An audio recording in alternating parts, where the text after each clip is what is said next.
This is Audible.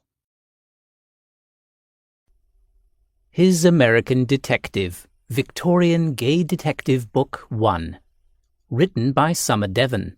Narrated by Mark James. Prologue, 1874. Young Edmund overheard the murmurs from adults. He caught his old name. Poor little Ned, the only survivor.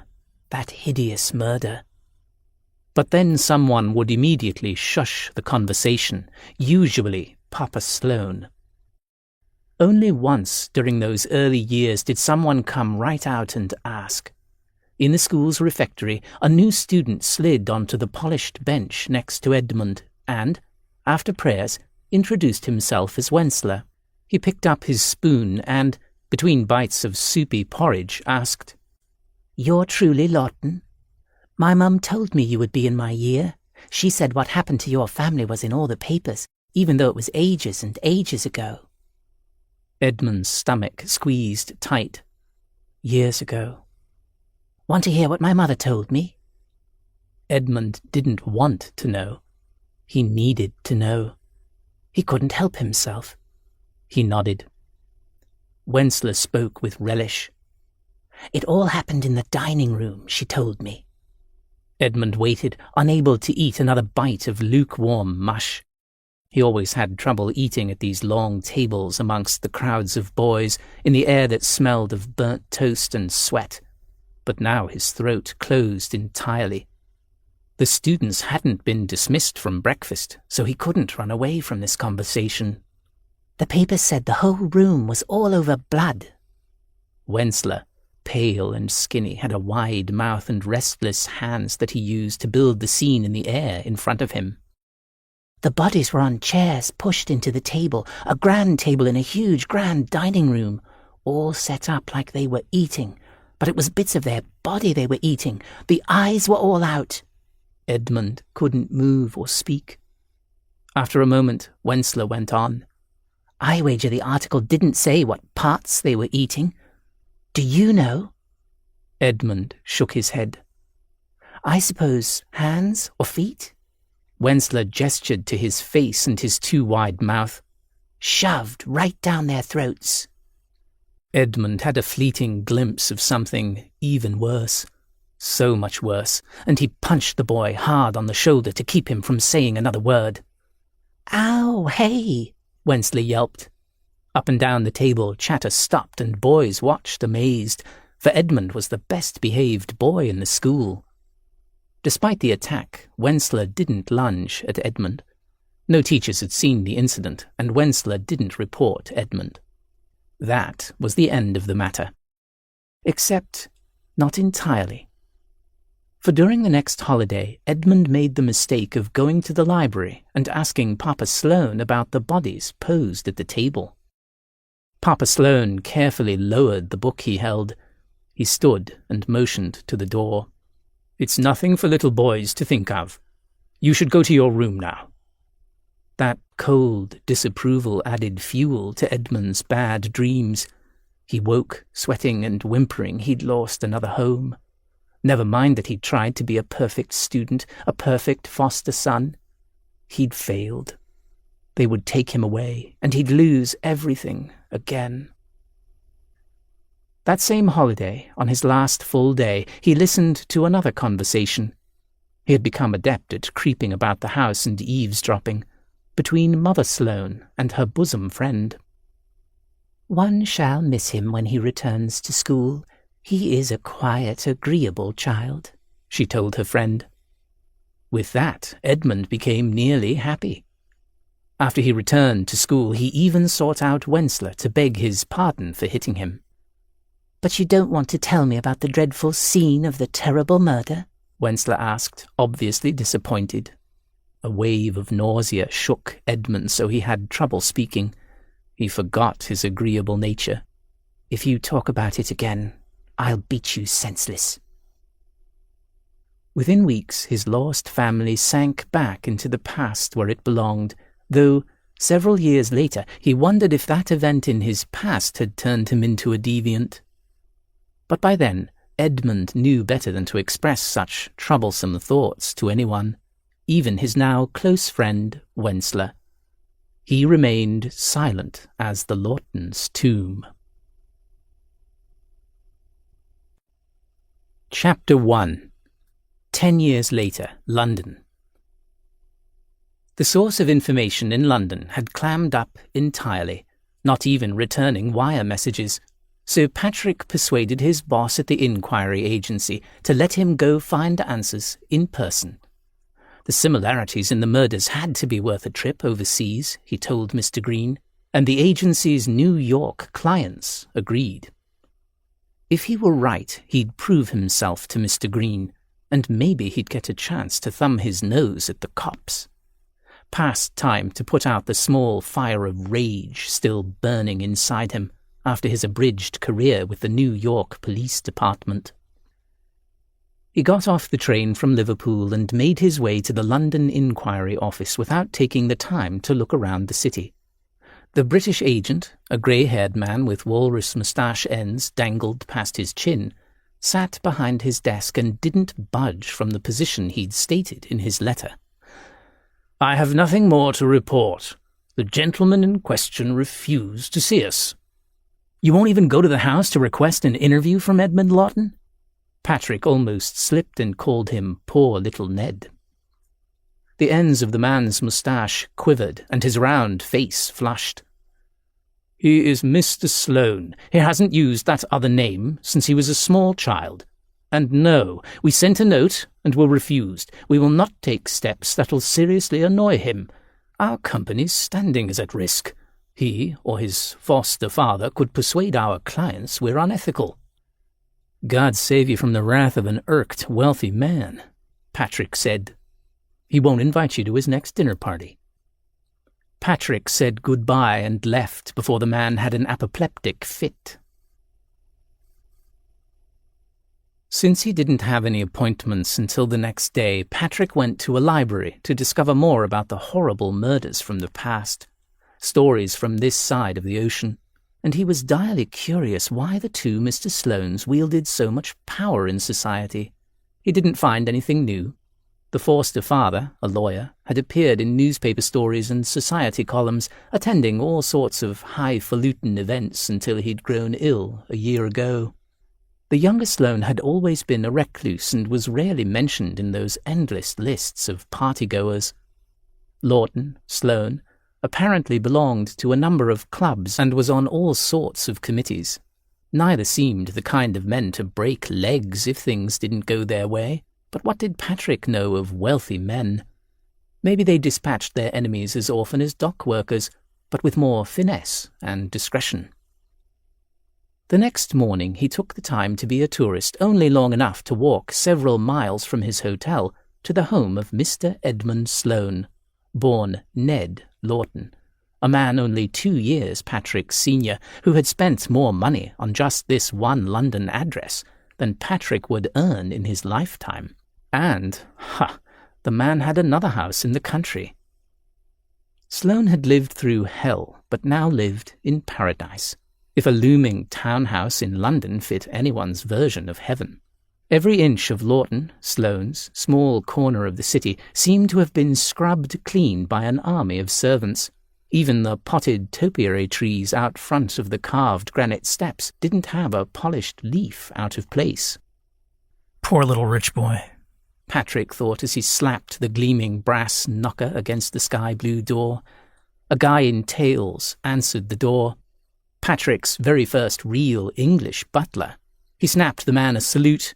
"I'm here to see Mr. Sloane." The butler didn't look him up and down, nothing so vulgar. His gaze flickered, though. "What name shall I give?" "I'm Mr. Kelly, late of New York, on an official investigation." In his old life he would have pulled out his badge, but he worked for Mr. Green's private company now, and had nothing to show other than a commanding air, which he hoped he could still manage. "If you would leave your card, sir." "Nope, don't have one," he lied. "And tell him I can wait as long as it takes. I need to see him." The butler led him into a huge room, all marble, dark wood, and a roaring fire. Please wait here." Alone, Patrick pulled off his hat and threw it on a chair. Why would he be allowed run of the house? And then he noticed a burly man standing in the corner, his feet shoulder-width apart, his hands behind his back. He had the blank face of a cop or a vagrant, only with a better haircut. Patrick wandered over. "My guess is you're a footman." Still staring into the distance, the man gave a tiny nod. "Huh, wonderful. What's your name?" "Liam, sir." "Irish?"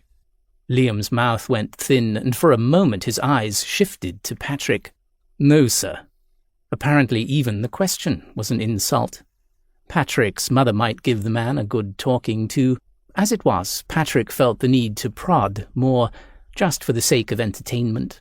He already knew that Mr. Sloane was a well-liked young man with many friends and no enemies, other than anyone who tried to talk to him about his past. He gazed around at all the knickknacks and statues and thought about the man with no enemies. How had a man as rich as Sloane managed that? Mr. Edmund Sloane gave to charity. He attended the opera, plays, musical fetes, dances, but he didn't sit down to dine with anyone, not even at his 2 clubs. Before they'd clammed up, the British Inquiry Agency had reported that Sloane must live on air. Patrick asked Liam, "How do you like working for Mr. Sloane?" "Fine, sir."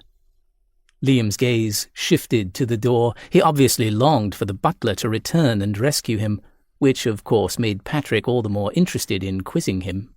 "Have you been here long?" 3 years, sir." "Mr. Sloane's a good employer?" "None better, sir." "And the pay is good?" Again the mouth went thin and the eyes grew cold. Patrick had been warned that talk of money was uncultured. "There are no positions open at the time," Liam said, showing real emotion at last. "And if you wanted to work for Mr. Sloane, you would apply to Mr. Becker, the butler, and enter through the side door, the servants' entrance." That explained the sudden hostility.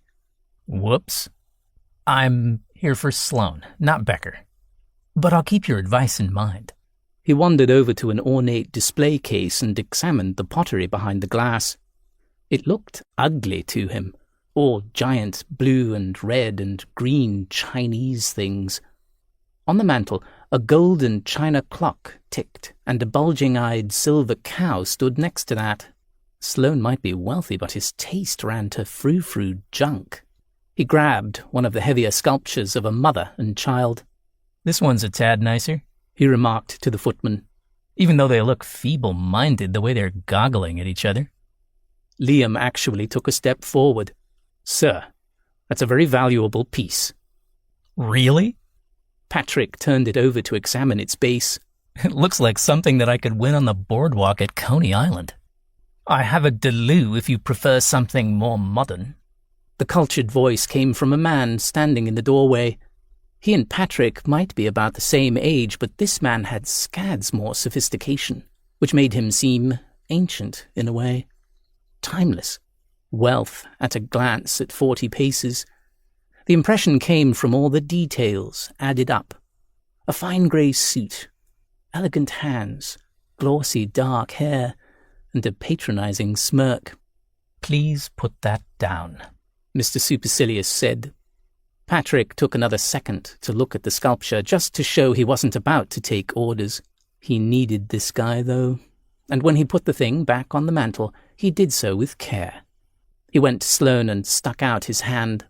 "Patrick Kelly, from New York." Sloane stared at his outstretched hand before at last giving it a short, firm shake. The strength in his fingers surprised Patrick. Then Sloane took a step away and put his hands at his back. Did he avoid touch, or had he been trained to use parade rest? "Why are you here in London, Mr. Kelly?" Mr. Sloane's directness suited Patrick just fine. "To see you, Mr. Sloane," he said. He dropped his voice. "Or, I should say, Mr. Lawton."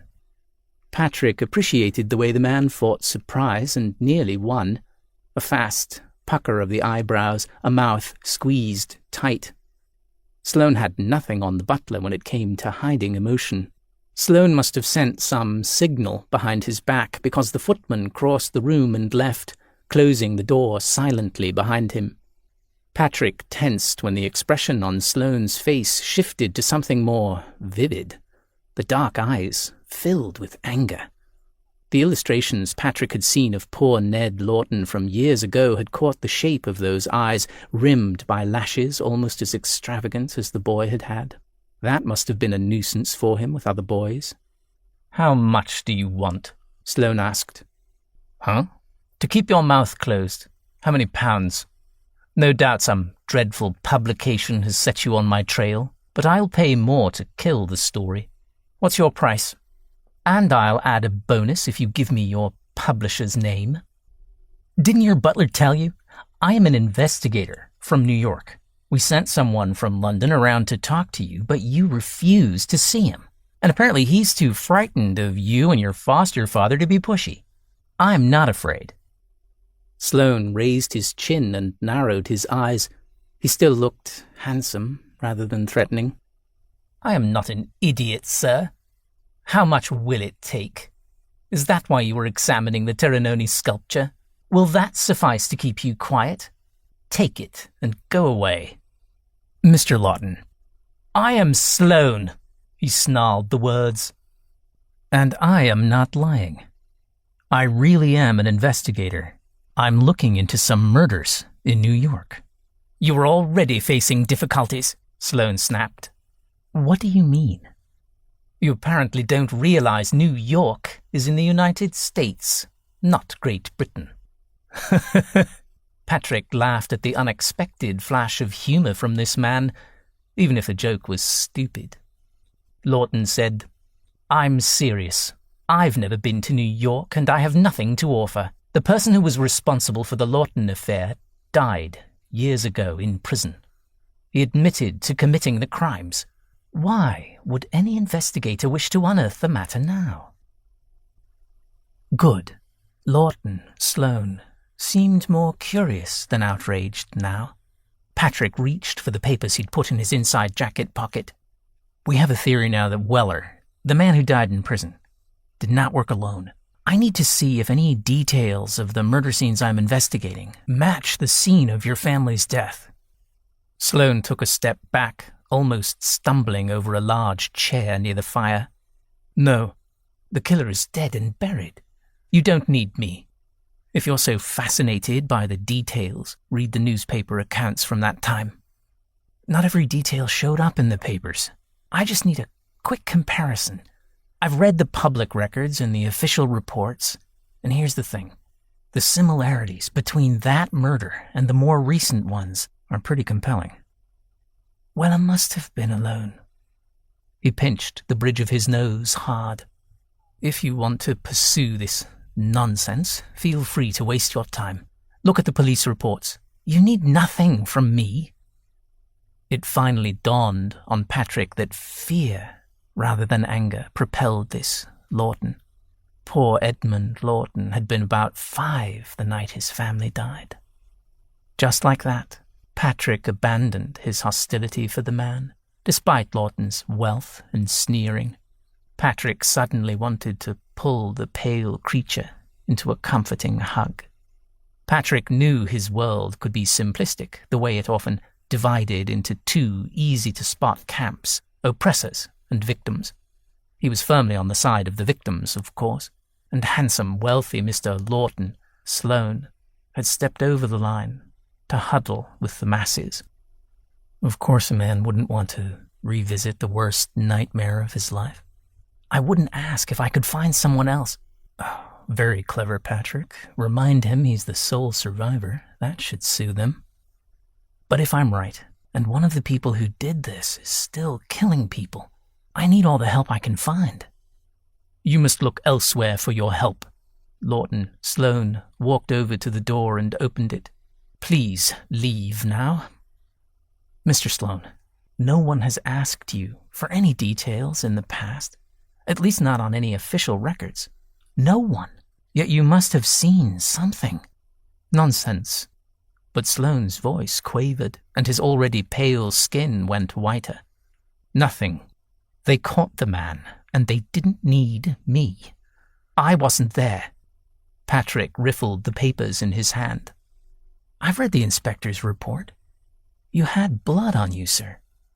No one could accuse a small 5-year-old child of setting that stage, but you wandered onto it at some point. No. The man lunged away. Patrick thought he was running from the room, but he grabbed a chair and eased onto it. Are you going to faint, Mr. Sloane? It had been so long since he'd had to fight off the ridiculous cowardice.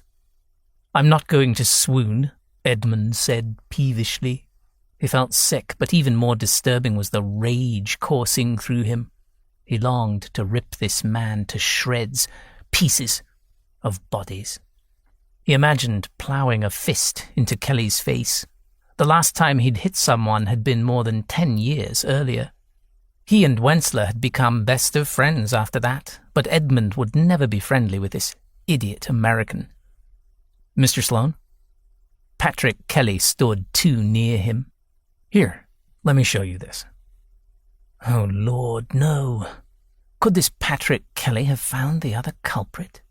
No, there wasn't another. Mr. Sloane? I'm not going to look at your blasted papers. Reporter or investigator, whatever you may be. It's not a report. It's a letter from my boss. Rather than open his mouth and risk screaming or worse, Edmund took the paper and scanned the words. The bearer of this paper, Patrick Kelly, had been dispatched on behalf of Green Investigations. Edmund swallowed and managed to speak. You're not from the police, then? A family of one set of victims hired us. The faintness and nausea had passed, and Edmund straightened in his chair. He didn't rise to his feet, though. He'd be nearly chest to chest with Kelly if he did. Could you move, Mr. Kelly? You're crowding me. Sure, if you're fine. My health is not your concern. He folded up the paper and handed it back. You believe I'm not a newspaper reporter? Yes, but that doesn't change my answer to you. Kelly walked away. For a happy second, he appeared to be heading out the door. No, he grabbed a chair, a heavy wood and padded chair he carried as if it weighed next to nothing. He plunked it next to Edmund's and sat, as if settling in for a cozy chat. Mr. Sloane, you hide yourself well. Apparently not well enough. Kelly reacted as if Edmund had made a joke. He had one of those smiles that brought laugh lines into sharp relief and lifted his face into magnificence. He'd been too good-looking already. Blue eyes, dark hair, pale skin, a round chin and a full lower lip. That expression made Patrick Kelly into something Edmund thoroughly resented, and he couldn't look away. I found you, but others might not. Green Investigations has resources, Kelly said. My point is, I understand how much you value your privacy and that you don't want to be associated with what happened to your parents and sisters. Was the bastard threatening him with blackmail? Edmund pulled in a long breath and shifted his gaze to the fire. My parents are Mr. and Mrs. Sloane. I have no sisters. Absurd to give this automatic response to a man who knew his secret. Edmund waited for Kelly's ridicule or the threat. Instead, Kelly only nodded. Edmund Lawton died that night, then, in a manner of speaking. No, he survived the little rotter. Yes, that's right, Edmund said cautiously. Yet the investigator's statement had a ring of truth, after all. Edmund, once known as Ned Lawton, hadn't died that night, but soon after, when Mr. Sloane had taken him in. Several days after his family died came a far smaller loss, one he barely noticed. Ned became Edmund. Mr. Sloane had insisted the name didn't fit. Strangers might call him Poor Little Ned, but nobody who actually knew him called him by that nickname again. Mr. Sloane, always formal and kind, and always calm, except perhaps that one time. The investigator's presence brought back too much. Papa Sloane's expression of horror as he reached to pick up Edmund, Had that been to haul him up from the bloody table? That came from a dream. Papa Sloane hadn't been at the scene. Neither he nor Edmund had been. Edmund wet his lips. Another person had been there? When Kelly had said there had been 2 perpetrators, the expression, "the other shoe has dropped," came into his mind. He hadn't been as shocked as he should have been. Weller hadn't been alone. This man had come to his house now to find another killer. Now Edmund felt as frozen and compelled as he'd been that morning with Wensler in the school refectory. Where was the blood? Kelly's dark brows went up. He leafed through the papers on his lap. Everywhere. Some had been put in teacups and... No! Edmund lowered his voice. I mean, where was the blood on young Lawton? On his nightshirt and his foot, and a few small footprints. He used third person for Lawton. Mr. Kelly wasn't as much of a brute as he'd first seemed. Still, Edmund would not open that box in his mind any wider. He'd lose everything. I can't help you. I could give you some descriptions. See if you find anything familiar in the other homicide scenes. More than the man's obnoxious persistence, that last word seemed to punch Edmund in the chest, because he'd said, scenes, plural. More than one horrific incident had taken place. More people had died, and his nightmares might be coming to life. He didn't want to hear any sort of description of murders. The thought nauseated him. But killing had happened again, and he couldn't ignore Kelly now, no matter how much he longed to, no matter how insufferably pushy the man might be. How many times? 3. 2 in New York, 1 in Boston. A total of 7 victims. We've been hired by one of the New York families. You haven't heard of these murders? They've made it into the British press. Our local agent sent us the clippings. The man you refused to see. Edmund shook his head. I had no idea. I have an assistant to deal with any inquiries. And curse the man for going out of town for a wedding. Of course you would, the detective muttered. Edmund didn't know what that meant, so he went on. I avoid even glancing at articles with headlines with words such as gruesome or murder or hideous deaths. The detective nodded. That makes sense. Edmund could breathe easily again. He still resented this man's intrusion, but the past was slinking back into the shadows. I find it hard to believe there's any connection to the Lawton family. That event occurred more than a dozen years ago and outside London. Kelly leaned forward, elbows on knees, an informal hunch. I have read the reports from the authorities, Mr. Sloane. Parts of the reports were secret. Details were not repeated in the press because they were so offensive. What body parts do you suppose they ate? Wensler had asked. Kelly went on. But those same specific details were repeated in the American murders. Do you see? Someone who had first-hand knowledge of the Lawton event is now killing people in the U.S. Or maybe it's one of the investigators or a witness. We need all the help we can get to find the killer. The Lawton deaths were very old news, Edmund reminded himself. Never mind that after all these years, simple talk could send him careening into a near swoon. Never mind that there could be another perpetrator. What more embarrassing thing could happen if he explored the forbidden past? It wasn't as if he'd die. He wouldn't be dragged to the table and slaughtered. Edmund felt a kick of frustration. Come, frustration must be an improvement. It might drive out the terror. Papa Sloane had said, don't talk about it. Don't think about it.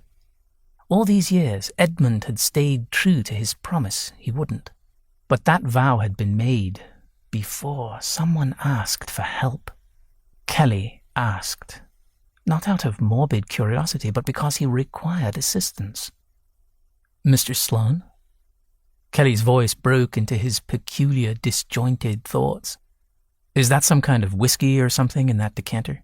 Do you need something to drink? You're awfully pale. No. He shook his head. Should I come back another day? I will try to help you if I can. Now. He wanted this man gone. That's the boy, Kelly said enthusiastically.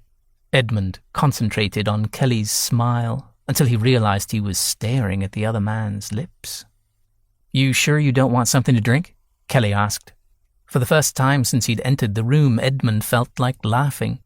Good heavens, I've just realized that ought to be my question. Would you care for some tea?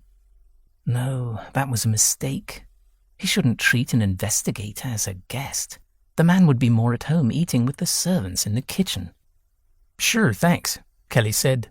So Edmund had to rise to his feet and walk to the bell. At least he felt as steady as usual now.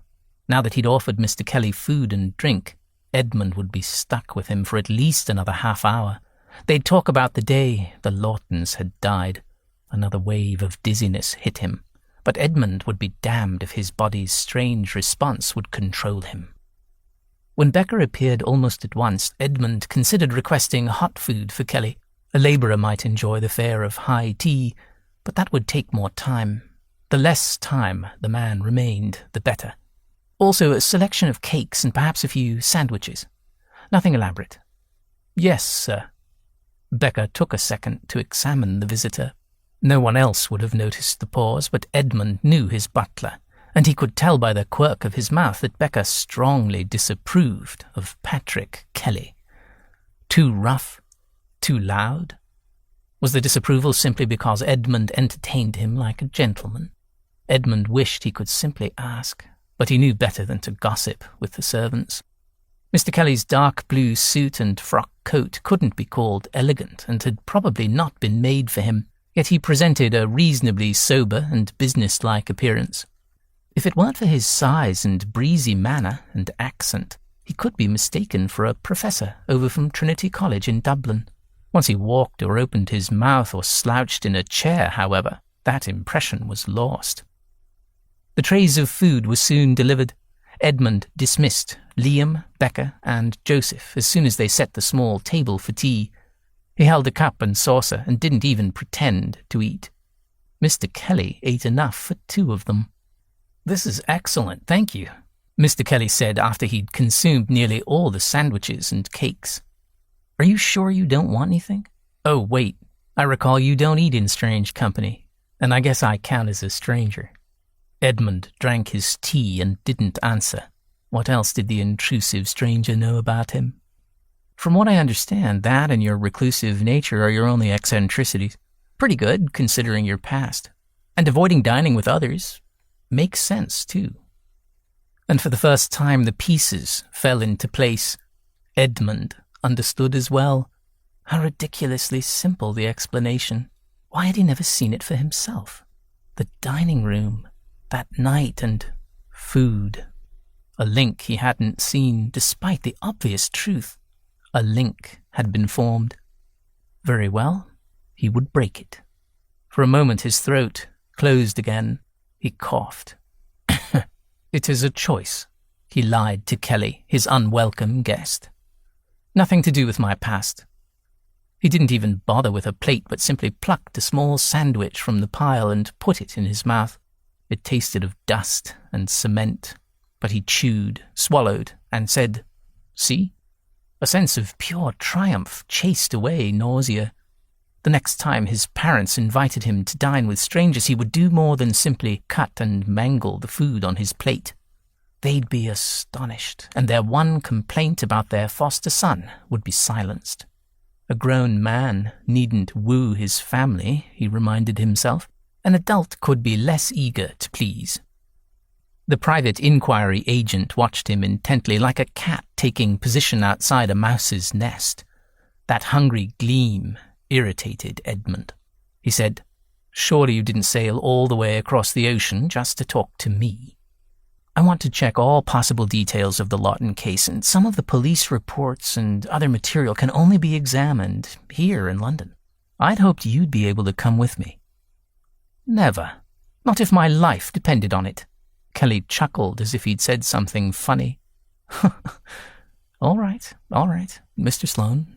I won't force you, and no one else will either. Apparently the police are scared of you." "I beg your pardon?" "Part of the reason I'm here today is that I couldn't get anyone in the whole blasted country of England to come to your house and talk to you about your past." Kelly put his empty plate on the table. "I'm not sure who you paid off or threatened, but I'll bet it must have been some tidy payment to shut them all down."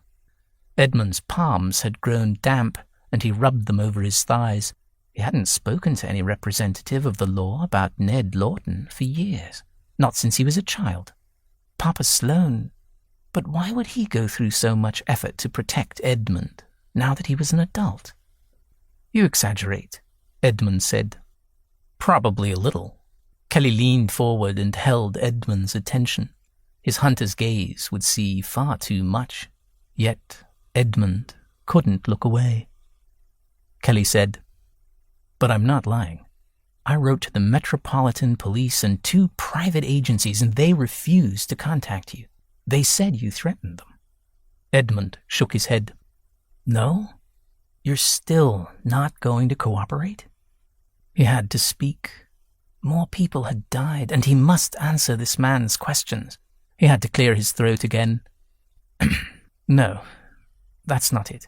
I have never instructed the police or anyone other than the press to leave me alone. And I've never threatened anyone with more than expulsion from my home." Kelly's eyes sparkled with obvious amusement. Well, isn't that interesting? The one person who was willing to write to me seemed to think the prohibition and bullying came from you." "What did he say?" Kelly opened the packet and rummaged around. He pulled out a grubby bit of paper and handed it over. "A police constable. You'll forgive me if I don't show you his name and address." The page, part of a letter, had been written in a rounded hand.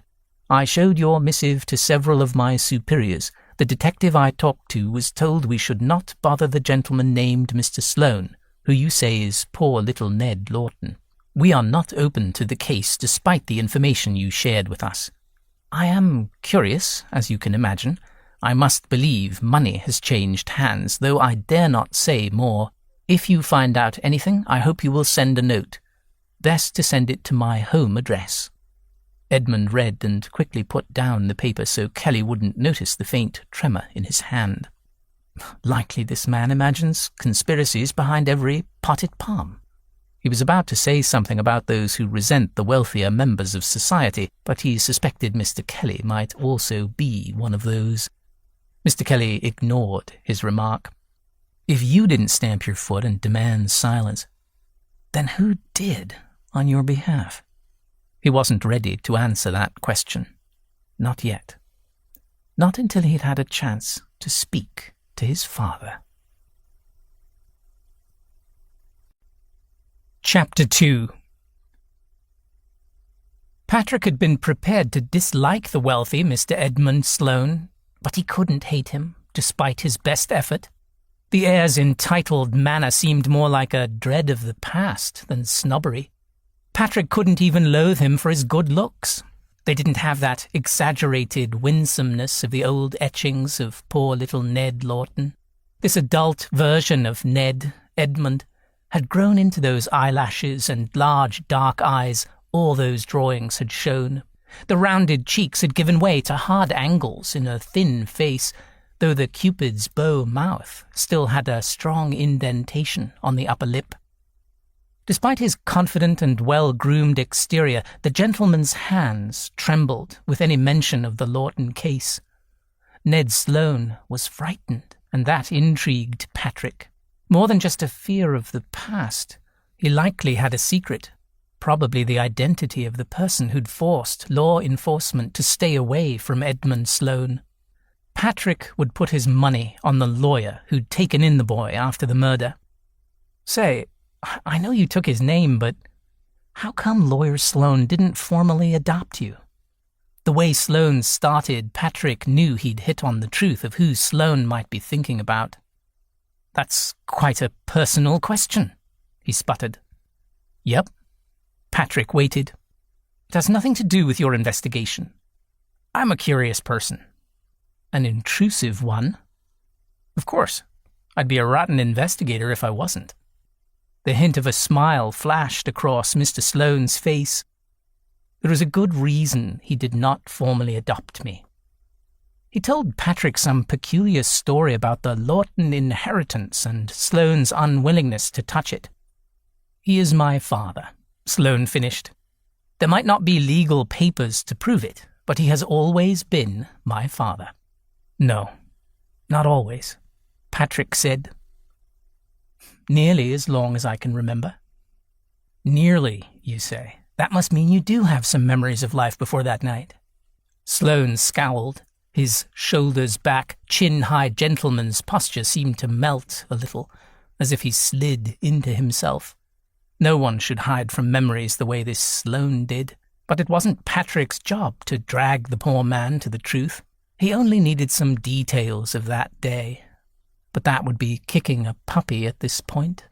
Patrick sighed and gave up. If you want to toss me out on my ear now, I won't protest. I guess I'll look for answers elsewhere. I said. Sloane stopped and drew in a breath. More people have died. I must help. If there was some connection and I ran away, that would be selfish. Patrick reached over and put a consoling hand on Sloane's arm. Bad idea. Under his palm lay surprisingly firm muscle and heat, and all sorts of images and ideas flooded his mind. Pull him over onto your lap. A long embrace will help you both.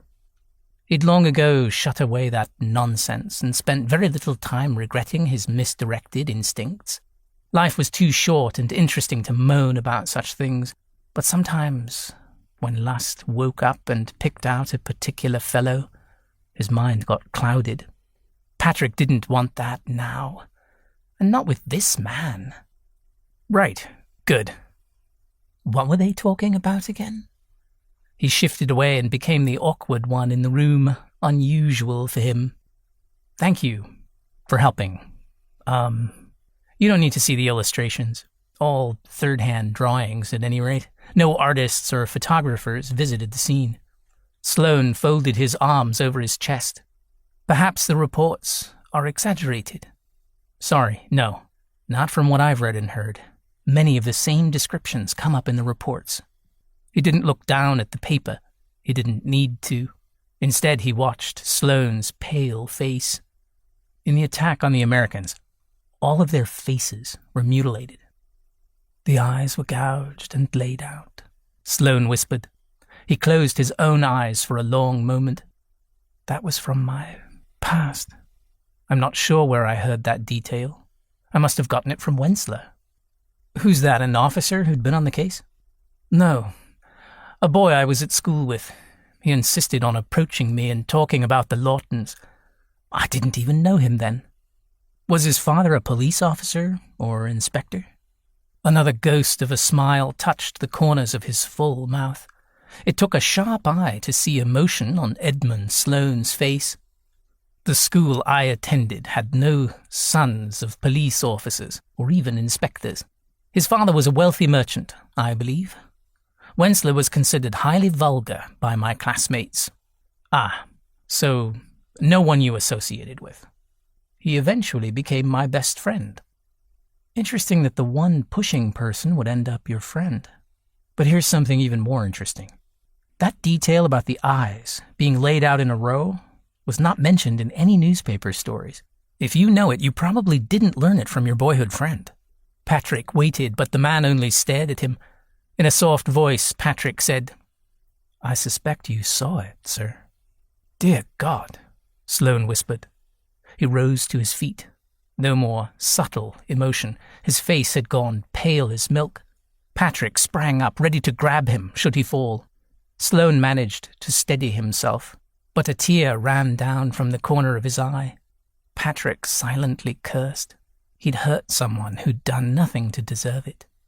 Never mind the fact that Patrick had to gain information, or perhaps the man's pain wasn't real. He fought the urge to say, Never mind all this. I'll go now. Being a tender heart could be a nuisance sometimes. Oh, hell, he said. I'm sorry you have to face that night again. That stiffened the gentleman's backbone. There is absolutely nothing wrong, he said, stiff and correct. You have no reason to worry about me. Patrick reached over and touched the trace of a tear with his forefinger. It's fine, he said. I won't tell anyone. And he did the one thing he'd already dismissed as lunatic. He pulled Mr. Edmund Sloane into a hug. Not the hail fellow well met sort of hearty embrace, but something far more gentle, without so much as a slap on the back. Mr. Kelly, you are absurd. You forget yourself. Yet Sloane didn't push away. All right. Patrick liked the feel of the man, just a bit taller but more slender than himself. Skinny even. For a moment, Sloane rested against him, only a second, and his breath came faster. He held on through several heartbeats, only dropping his arms when Sloane pushed against him. Sorry, Patrick said, without feeling a bit of remorse. But seeing the stricken look in Sloane's eyes, he did feel a bit sorry after all. Oh no. Don't tell me my poor attempt to offer comfort has made the whole thing worse. No. Sloane backed away and put a chair between them. He glared. Patrick raised his hands, palms out. I won't assault you again. I promise. That is correct. You won't. At least you're not sad or afraid anymore. You're just angry. Sloane shook his head. He did that a lot. A few seconds passed, marked by the tick of a clock somewhere in the room. You are one of the strangest men I've ever met. Sloane sounded nearly steady again, though hardly friendly. Ill-bred, I'll bet you'd say, Patrick said. Sloane only raised his eyebrows. Just occurred to me, you like that Wenceslas character you went to school with, so I must be the sort you're attracted to, for friendship. Mr. Kelly, you have no right to, he began, then blinked a few times. You've distracted me. That's a good thing, Patrick pointed out. You were upset by what I was saying, so I kind of stomped on your toes, so to speak, and sidetracked you. He gave Sloane a big grin. Sloane put his face in his hands. For a moment, Patrick worried he'd broken down entirely, but no. He just gave his face a brisk rub and looked up again. What an interesting method. I'm not sure I understand what you intend with that particular sidetrack. His voice had gone even colder. Sure you do. Sloane's attention dropped to the empty platter that held the sandwiches. Maybe he was hungry. Patrick shouldn't have wolfed down all the food.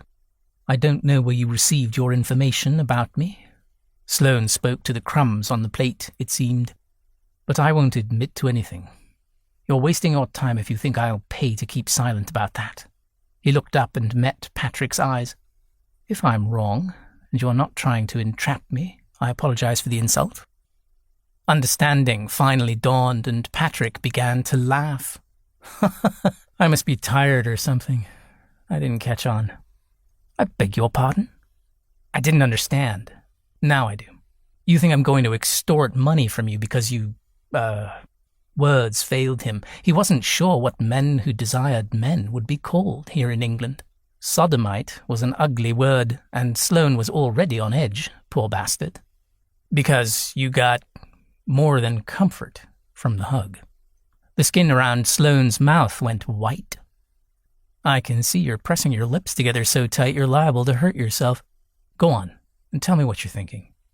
I don't wish to continue this sort of conversation with you. I don't know you. I don't know if you're honest or a schemer. You walk into my house and upset my plans. You have something to do this afternoon? He really was curious, but that question came out all sneering. It didn't help when he explained. What does a gent like you do all day? I couldn't figure it out from the report. Never mind. He began to pace. I can't stand this, he muttered. What's the problem? I'm not allowed to leave that goddamned night behind.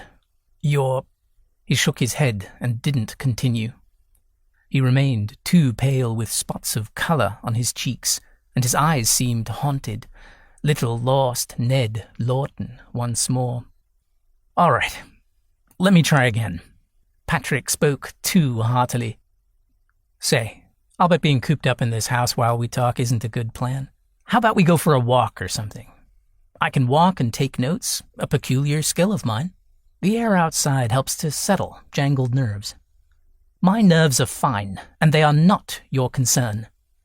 Yes, they were his concern, at least until he got what he needed from Sloane, and the poor man vibrated with suppressed emotion.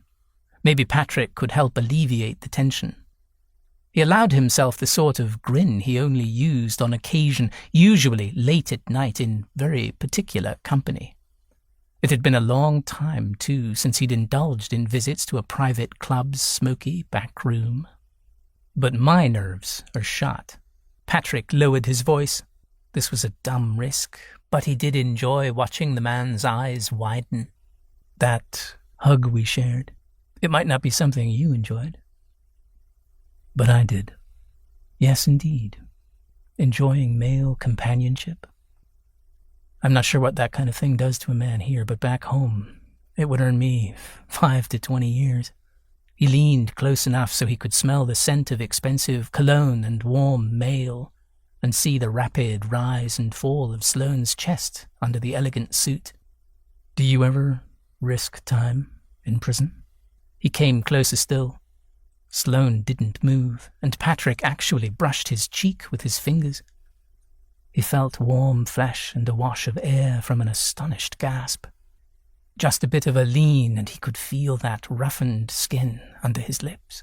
Not that he'd indulge with Sloane, but he could contemplate the idea and see what such a suggestion did to the man. No. Sloane drew away from Patrick. I do not do such things. Hallelujah, he didn't scream for the constable or deny such impulses ever came to him. Patrick rubbed his fingers over his mouth to wipe the start of desire. Hell, he'd touched other people, even his own mother, in such a way, but this moment held far more power. Who was he fooling? It had been an intimate touch, and he shouldn't have done it. It had been a sort of taunt. To them both, really. Sloane was speaking, understandably furious under his calm tones. The only reason I will deal with you, Mr. Kelly, is because you've convinced me that, if I can, I must help catch a criminal. I pray you're not a criminal as well. Let me assure you once again that I am not going to break any laws. His voice might be even and quiet, but he did an awful lot of protesting. Patrick was smart enough not to point that out. He was too busy yelling silently at himself for being an idiot. Sloane strode toward the door, though at least he stopped to look back and jerk his head at Kelly to follow. In the grand foyer, Sloane tugged on gloves, grabbed a swell-looking hat from his butler, and slammed it on his head, all without looking at Patrick. The butler handed him a silver-topped walking stick, and sure enough, Sloane had a narrow-eyed expression, as if he wished he could thump the cane over Patrick's head. Fine. Sloane had shaken himself out of that strange state, and good thing he hadn't said yes to Patrick's baser desires, because maybe they could get back to business. The thought of Sloane's body, those dark eyes glittering with excitement. Oh, and that warm body against his. He'd contemplate that image later. Now he'd return to the details of murder. Edmund did not care for strong feelings, and that meant he was a hypocrite, because he had some very strong emotions about change and mayhem. He loathed them. Patrick Kelly appeared and offered him both with a twanging accent and a big, white-toothed grin. The American should have behaved as a professional, not treated Edmund like a casual acquaintance, pushing him every which way, offering sympathy, and then offering pure temptation. He'd never seen such a jolly, easy-going attempt at sodomy, and had rarely been so tempted to break the promise he'd made to himself. Utter nonsense. They should both be more concerned by the fact that Lawton's killer might still be alive. That chilling thought would be enough to draw any man out of the confusion of desire. Edmund stood indecisively on his own doorstep, unwilling to walk one of his usual routes. They would not go west toward Hyde Park, or east in the direction of the British Museum. He didn't want to have to explain Kelly to anyone he knew. He set off in the direction of Regent's Park. If they walked far enough, they might see the ladies of Bedford College, and he could and would admire their figures and fresh faces. Kelly walked with a small leather-bound book in one hand and a pencil in the other. His fingers were long, and a bit of hair showed at his cuffs. Those hands and roughly cut short nails drew Edmund's attention too thoroughly. But Kelly apparently didn't notice as he flipped through the book and didn't turn those annoyingly blue eyes in Edmund's direction. He stopped and looked up from the book briefly, but didn't meet Edmund's gaze. "Let's start with what you do recall." He spoke briskly, as if he hadn't embraced Edmund or made outrageous suggestions. "You don't have memories of that night?" "No, I don't." Edmund walked a few more steps. The words stuck and he forced them out. "I have had dreams about it, though." "Oh?" Before he could continue, someone called out, "Sloane! It is you! How do you do?" A familiar man walked quickly toward them, holding out a hand ready to shake in greeting. He had reddish hair and large teeth and was probably on some board or another. The orphanage? Edmund's skill at recalling names and faces abandoned him. The man grasped Edmund's hand and pumped it. "I'm Dawlish, and of course you wouldn't recall me. I was 2 years behind you at university." Dawlish turned his attention to Kelly. "How do you do, sir?" A prompt for an introduction that Edmund did not want to perform. "Dawlish, yes, of course. You read history, I believe. We shall have to meet and discuss the old days another time." Edmund wasn't usually so clumsy, but he wanted to get Kelly on his way. That outspoken man would announce the American investigation to the world. Poor Ned Lawton would rise up again. "I'm Patrick Kelly, visiting from the U.S. Kelly shook Dawlish's hand. "Are you enjoying your stay?"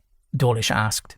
Kelly glanced sideways at Edmund, and his eyes glittered with amusement or mischief.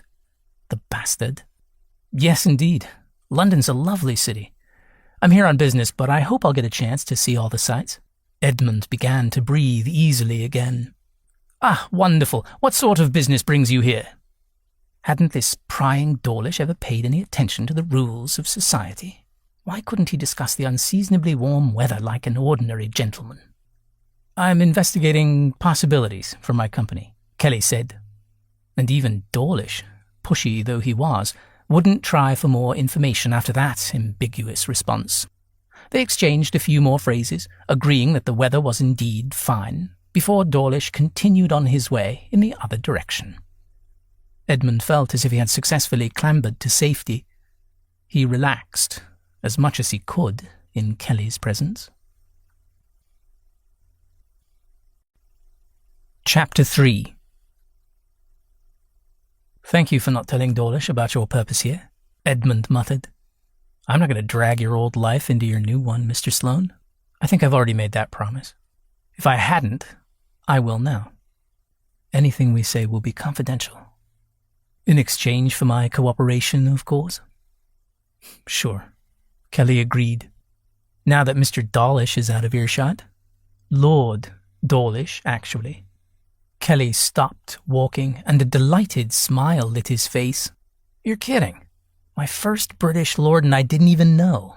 I'm collecting these things." "I beg your pardon? What are you collecting?"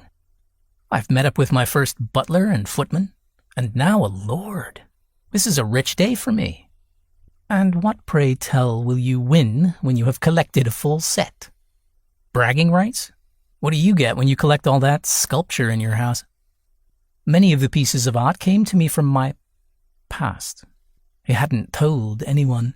Only Papa Sloane knew that, as an adult, Edmund had taken many of the Lawton family's items from a warehouse where they had been stored. Interesting. What the devil did that mean? Interesting how? Why? Edmund increased his pace to stop himself asking. Kelly kept up easily. Edmund asked, "What else is on your list for this visit?" "If I have the time, Madame Tussauds, of course." "I'm not surprised," said Edmund. "Hey? I'll just bet you hate the place." Edmund, who'd heard there was a wax figure of the Lawtons' murderer with red fingers, would rather go blind than set foot in it. He said, "I've never visited. Any other objects or people you need to meet for your list?" "None I can think of. But I'll know what I should check off my list after I see it." The conversation had lapsed into something almost normal, nearly the sort of talk Edmund would have with any friend, and that was strange enough. Kelly's intimate way of holding his gaze added a surreal quality to their walk together. Those glittering eyes, that admission that he liked men. Gracious Lord, why would someone admit such a thing to a near stranger? A fool. That would be the answer. Only a fool would say such things out loud. But perhaps Kelly had been showing a peculiar sort of humour as he sat in Edmund's house, because now he changed and became an investigator, brisk and businesslike. He held his pencil above his pad. "You don't have memories? Very well. Tell me about the dreams." Edmund had spent so much effort trying to drive the nightmares from his mind that they had burnt themselves into his brain. Those perverse images lingered, though they were considerably less enjoyable than his usual form of perversion. The one doctor he'd consulted had surmised his desire for men arose from the trauma of the past. He'd have no trouble seeing the images, but describing them, saying them out loud with real words. He had not done so before. His throat spasmed and clicked as if it would close up and not give him the air he needed to speak. He wet his lips, tried to swallow. "Start with the easy part," he told himself. "Go on, Mr. Sloane." The voice was soft, coaxing, but not allowing him to escape. Edmund stared at the pavement just in front of his shoes as he walked and spoke in a low voice, dragging up the dreams. "I'm under the table. I was not a well-behaved boy. I was willful. He had nearly forgotten how headstrong he'd been, a spoiled little boy used to getting his way. That might have been in the dreams, but hadn't it been true as well? No one talked about his life before that day. In the dreams, I'd been given a chance to eat with the others, and I was ruining it for myself. Once they dragged me out, I'd have to go back upstairs with Nanny. But not then, because there were no servants. Sometimes I think the servants are dead in the dream, all of them. Only the serving maid was killed at the Lawton residence, and the nanny was drugged. The rest had the night off for a dance. Look, these are dreams. Bringing in reality makes it go blurry. I have trouble enough sorting them out. I'm not mentioning the dreams with packs of wild dogs or a battalion of soldiers, or hordes of naked men, he didn't add. So I shall tell you what I recall and let you pick through it all. Kelly nodded and touched his fingers to his lips, indicating he would be silent. He ruined it by saying, "Sorry, you take your time, Mr. Sloane. No more interruptions from me." Edmund pulled in a long breath he felt all the way to his belly, an easy inhalation because he was alive and healthy and strong enough to take on an attacker. He looked too thin, but he was very strong. This reminder usually proved enough to calm himself. Walking faster helped. Kelly broke into a trot to catch up. Once Kelly strode next to him again, Edmund began to speak. "The dream I have most often, I'm under the table, and sometimes there are screams and sometimes shouts. Mr. Lawton's voice sounds nothing like him. That is a consistent feature of many dreams. Funny. I can't remember how Mr. Lawton actually sounded. except that voice in the dreams. His voice is too high-pitched. Wails and cursing, a deep man's voice curses. Just one, I think. Just once, and not every time. The worst ones are the dreams when there is only silence except for a drip, drip, drip, and I know it's blood or tears. He slowed a little. The telling wasn't as terrible as he'd expected. The dreams always created dreadful images that lingered after he woke from a nightmare. Saying the words, describing the pictures, didn't seem to increase the terror they conjured. In the dream, and after, I'm very quiet because I'd been too loud. That was one of my sins, talking far too much for a small boy. I'm the favourite child because, after the girls, a boy at last. So I remain silent for once because I don't want to be punished again. I'd be sent to the nursery alone, without Nanny there, and blood on the floor there. He cut a glance sideways at Kelly, who wrote in his notebook without looking down at his hands, doing the writing. The tall, broad figure in the ill-fitting suit seemed to be a guardian, keeping him safe even as he forced Edmund to watch this scene. Safe enough so Edmund could say, "I suspect there wasn't blood in the nursery, but these are dreams." He waited. Kelly remained silent, and for the first time in his own memory, Edmund asked a question about the Lawtons. Was there blood in the nursery? Only a small boy's bloody footsteps around the house. The remainder stayed in the dining room. Remainder. Such a genteel way of describing the cups and puddles of blood. Edmund felt yet another strange stab of gratitude to the blunt Kelly for the moment of tact. He cleared his throat and went on. So, young Lawton wandered after the fact. That doesn't come up in my dreams. Memories, he reminded himself, despite the fact that they'd been polluted by years of silence and nightmares. He remained calm even after asking about the actual murder scene, though perhaps that was not surprising. Reality couldn't be worse than some of his dreams. Now that words came more easily, Edmund described other details. He didn't remember how he got out from under the table, but now it occurred to him he might have slipped away while the monster did his post-mortem work. If the boy left footprints, the monster could have easily followed, but he didn't. Edmund concentrated on the part of the dreams where he escaped, but he couldn't remember any details. I recall scrabbling claws, but that can't be right, he said. Sometimes I see him and the murderer has bright red skin and horns. Could it have been a mask? Or was there a dog? His skin prickled as a chill ran through him. No dog, but otherwise, I don't know. Usually I see bare feet. Sometimes when I'm under the table I see a pair of shoes, well polished. Other times they're workman's boots. He paused. Did they find any footprints to match those? Asking questions about that night felt almost normal now. No, which was quite odd considering how much Kelly trailed off. He looked at Edmund with narrowed eyes. How much blood there was, he didn't finish saying. Edmund nodded his understanding. You don't need to use delicate language with me. Not anymore, he added. If there is another man out there doing these things, you need to catch him at once. I must help you. He wasn't sure why he'd avoided vivid words. Some nightmares remained powerful no matter how you describe them. Something deep inside him relaxed and unfurled. He was reminded of a snake he'd seen once that choked its victims to death.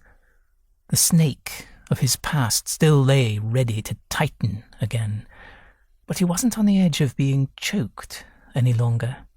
Even if he should come face to face with the man who'd killed the Lawtons, the fear couldn't reach the heights it had in the past. He nearly stumbled over his own feet when he understood that Patrick Kelly had done him a favor. Sloane came to a stop, half-turned and gazed at Patrick as if he were some kind of angel. Kelly backed away. This couldn't be good. But Sloane's handsome face showed nothing more than pleased astonishment. "Thank you." Sloane practically whispered the words. "For what?" "For trusting that I could say those things." "I didn't." He stopped. He'd been about to say, "I didn't have any choice." "I didn't have any doubts." Sloane sounded dubious. Best to turn both of their thoughts back to the murders. Patrick recalled something else that Edmund Sloane might not have heard. There is one difference between the Lafayette Street murders and what happened to the Lawtons. The people in New York weren't killed right away. That is, the New York murderer did some of those, things to them while they still lived. Sloane put his hand to his throat as if he'd swallowed something sharp. "Do you mean—" He stopped, blinked, and then began again. "What do you mean? No one told you? Have you ever listened to any talk about what happened?" "I was never told, and I don't want to hear details." "I didn't." He stopped and shook his head hard. "What are you saying to me?" "The Lawton family was killed, quickly. Soon after they'd been tied up, Patrick had been about to say gruesome dismemberments, but decided to use neutral words. The other things happened to them after death." Sloane's eyes went round. He did an about face and began to walk away quickly. Patrick cursed, shoved his pencil and notebook into a pocket, and took off after him. Sloane had begun to run, not a sprint, but a fast jog. They raced along the crowded streets. Sloane didn't seem to notice the stares that followed him. The gentleman had some good wind, and Patrick, who fancied himself in fine shape, panted along behind him and felt relief as Sloane finally slowed and walked into a small graveyard next to a church. For a moment, Patrick wondered if they were going to visit the Lawton family grave, but no. The family crypt lay off in some northern part of England. It had to be locked up, or tourists or other ghouls would visit. Sloane dropped onto a stone bench. He gulped and seemed to have trouble breathing as he hunched forward. His elbows rested on his thighs, and he buried his face in his hands. Patrick had forced Sloane's impressive facade to crumble, and wasn't that something to be proud of, taking away a bit of a gentleman's dignity?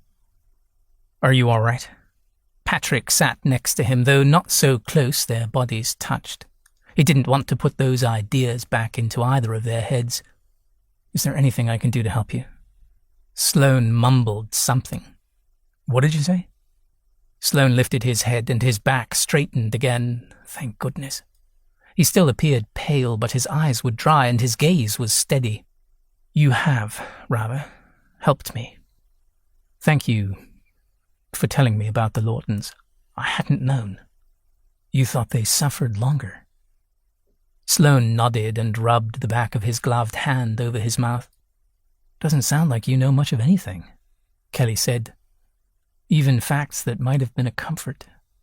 Not that he could come up with anything else." A grunt of agreement, or just a noise to put him off. Sloane did seem to employ a number of sounds rather than conversation. "Anytime you want to know more, I can show you the reports." Sloane interrupted with a snort of incredulous laughter. "Anything to get me to read those miserable papers, eh?" Kelly retorted. "Not my intention. This time, at any rate." "Why did you mention it?" "You're in pain. I can see that." Sloane opened his mouth as if to argue. He shook his head. "It is temporary, I assure you. One occasionally overreacts." Kelly examined Sloane's eyes, which had lost the brilliance of strong emotion. He should let the man retreat. But the words came out anyway. "I've met the people who lost family members in the manner you lost yours. They're bereft, confused, angry, prone to outbursts of all sorts. Even the gentlemen I've met cried hysterically when talking of their lost loved ones. You are hardly overreacting. Time heals everything, Mr. Kelly. I've had a number of years to recover. Patrick doubted it. Did you attend a funeral and mourn? I was a small child. They didn't believe I should indulge in morbid reflections. Patrick only nodded. In his small family, wrongs and tragedies were discussed until they became memorized stories. He supposed the Sloane family's method had its advantages. What did you say to those other survivors and those families? Sloane's voice was strong again. Did you make them see illustrations or read descriptions of their loved ones' deaths? No. Now why are you turning prickly again? I didn't show them a thing. They'd probably already seen. And what would have been the point? They weren't witnesses. Sloane pushed back his shoulders and raised his chin so his back was as poker straight as a military man's. No doubt that was his usual posture. No, of course not. They would not have been able to contribute anything to your investigation. I fear I am still resentful. Don't worry about it. You have the right to be angry at me. I expected it. Sloane pressed his lips tight, yet another of his signals of strong emotion suppressed. Less than an hour in the man's presence, and Patrick felt as if he could read him very well indeed. But then Sloane surprised him. You are a most peculiar man, he said, calm as could be, perhaps for the first time. Oh, I guess I've heard that before. You are simultaneously aggressive and kind, attacking and comforting. Patrick grinned. Makes me sound like a boxer, jabbing, falling back. Do you box? Not me. I had my fill of fighting when I was a kid. Damn him for reminding this guy about their differences. Did you win your battles? Sometimes. Kelly tucked away his book and pencil and pulled out the envelope. If we talk now, get this done, plus one more interview, I'll go away and only bother you again when we find the murderer. We'll find him. I promise you. He tapped the folder. Another interview? With the other Mr. Sloane. Why on earth do you need to bother him? He's quite ill. Surely you don't suspect he has anything to do with this? No. But perhaps you talked to him years ago and you made some confessions about what you'd seen. We forget what we said as children, but the adults in our lives don't forget. Sloane shook his head. You think I'm recalcitrant, but he is far more unwilling to discuss the murders. Why is that, do you suppose? Kelly had some suspicions and wondered if they'd ever occurred to this Mr. Sloane. But Ned Sloane answered without any hesitation. For my sake, I believe. If he thinks it'll cause you pain, I'll speak to him when you're not there. See if you said anything about any sort of description. Hair color, age, something that young Ned Lawton might have said. And he could have something to say. After all, he's the one who found the boy. Found the boy. The man surely did a lot of echoing of Patrick's words. Yes. The report I read said that the lawyer discovered you on the scene. At Sloane's stricken look, he hastily corrected. Discovered Ned Lawton, I mean. Sloane didn't speak. Do you have any memory of that? Kelly prodded, but without a lot of hope. Sloane had gone pale again. Damn. When Sloane remained silent, Kelly rose from the bench and started walking again, figuring he'd give the guy some room to think. When he looked back, Sloane was staring off into space. A chilly breeze brushed Edmund's neck, but that wasn't the reason he shuddered.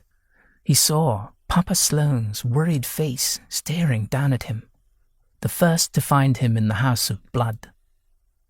Why had he never asked about that fact? Papa Sloane had been there. After. Edmund reminded himself. The detective had walked away but waited for him now. Edmund reluctantly got up from the bench and strolled toward him, determined to remain calm. He said, I do think it is one of my memories. Oh? Can you tell me, was Mr. Sloane alone that day? Are you implying he was part of the murder? Edmund's laugh wasn't forced. Just trying to connect that one memory to another. and another. A chain of them, maybe. He sounded so innocuous, but Edmund suspected Mr. Kelly was anything but. My foster father is ailing, and if you would speak to him, I will be present. I don't trust you to leave an issue alone, even if it disturbs him. All right. I'll go to my hotel to wash up and meet you at his house. Edmund made a decision then. A hotel? No. You should come and stay with me. What on earth? I have plenty of rooms, 8 bedrooms, which is quite a few for a London house. You won't notice me at all. Why are you inviting me?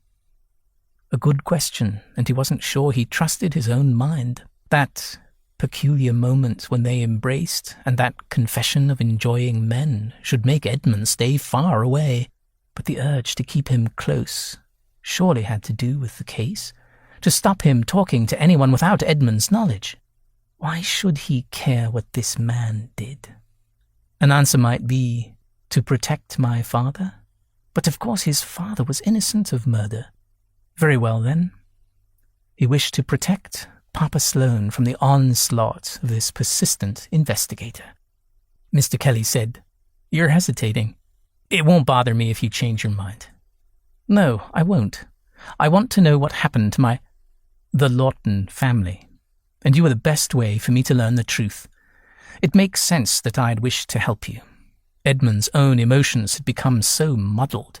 He wasn't sure he spoke the truth or not, but his answers seemed to satisfy Mr. Kelly. The investigator shoved his hands deep in his pockets, pushing the dark blue, ill-fitting jacket out of shape. "Truth is, the hotel I got is beyond what my employers will pay. I don't want to take the time to find something less swank." "You're in a hurry, then?" "Sure.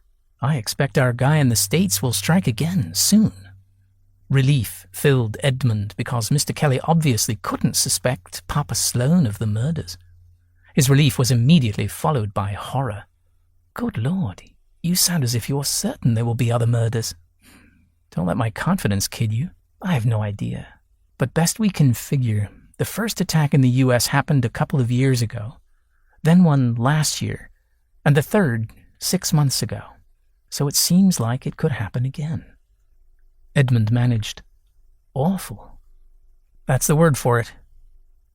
And it couldn't be my foster father. He grew ill several years ago and has had relapses several times." "So I understand. Sooner I get the answers I need from you and others, the faster I can get back to New York and hand over the details." Kelly smiled. "I'll stop cluttering up your spare room." He sounded amused, almost brutally casual about murder, but of course he spoke of his work. He would not be haunted by old dreams, memories, whatever they were. "I guess I should talk to the other Mr. Sloane as soon as possible." Edmund said, Would you like to see more of the city? Peters, my secretary, can arrange a tour. He should return from out of town today and might show you the sights himself. That would kill 2 birds with 1 stone, get his infernal hovering secretary out of his hair and keep watch over Kelly without having to take on the duty himself." The breezy manner vanished. "I'm here for one reason. When the villain is seized, sure, I'd love to see the place. I'd enjoy seeing it with you." He held up a hand.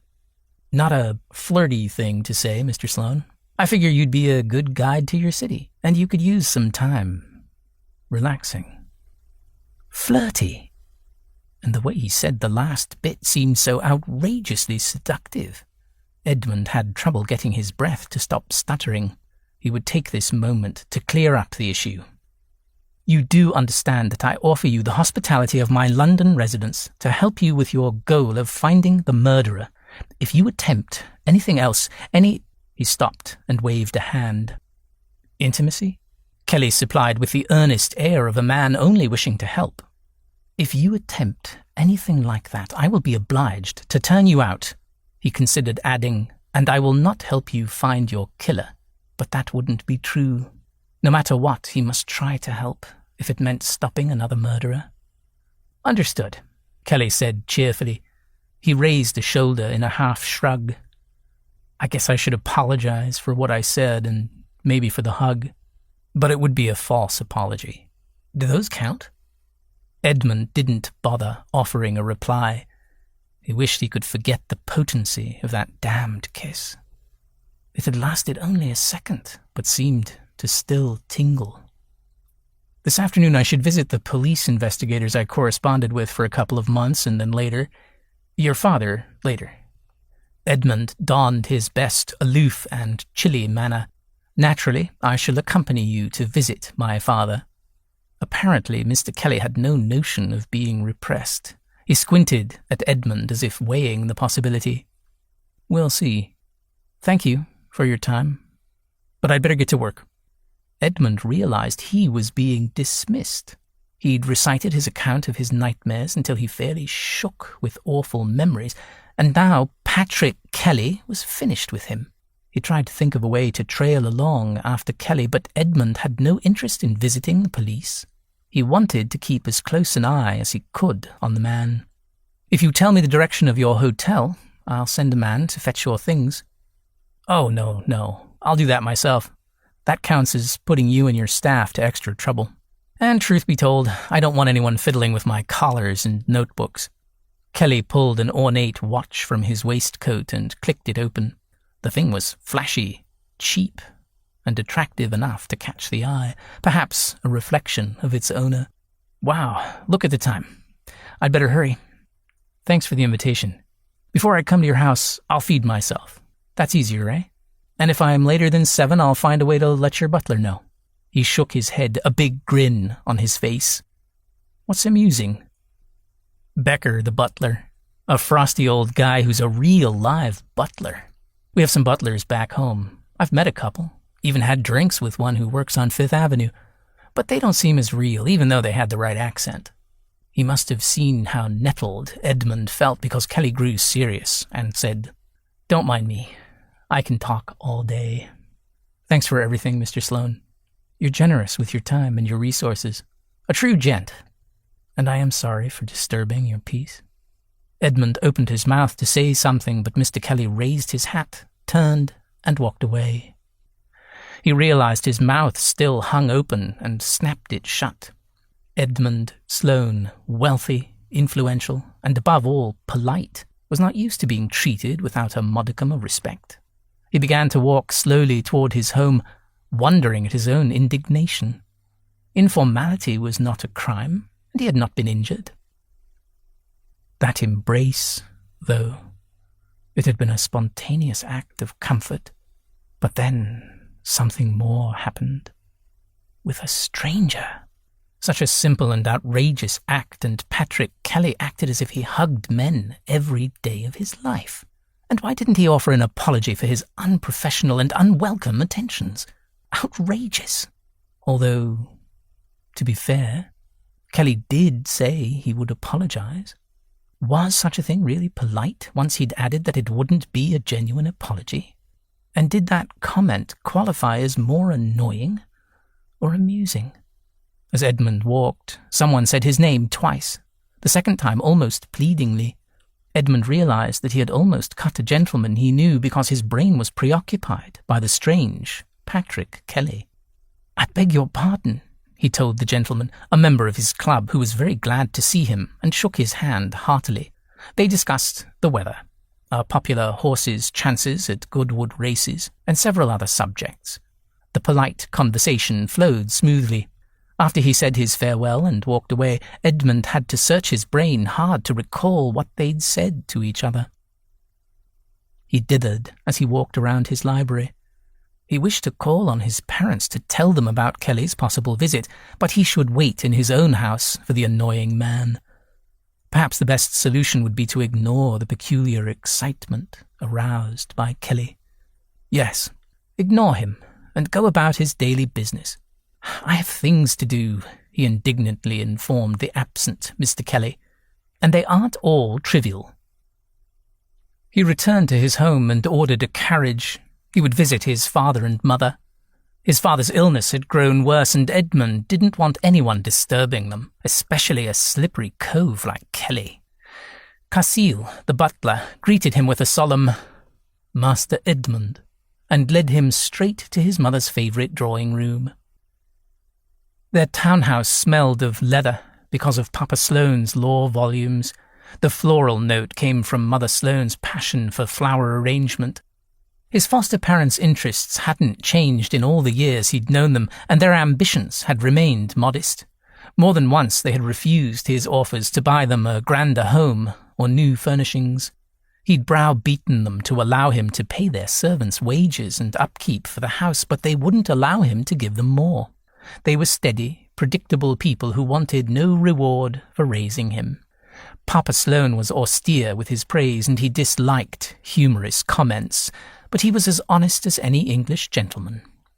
Edmund had been raised to be polite, so he managed to hide his shock at the sight of the change in his foster father, whose cheekbones and prominent nose seemed to take up more of his face as his waxy flesh receded. The shocking lumps on his face seemed to have grown larger and multiplied since they'd met a week earlier. Seeing him and listening to his conversation silenced any doubts for Edmund. Mr. Sloane was not the sort of man who'd harbour horrible secrets, much less create them in the first place. Pale and angry, Papa Sloane loomed over Edmund, coaxing him up and out. His big hands shook. "My dear boy, my dear boy." Did he sob? He spoke to Edmund of a Labour candidate he didn't trust and of rising interest rates. Edmund listened with affection, though not with much interest. He'd listened to so much trivia today. He did every day. But only the contrast of his encounters with Kelly told him as much. And that dream or memory of Papa Sloane seemed more shocking than the drip of blood and dead, staring eyes, perhaps because Edmund had rarely recalled it. After a few minutes, Papa Sloane excused himself to prepare for dinner, of course. No matter if they had guests or dined alone, they would change for dinner. The fact that Papa Sloane was donning more formal evening wear did not tell Edmund if his father was well or not. Even if Mr. Sloane perched at the edge of death, he'd dress for dinner. The butler returned with tea for Edmund. "Mrs. Sloane wished me to inform you she'll be with you in a few minutes, sir." Edmund thanked Cassile and dismissed him. He stared into the fire, trying not to think about anything other than the heat of the tea on his tongue.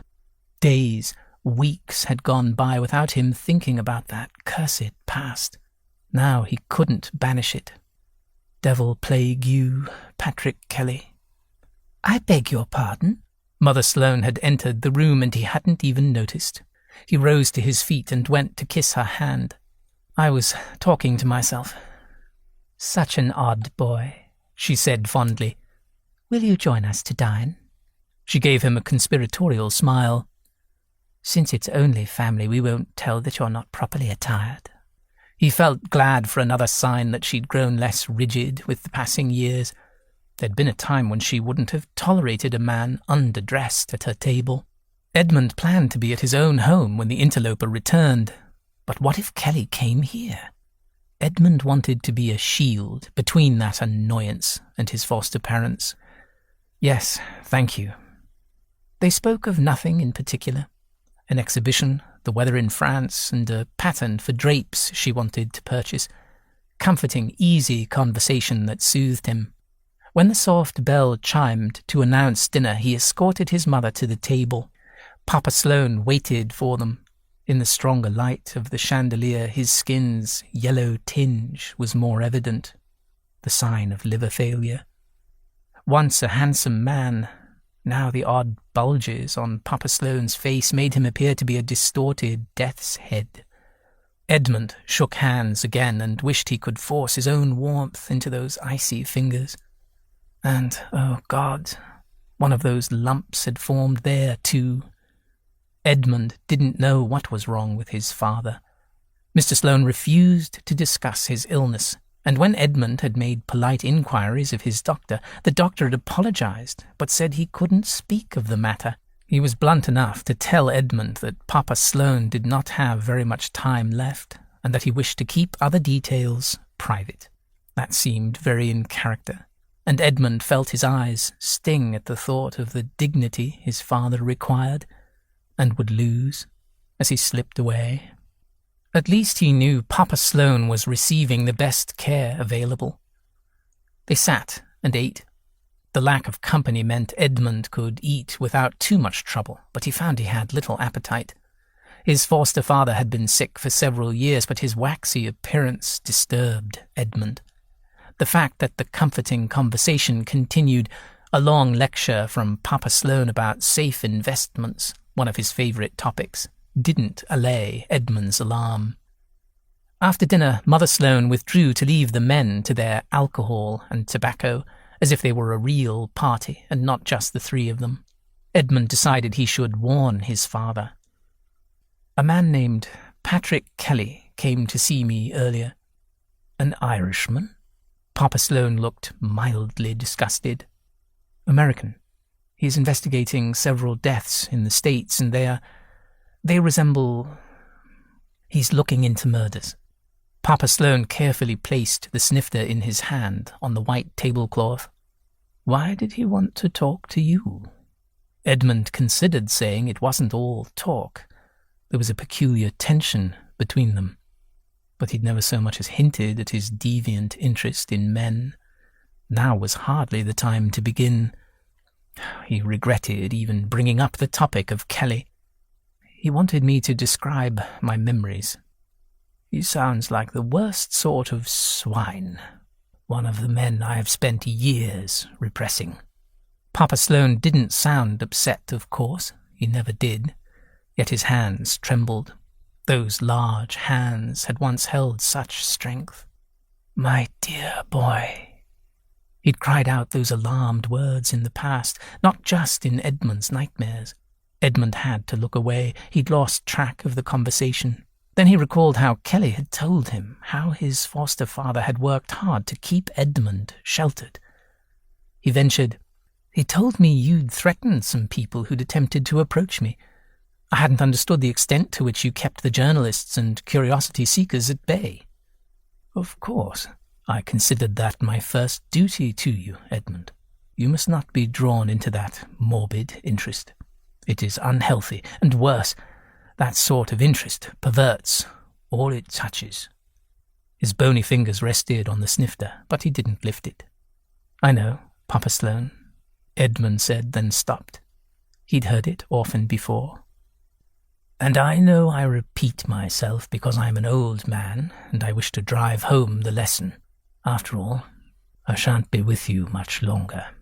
He seemed entirely calm and matter-of-fact, though he didn't look Edmund in the face and instead stared at the brown liquid in his glass. I hope you will protect yourself and my widow. Edmund had no idea how to respond to such plain speaking. They didn't mention his illness, and certainly didn't chat about his demise. Should he protest Papa Sloane's statement? That seemed disrespectful. I will protect her, always, Edmund said at last. His foster father raised his gaze to look at Edmund. He even smiled. I'm reassured. You'll keep away those who would want to shovel up the dead past. Ah, Edmund, I couldn't cherish you more if you were my own son. The rare show of affection warmed Edmund, though he noticed the usual addition at the end, just as Mr. Sloane would never allow Edmund to address him as plain Papa. He never let Edmund forget the truth of their relationship. Perhaps it was to pay delicate respect to the parents Edmund had lost, or to remind him that the Sloanes, as they were not his real family, had had no true obligation to take him in. Thank you, he said to Papa Sloane. Shall we join Mother Sloane? Edmund swallowed the rest of his port, pushed away from the table and rose to his feet. Someone knocked, and at Papa Sloane's "Come," Casil entered noiselessly. Mrs. Sloane is in the library with a guest. He pressed his full lips together, then admitted in a lower voice, She didn't ask for you to be informed, sir, but I suspect you'd want to know. Who is the visitor? An American gentleman. Mr. Kelly, Edmund said, disgusted. I'm glad you warned me about this creature, Papa Sloane told him. But Edmund didn't really listen. He turned the disgust on himself, for he felt a rising excitement. He might have been a boy hearing about a circus or an explosion in the neighborhood. Edmund helped Papa Sloane from his chair, and they walked slowly to the drawing room. Mother Sloane sat on one of the stiff-backed wooden library chairs, and Kelly stood near the fireplace. She beamed at her husband. "This is Mr. Kelly. He didn't wish to disturb you." "How did this man enter the house without my knowledge?" Papa Sloane sounded as reasonable as ever, but Edmund knew that the more even-handed he sounded, the more inflexible he could be. "Why, he's a friend of Edmund. They share an interest in art." Edmund's astonished laugh came out far too loud. "No, my dear, he is the worst sort of trickster." Papa Sloane's voice was as quiet as a whisper, which made everything else in the room go silent. He said in an only slightly louder voice, "Why are you bothering my wife, Kelly? Here now. No need to worry. I'm not a thief or some such scoundrel, nor a murderer." Kelly looked at Papa Sloane as if he'd just scored some sort of points in a game. "I'd heard you weren't well, and I wanted to check with the missus before I talked to you. She said it was a good plan to talk to her first." She murmured something about him being so considerate, and Edmund realized that Kelly's appeal affected her as well. Patrick Kelly must charm everyone he met, except, apparently, Papa Sloane. "I know your intentions. Edmund told me about you," Papa Sloane said. "Fast work?" Patrick grinned at Edmund, who resented that intimate look. Thank goodness the effect of that cheeky expression could be dulled by annoyance. "What can you mean?" Edmund asked stiffly. "Well now, I figure you all finished dinner less than half an hour ago, right?" No one answered, so he said, "Or was it only 15 minutes? Half hour?" 15 minutes, Edmund said to shut him up. "And before that, I mean during the meal, I'm sure you didn't mention the main reason I'm here in England, not with a lady present. So there you go. You got the information to him just now, when you gents were alone." Mother Sloane's smile vanished, and now she wore an anxious frown, and Edmund realized fretful was her more normal expression. He grabbed a chair and placed it next to hers. When he sat near her, she reached across, patted his arm, and murmured something apologetic. "We will not discuss your business in my house," Papa Sloane told Kelly. "Did you eat?" Kelly asked Edmund. "Can you, with them?" "Go away," Edmund growled. "Sure. Just a few questions and I'll be gone." "Go away. You sneaked into my family's house. You are an unscrupulous and dishonest devil." Edmund never lost his temper. That, Hazy thought, hit him even as fury filled his throat, and he trembled with emotion, stronger than any he recalled. It was as if fire licked through him. Kelly should have winced or shown some kind of pain with the rage Edmund directed at him. Instead, he only nodded. "You're probably right about all that unscrupulous and whatnot. But I'm also hunting a murderer. That's what's most important." "I'm so sorry, Edmund," his foster mother whispered. "I had no notion he was not whom he claimed to be." "It's all right," he murmured to her, ashamed of his show of emotion. She put her hand on his arm again and once more spoke to Edmund rather than her husband. "Hunting a murderer? Why would he want to speak with us?" "Dear, perhaps you and Edmund should take some tea in your drawing room," Papa Sloane said. "I will deal with our unwelcome visitor." "I'll stay," Edmund said. "I think not," Papa Sloane said. "Please escort your foster mother." Edmund rose at once and held out an arm. He'd escort her, yes, but he'd be back as soon as he could. Chapter 4. Patrick couldn't believe how such a skinny, sick old man could give off an almost palpable sense of power. And Ned Sloane the polite had his own moment of authority when he'd gotten angry. Too bad for these Sloanes, Patrick didn't get cowed easily when it came to his job. He really shouldn't have teased poor Edmund, though, nor the sick old gent either. Something about the stuffiness of the place must have awakened that devil in him. He liked the lady, though. She'd been wildly curious, but far too stiff and polite to ask pointed questions. He hoped she wasn't sick, too. The lady and Edmund left the room. The old man at last eased himself into a chair, slowly and painfully. Patrick only watched. He itched to help, but knew he'd be cursed if he tried, or whatever passed for cursing with Mr. Sloane. "That's some obedience you command there, Mr. Sloane." "Tell me what you came to say, and be gone," Sloane said.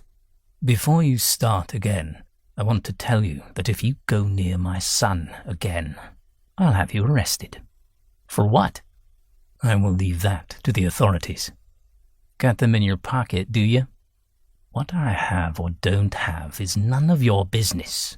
He waved a skeletal hand which also had some of those odd lumps on it. "I assume you're looking at some murders in your country, and you're convinced the Lawton murderer is involved." That silenced Patrick for almost a quarter of a minute. "Did you have time to check into me? Or am I not the first person to come calling about this?" "You're not the first to invent a lunatic theory. The murderer is dead, and he did not rise up from the grave to kill again. I suspect you're on the hunt for something else.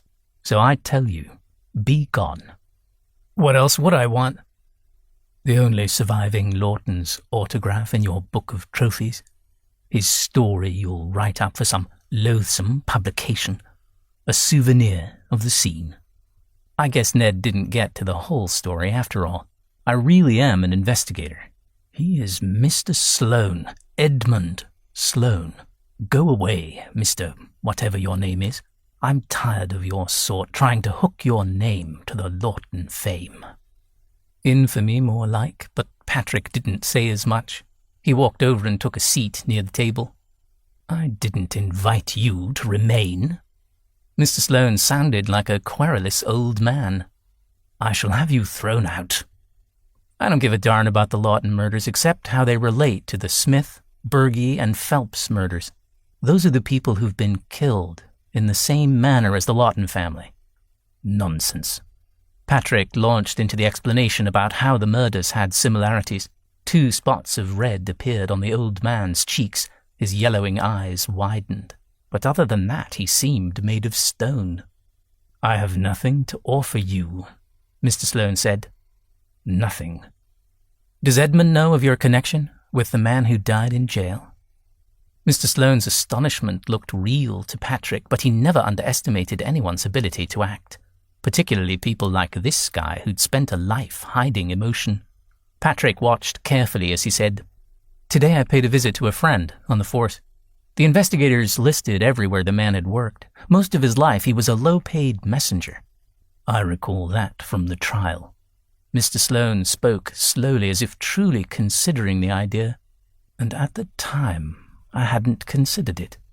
But he might have delivered some papers for me." "Maybe. But what didn't come up at the trial was before that. When he was a boy, he was a gardener's assistant. He worked at your family's home in Sussex." He could have sworn the old man blinked rapidly a few times, but otherwise he seemed calm. "The murderer was almost my age, so if he worked at Morwell it would have been decades ago." "Yes, you were about 6 years older than he." "And I was away at school when he worked at Morwell House." "Holidays?" "This is fruitless talk, Mr. Kelly. I didn't know the man. Go away, sir." "Not yet. I have a few more questions. I want to know what Edmund might have told you about what he saw and what you saw that day." Now the astonishment was real. "I? You came to fetch Edmund, didn't you?" "That wasn't in the official record. That has nothing to do with the investigation." "I have the record. I've studied every bloodthirsty detail in the police record. Your name was mentioned once in those accounts as the person who was called to fetch the lone survivor." "Go away." Patrick leaned close. He didn't feel good about asking, but he'd guessed what ailed the old man and wondered if it could be of use. "Soon enough I will go, and you'll never see me again." "Does your family know What's wrong with you?" he whispered. "Go away, sir." He looked on the edge of tears, but Patrick knew he wouldn't fight after that veiled threat. Patrick chewed on his bottom lip, unwilling to push the poor old stick of a man after all. He sighed and sat back again. "I wanted to figure this out with your help. I think the answers are here in England, and I can't leave until I have them." You are the worst sort of ghoul." From the doorway, Ned spoke. "That's what I believed, Papa Sloane. But now I imagine the worst sort of ghoul is one who knows a fact that might help catch a murderer and doesn't speak up." Patrick didn't dare glance at Ned. He didn't want that too sharp old man to get even a hint of Patrick's attraction. And looking at the handsome form of Ned Sloane did something to Patrick Kelly, giving him a lift of the heart that surely must show on his face. He watched old Mr. Sloane, waiting for him to consider Ned's words, best not to interrupt. Mr. Sloane closed his eyes and breathed audibly for several seconds. Had they managed to give the sick guy a heart attack? Patrick leaned forward, his own heart going pretty darned fast. I don't feel well," old Mr. Sloane murmured. For a second his bright, unfogged gaze locked onto Patrick. The crafty old gaffer was obviously faking. "I say, sir." Ned started forward from the door. He seemed devastated. No doubt the obviously suffering idiot never admitted weakness. The old man seemed the stoic sort who described a lopped-off arm as just a scratch. Ned put his hand on Mr. Sloane's shoulder. "Shall I send for the doctor?" No. I think I shall retire." Within a minute, a stout butler and footman, far less impressive than Ned's own Becca and Liam, had come to help the old man leave. The servants exchanged wide-eyed glances. Yep, the son of a what-not had them in a real stew about his health, so this wasn't his standard ploy to get out of talking. Ned followed the old man and his parade out of the room. Everyone seemed to forget about Patrick, which was fine with him. He rubbed his hands together and looked around. The desk seemed the ideal spot to start. He wouldn't find any evidence about the murders, of course, but he might find something about Mr. Sloane, the barrister, who had secrets and more secrets. The old man had changed the moment Patrick mentioned Morwell House, the Sloane family's old pile. The big stone house was impressive enough to be included in the Great Halls of England collection Patrick had found in a stereoscopic display during that afternoon's research. Settling behind the desk in a leather chair with wheels, Patrick got to work. The papers on the desktop revealed nothing more than other people's business, and even the locked drawers didn't contain anything more interesting than a copy of Sloane's will. Standard provisions, leaving it all to Ned with notes about the care of his widow and other interests. Other interests? What the devil are you doing? Ned strode to the front of the desk. His face was red. I'm snooping, Patrick said. He put away the will and slid the drawer shut. He didn't dare use his picks to lock it again, not in front of Ned. Ned's mouth opened, but he didn't say anything. He snapped it shut with an audible click.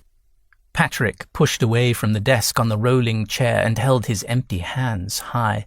He opened his jacket and showed the interior of first one side and then the other. Not robbing him, see? Are you always so brazen? Ned sounded hoarse, but with amazement, not outrage. Not yet. Might as well tell the truth. Sometimes at work. I'm a mild sort of guy otherwise.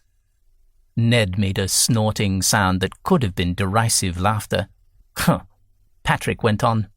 It depends, you know. Missing pearls, I probably follow the rules. This case is different, Ned. You know it is. He took a risk using that first name, but he wanted to appeal to the survivor, not the Mr. Edmund Sloane who'd taken over from the little boy. I'm Mr. Sloane, and I'm removing you from the premises. He'd do the same if he were in Ned's shoes, so Patrick decided to skip anger. He asked, Should I go back to my hotel? Not at all. I'm accompanying you to my home.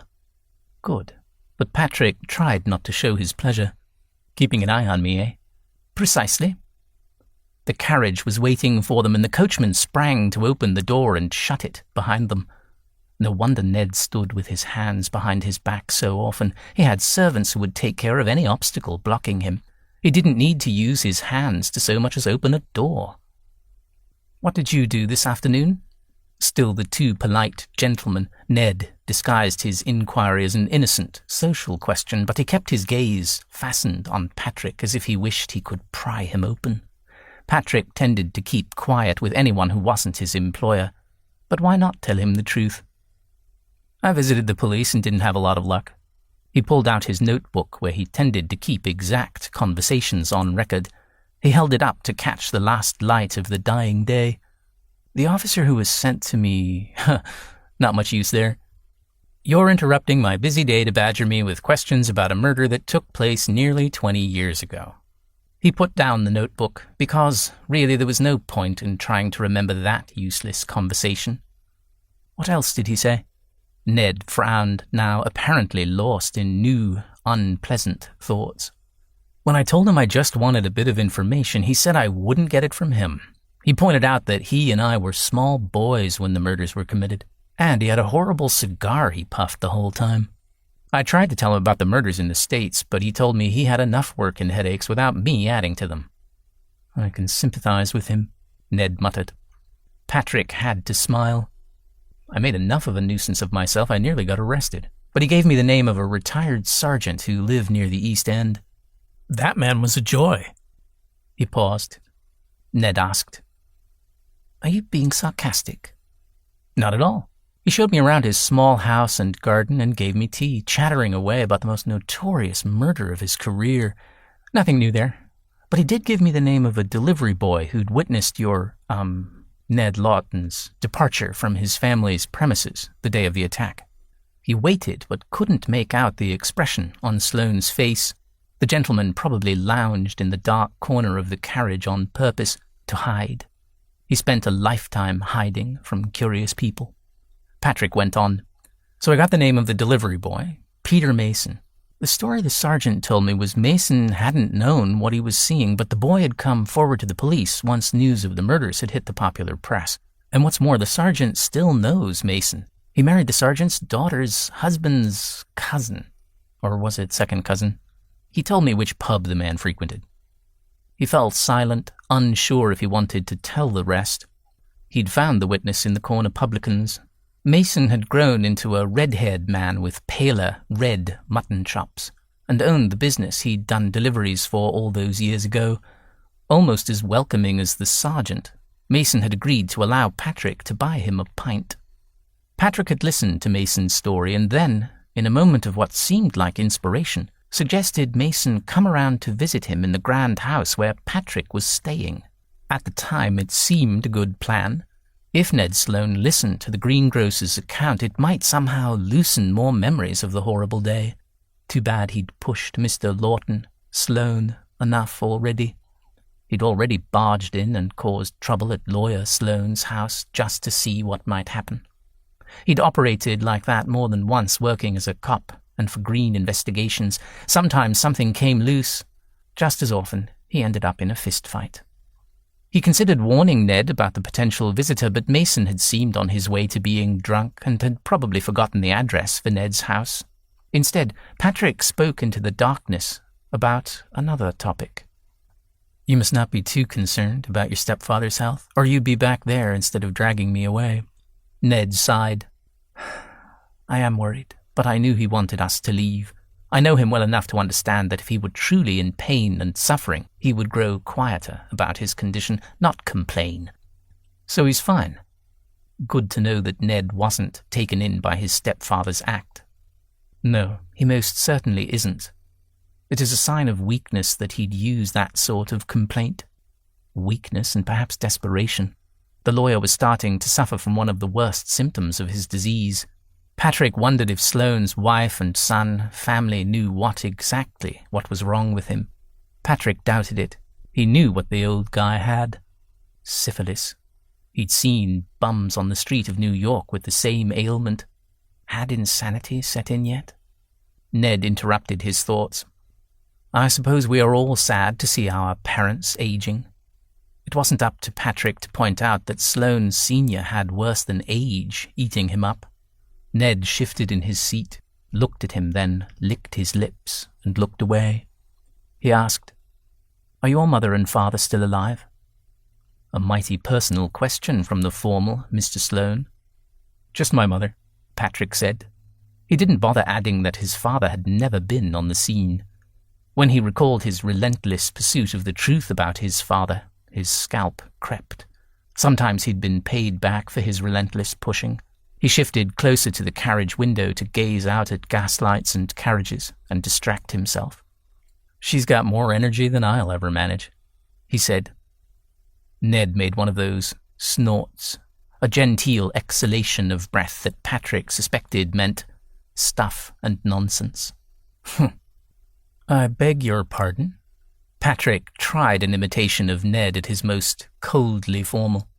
Ned actually laughed. "Your mother must be formidable indeed." "That's the word for her." Patrick grinned, gaining too much pleasure from making Ned laugh. Much of the day he'd enjoyed the secret pleasure of that embrace and light touch he'd taken from Edmund Sloane, when he wasn't reading descriptions of the murder scene and the trial. Strange that a quick embrace could create such a stir in a busy man like himself. Never mind the fact that his current state of physical tension fit a younger man's mooning, or that his plans didn't include any sort of entanglement. Of course, as his mam and boss might point out, planning wasn't his strong suit. Intuitive was the word his boss used. Impulsive dafty was his mother's description. They fell silent during the ride to Ned's house. Patrick, who usually didn't give a darn about what other people thought of him, hoped they'd grow comfortable with each other. Not likely he'd relax due to the physical awareness keeping him charged and alert near Ned. He couldn't stop staring at the man, and shifted his eyes away quickly when Ned looked back. A game of tennis with his damned eyeballs. It would give him a headache just when he needed to use his noggin. Something had awakened in Patrick Kelly, and he wondered if he could put it back to sleep. Maybe a nice, quick encounter with someone. Yes, something casual would let him think clearly again. Where would he find such a dangerous, illegal encounter in a strange city? Best make an appointment with his own hand. He needed to get his mind off the subject of Ned's slender body, lush mouth, and dark eyes. He'd been a fool to admit anything to Ned, of course. In the spirit of keeping the man off balance and thinking outside his usual limits, Patrick had succeeded in pushing himself over. Maybe Ned didn't notice Kelly's attraction seemed to be growing and taking up more room. It damn near filled every inch of the carriage. Once they'd step outside, the whole thing would dissipate. He was wrong. Once they stepped into the house, Ned shifted from foot to foot and shoved his hands in his pockets in a most ungentlemanly manner. He didn't even pretend to hide his nervousness. "A drink?" Ned hesitantly asked. "I mean, would you care for a drink?" "Sure. A beer would be fine." Ned led him to a fantastical sort of sitting room, a large space with lavish displays of flowers and plants. It wasn't a greenhouse exactly, but the room smelled of clean, damp earth and the sweetness of too many flowers.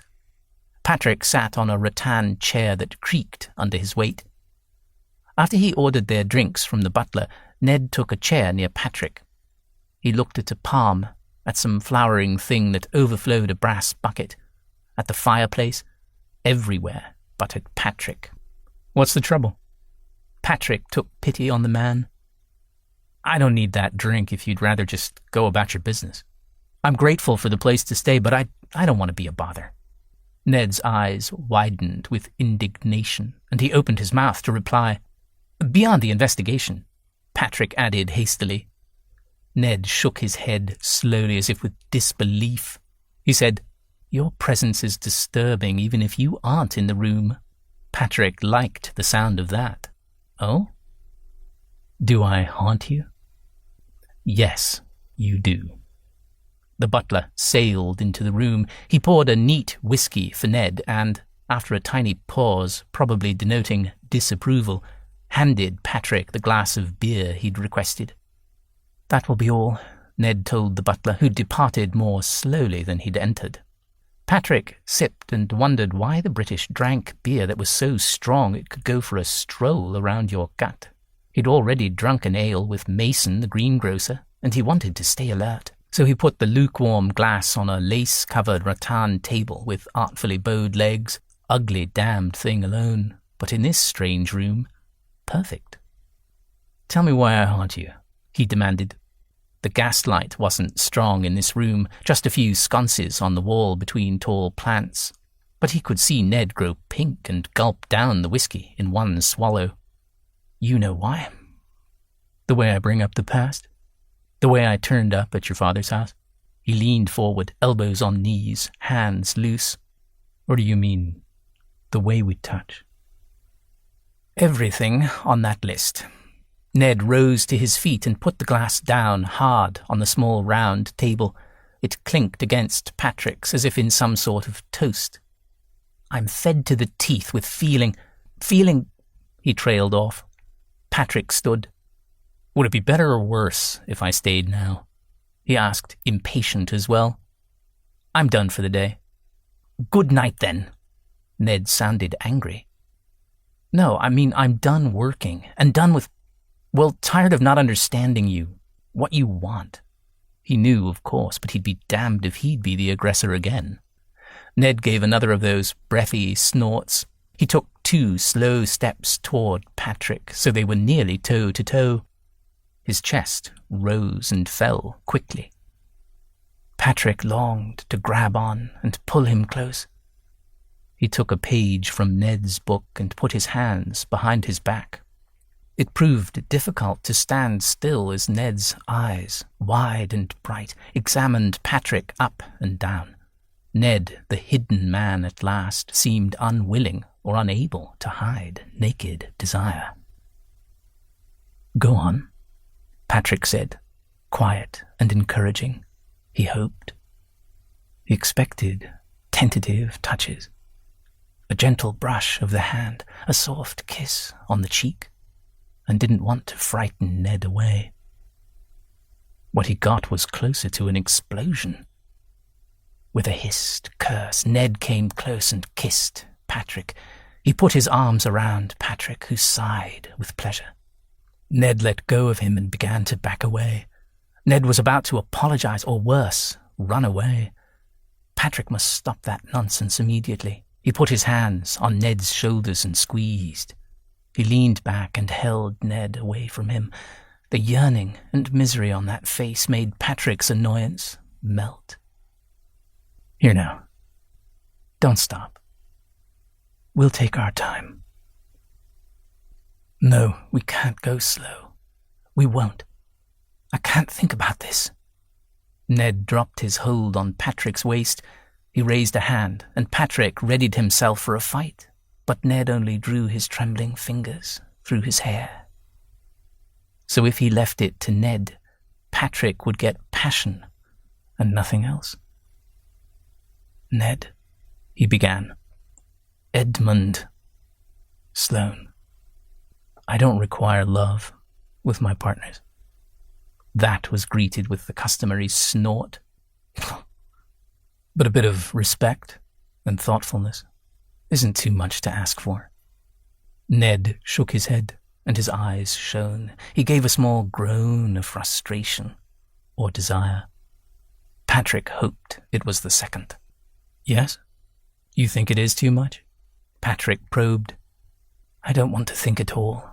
I don't want any part of thinking," Ned said. "I just want to do this. Get it over with, and maybe my brain will stop pushing me to—" He licked his lips, which must have gone dry from his breath coming fast and hard.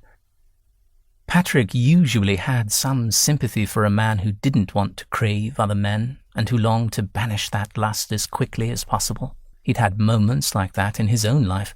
Heck, less than an hour ago he'd considered seeking out an anonymous encounter. But for some reason, Ned's intention to use him to reach orgasm, and nothing else, annoyed him. It would be a challenge, he decided. He bent forward and pressed his mouth to Ned's jaw. He inhaled the scent of the flowers around them, of the male nearly in his arms, all expensive linen and wool and lust. "If you want this, I'm more than happy to oblige, but only if we go at a slower speed. We talk when I want to talk." He punctuated each word with a tiny kiss or nip. "Or perhaps, if and when you want to talk." "Oh, no, no." Ned groaned the words, and he raised his chin like a dog offering its throat, giving up control. "Oh, no, no," was right. Ned obviously didn't want to blame himself for whatever happened. Patrick cupped Ned's warm face in his palms and leaned forward. A gentle touch, nearly a kiss. Their breath mingling until Patrick needed more. He slid into kisses, deeper and deeper, and then he grew as urgent and feverish as Ned. For a time he allowed himself to taste and feel, and he groaned and moved closer, thinking only that he needed a shave, and perhaps his beard burned Ned's lips and softer skin. Such soft skin and lips and delicious kisses. He'd pressed Ned to the door, and his hands moved from his cheeks, down over his shoulders, and then around Ned's body, clinching him tight so they again pressed together, hard, moving, panting. Already too excited, Patrick warned himself. Too fast, too much. He would not allow mindlessness to control either of them. He stopped, leaning his weight on Ned, and murmured, "Calm down," to both of them. Ned grunted, stronger than Patrick had imagined. Ned dropped to the floor, dragging him along. Patrick lowered himself slowly, going without protest. They lay on their sides, entwined and kissing. Soon Patrick lay on his back, the surprisingly solid form of Ned on top of him, straddling him. Patrick couldn't stop himself from touching Ned, but he also said, "So much passion knotted tight in you." He let his fingers work Ned's flesh, pressing along his back and shoulders. Ned moved his prick, rubbing and pushing against Patrick's belly, hard and urgent. Patrick sensed the throb and the heat, even through the layers of Ned's fine evening wear and Patrick's rougher trousers. Or perhaps he felt his own engorged organ. So close, so fast. He circled his arms around Ned and twisted to dislodge him. "Sorry." Ned scrambled back, rushing off as full of terror as he'd been when he'd shoved forward. "It's fine, Ned." Edmund. "No need to worry." Ned sat, knees bent, and rubbed his face with both hands. His fingers trembled, for goodness sake. Patrick sat up too. "Touching you, kissing you is lovely. Don't worry, I know what you want." A wisp of a smile or grimace touched Ned's face. "Oh? You want to have it happen without you saying anything about it? No blame on you. You don't want to enjoy it, but you crave it." "Fool." Ned spoke without heat. "Why do you have to talk? Why? Why do you have to stay silent?" Ned swallowed and shook out his arms, then brushed the fabric of his jacket. "When you go to the loo, do you discuss the details? This is like going to the loo? I don't mean to be insulting, but rather, yes. You've never loved anyone, have you? My family. But I understand what you mean. Physical affection, such as between spouses. That's not... No. Have you? I've come closer than you, that's for certain. Have you had some experience with this loo thing of yours? Laying down with another man?" "I have." "How often?" "This is none of your affair." He began to rise, wincing. The rise in his trousers was still obvious. "Calm down," Patrick urged. "I intend to, Patrick patted the floor. Sit again. We'll not talk about your past, I promise. I should probably retire, Ned said, even as he slumped back onto his rear, less gracefully this time. Then you should relax. When I touched your back, I could feel you were as tight and hard as iron. Take off your jacket. Let me help you loosen your flesh with a massage. What do you mean? Rubbing your muscles. I know that, but... A Finnish boxer in the city showed me how. He stopped to remember the pleasant sessions he'd enjoyed in a dingy cellar that held the permanent musk of men and sweat. Effleurage, friction. It'll loosen you a bit. He snapped his fingers. Coat and vest off. Vest? Ned crossed his arms over his chest. Waistcoat.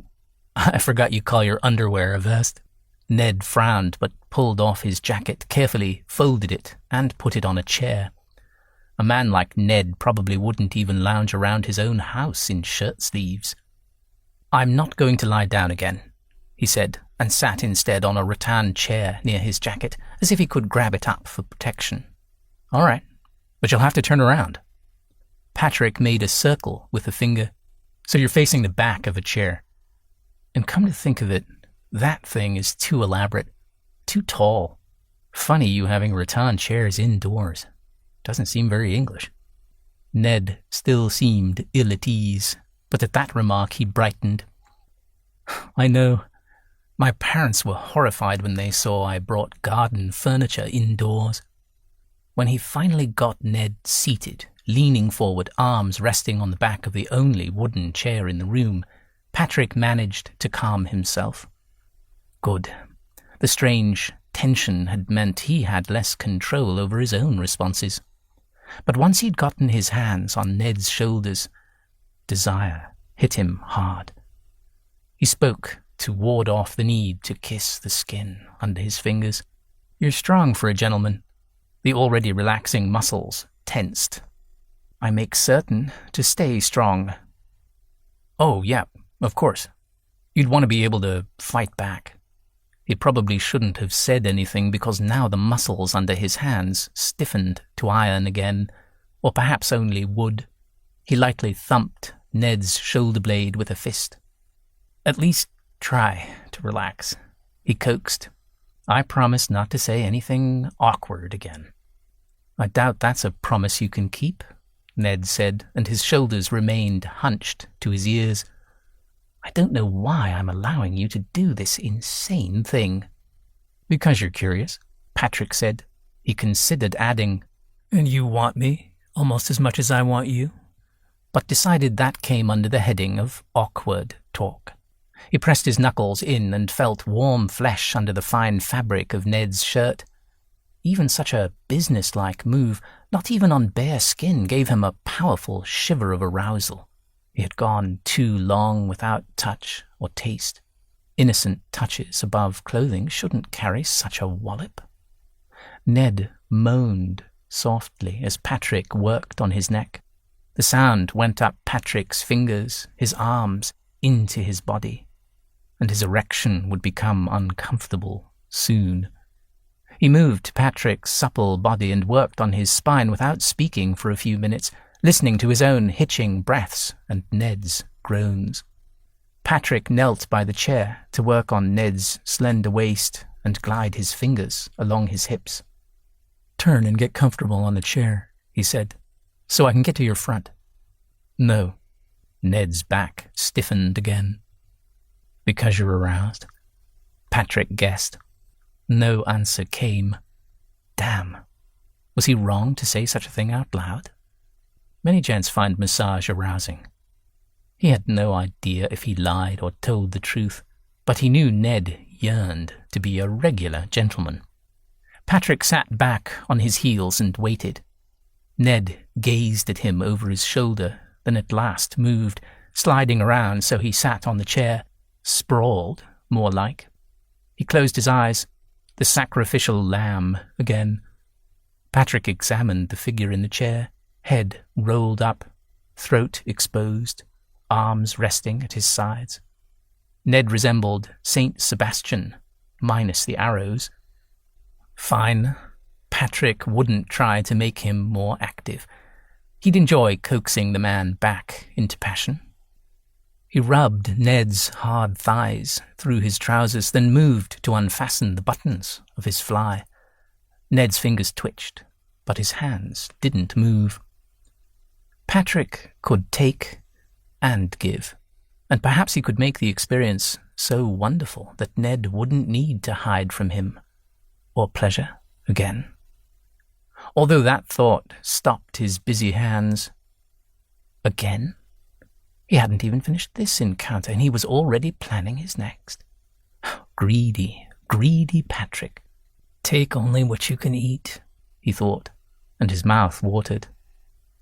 He unpeeled the gift of Ned as much as he could, exposing skin from armpits to knees, and set about worshipping what he'd bared.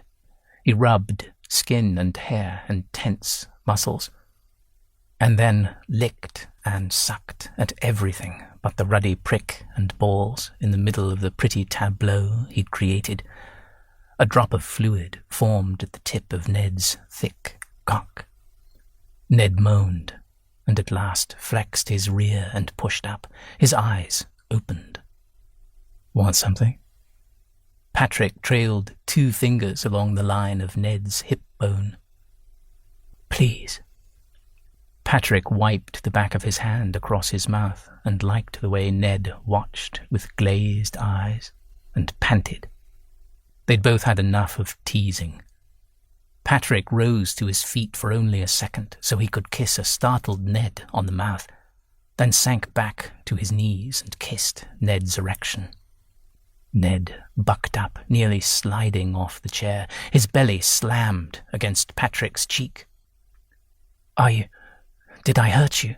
Ned asked, voice gruff. Fine and dandy. Patrick grinned like a fool. I am going to enjoy this. This time he kept one hand on Ned's thigh, the other wrapped around the base of Ned's prick, and Patrick licked and sucked as if his life depended on getting that cock into his mouth and down his throat. Oh, he loved the flavor and smell and texture. His own erection demanded attention, and he freed it awkwardly and one-handed as he attacked Ned's. His rising orgasm took him by surprise, coming so fast and hard. He nearly clenched his teeth. God, no biting down. He pulled off at the last moment. With one hand he stroked Ned absently as he enjoyed the pulsations spiking through him. He gasped and shuddered. Patrick studied the man whose cock he held. Ned didn't appear to notice Patrick's distraction, if that amazing release could be called that. Eyes closed again, lips parted, brows furrowed. Ned looked as if he'd forgotten something, lost in his own world of pleasure, locked away from Patrick. But that was fine, for now. Patrick wished he could permanently capture the image of Ned pumping into his hand. Memory would have to serve. Ned's head went back, and then he cried out, a sob or shout, and Patrick leaned close to lick and suck again. The cock in his hand hardened. He suspected once the ease of the release had passed, Ned might be filled with regrets and self-recrimination, and he had no interest in watching that dreary battle with guilt. He pulled out his handkerchief and carefully cleaned off Ned and then his own body and hands. There, he said as he used both hands to button up Ned's trousers. You have finally relaxed. Ned's eyes widened and he gave a crack of laughter, then covered his mouth as if he'd made some sort of faux pas. Patrick didn't point out that his cries as he'd spent were louder than his laughter. Good thing the servants hadn't burst in to see what was wrong with the young master. Thank you, Ned said awkwardly. May should I? No need to reciprocate. I took care of myself. Patrick tucked himself away. Ned looked worried. It's not good to do that, you know. Bring oneself off? Ned nodded. It can be dangerous. Ah, geez. I doubt it's the health hazard the doctors tell us it is. I don't do it excessively, Patrick added. Not anymore, at any rate. I think that's where the trouble might lie. Like alcohol, a glass of wine with dinner won't kill a man. Too much, and it will kill him. The scowl on Ned's face was fierce. Patrick nudged him. What's wrong, Ned? Edmund rose to his feet and hastily adjusted his clothing, embarrassed to even speak of the vile habits of men. I am Mr. Sloane, he grimaced. Or Edmund, I suppose, since we must be on a first-name basis now. Patrick laughed as if he'd made a funny joke. And yes, perhaps it was amusing. Edmund smiled, even as he blushed. I figured you'd be the sort to look like you'd faced a firing squad after exchanging some pleasure, Patrick said. Edmund felt nettled, as if shame was something to be ashamed of, and that thought was odd enough to make him smile again. Patrick licked his lips. I guess I was wrong. You don't mind what we did after all? Good Lord, if he agreed he didn't mind their activity, would Patrick Kelly go after him again? An alarming, arousing thought. No, I believe that what we did was wrong. What a relief to say things like that and know it wouldn't hurt Patrick, who apparently had the sensibility of a tree stump. That's a pity. I had a wonderful time, and it's sad to have that ruined by regrets.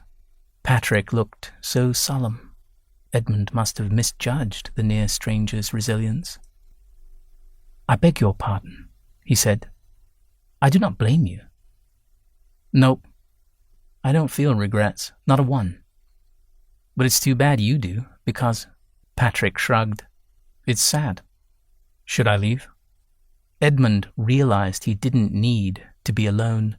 In fact, he felt comforted by the presence of the blunt and unapologetic Patrick.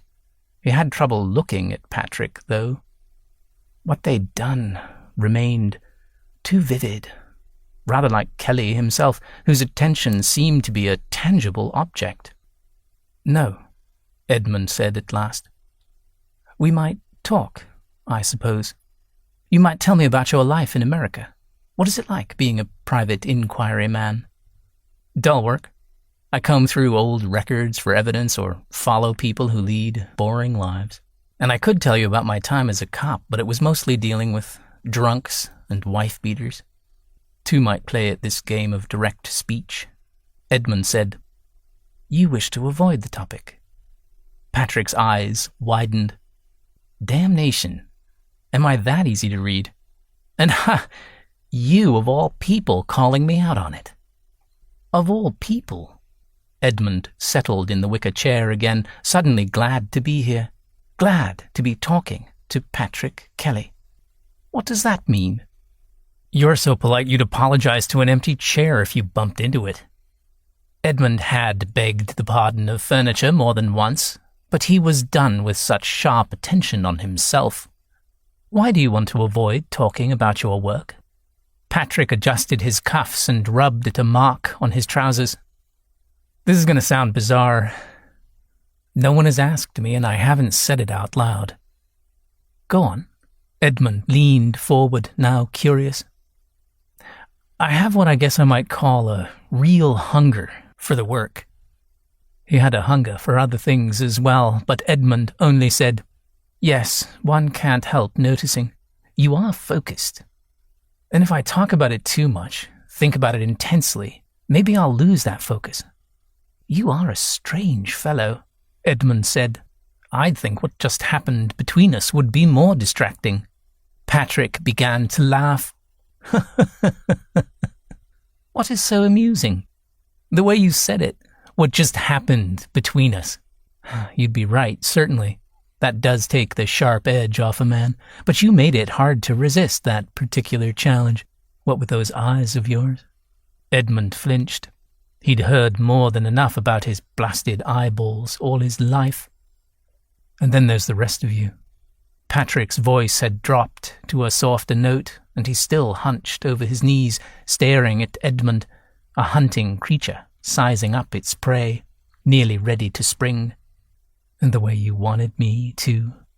I suppose you not bringing yourself off means you walk around in a restless state." Edmund swallowed. He was unused to allowing his thoughts to stray in such a direction. "I've learned to direct any energy into more wholesome matters." Even to himself he sounded priggish. Patrick showed that wicked, unwholesome grin of his. There was a knock at the door, and Edmund jumped to his feet as if he'd been poked. He looked about the room, no sign at all of what just happened, other than a crumpled handkerchief on the floor and perhaps a scent in the air. He swooped down on the handkerchief, then called, "Enter." Becca said, "A person named Mason has arrived. When told the hour is late, he announced that he came at the invitation of Mr. Kelly." Patrick groaned. "Oh, dang it. The greengrocer. And I expect he's more than tipsy." Greengrocer? Edmund wondered what the devil Patrick was up to now. He turned to his butler. "Well, is Mr. Mason under the influence?" "The gentleman is worse for drink." "Who is he?" Patrick looked sheepish. Edmund suspected Mr. Mason had to be bad if that brash American could be embarrassed by him. The visit must have to do with the Lawtons' murders, he suddenly understood. It would do him good to remember why Patrick was here, and it would be best to get this subject covered and over with as soon as possible. Edmund waved a hand. "Never mind. Show him in." As soon as Becca left, the words burst out of Patrick. "Listen, I should have said something. Cripes, I'm sorry I gave him this address." "Oh? He's someone who saw Ned Lawton, leaving the house that day." Edmund sighed. "I suspected it must be something like that. But you still didn't send him packing?" "No." Edmund felt relaxed. His body's tension had been relieved, and more than that, he'd witnessed an anxious Patrick Kelly. What a pity he couldn't possess a photograph or painting of this event. He rose to his feet, and so did Patrick. They stood, side by side, waiting for the greengrocer. Edmund took a step away from Patrick, but he could still sense his heat. He rocked back on his heels. "This has been one of the most interesting days." Kelly whistled. "I'll say." The door opened, and a man with astonishingly red hair entered. Mason tugged a forelock when he spotted Edmund. He even ducked a bit of a bow. "You and your grand house have that effect on people," Patrick muttered. Edmund spared him a scowl before dismissing the butler. "Good evening," he said to his visitor. "Sir, and hello. It's my new friend Mr. Kelly, too." The redhead directed a toothy grin at Patrick. Had the lusty Patrick invited the greengrocer to talk of murder, or did he have ideas of his personal entertainment? That might form the reason of his embarrassment. Mason had broad shoulders and a smile and gleeful manner of a man who'd had at least 2 pints. So maybe... "This is Jimmy Mason," Patrick said. "How do you do? I'm Mr. Sloane." Edmund didn't offer his hand. "The words are polite enough, but you could freeze hot tea with that glacial tone." Patrick muttered again. "Be quiet," Edmund said. He spoke too loudly, but Mason didn't appear to notice. Sloane. That's the name of the big black bird all those years ago." Jimmy Mason lurched forward. He punched Patrick on the arm. "The lawyer bloke I told you about, the one who flew from the house. Flap." He moved his arms to demonstrate. "Different man, different spelling. No relation." Apparently Patrick lied easily. "Mr. Mason here told me a story about the Lawton murders. I thought because you're another investigator..." He said the word loudly with a significant glance at Edmund. "More lies?" Edmund asked quietly. He supposed he should be grateful Patrick was trying to protect his identity, though it seemed absurd to think an investigator would be able to afford a home like this. Patrick went on as if he hadn't said anything. "Because you're interested in the topic, maybe you'd like to hear his account." "Is that what you thought?" Edmund said. "You invited a stranger to my house to tell me a story you believed I might want to hear about that night?" "Perhaps. Yes." He lowered his voice. "I'm sorry about being a nuisance." Now he apologized. Edmund tried to suppress a smile. He should have been upset, but the absurdity of Mason, of the whole evening, proved too much. It's kind of you to make express regrets for your behaviour, and likely out of character. Patrick blinked. By golly, you're teasing me, I think. A little, perhaps. He wished Patrick wouldn't stare at him with such open delight. Edmund moved to the tray of drinks. Would you care for a drink, Mason? I think he's had enough. Patrick began. Yes. Mason spoke loudly over him. I wants a drink. Edmund gave Mason whiskey and himself one as well. He settled back into his chair and waited for the show to start. So you're not Sloane? Mason declared. He wobbled a bit. Please take a seat if you wish, Edmund said. Mason lurched to the wooden chair, the one where Edmund had sat during his massage. He nearly overset the chair, but managed to plunk down before it tipped. The Sloane I saw was a big black bird, like I said, all dark and skinny-like. I only noticed because he had blood on him. He left bloody footprints. His coat or cape must have been what flapped, because he had his arms full. A boy. Patrick watched Edmund, who decided to ignore him. The lump in Edmund's throat didn't vanish, but neither did it grow. He even managed a sip of the drink. Did the boy cry? No, sir. Boy was as silent as he. The house was full of people, mostly cops. I wouldn't have noticed those two at all but for the footprints. Did you see if there was blood on the boy? Mason sniffed the drink, gulped it down. Can't recall, sir. Did he seem awake? Asleep? Mason tilted his glass mournfully. Edmund rose, took it from him, and filled it this time. Here now, Patrick began, but he stopped when Edmund gave him the look, a stare he'd copied from his old headmaster. He handed Mason the drink and resumed his seat. Asleep? He prompted. No, come to think on it. The boy was awake. Big eyes. Everyone knows about those eyes.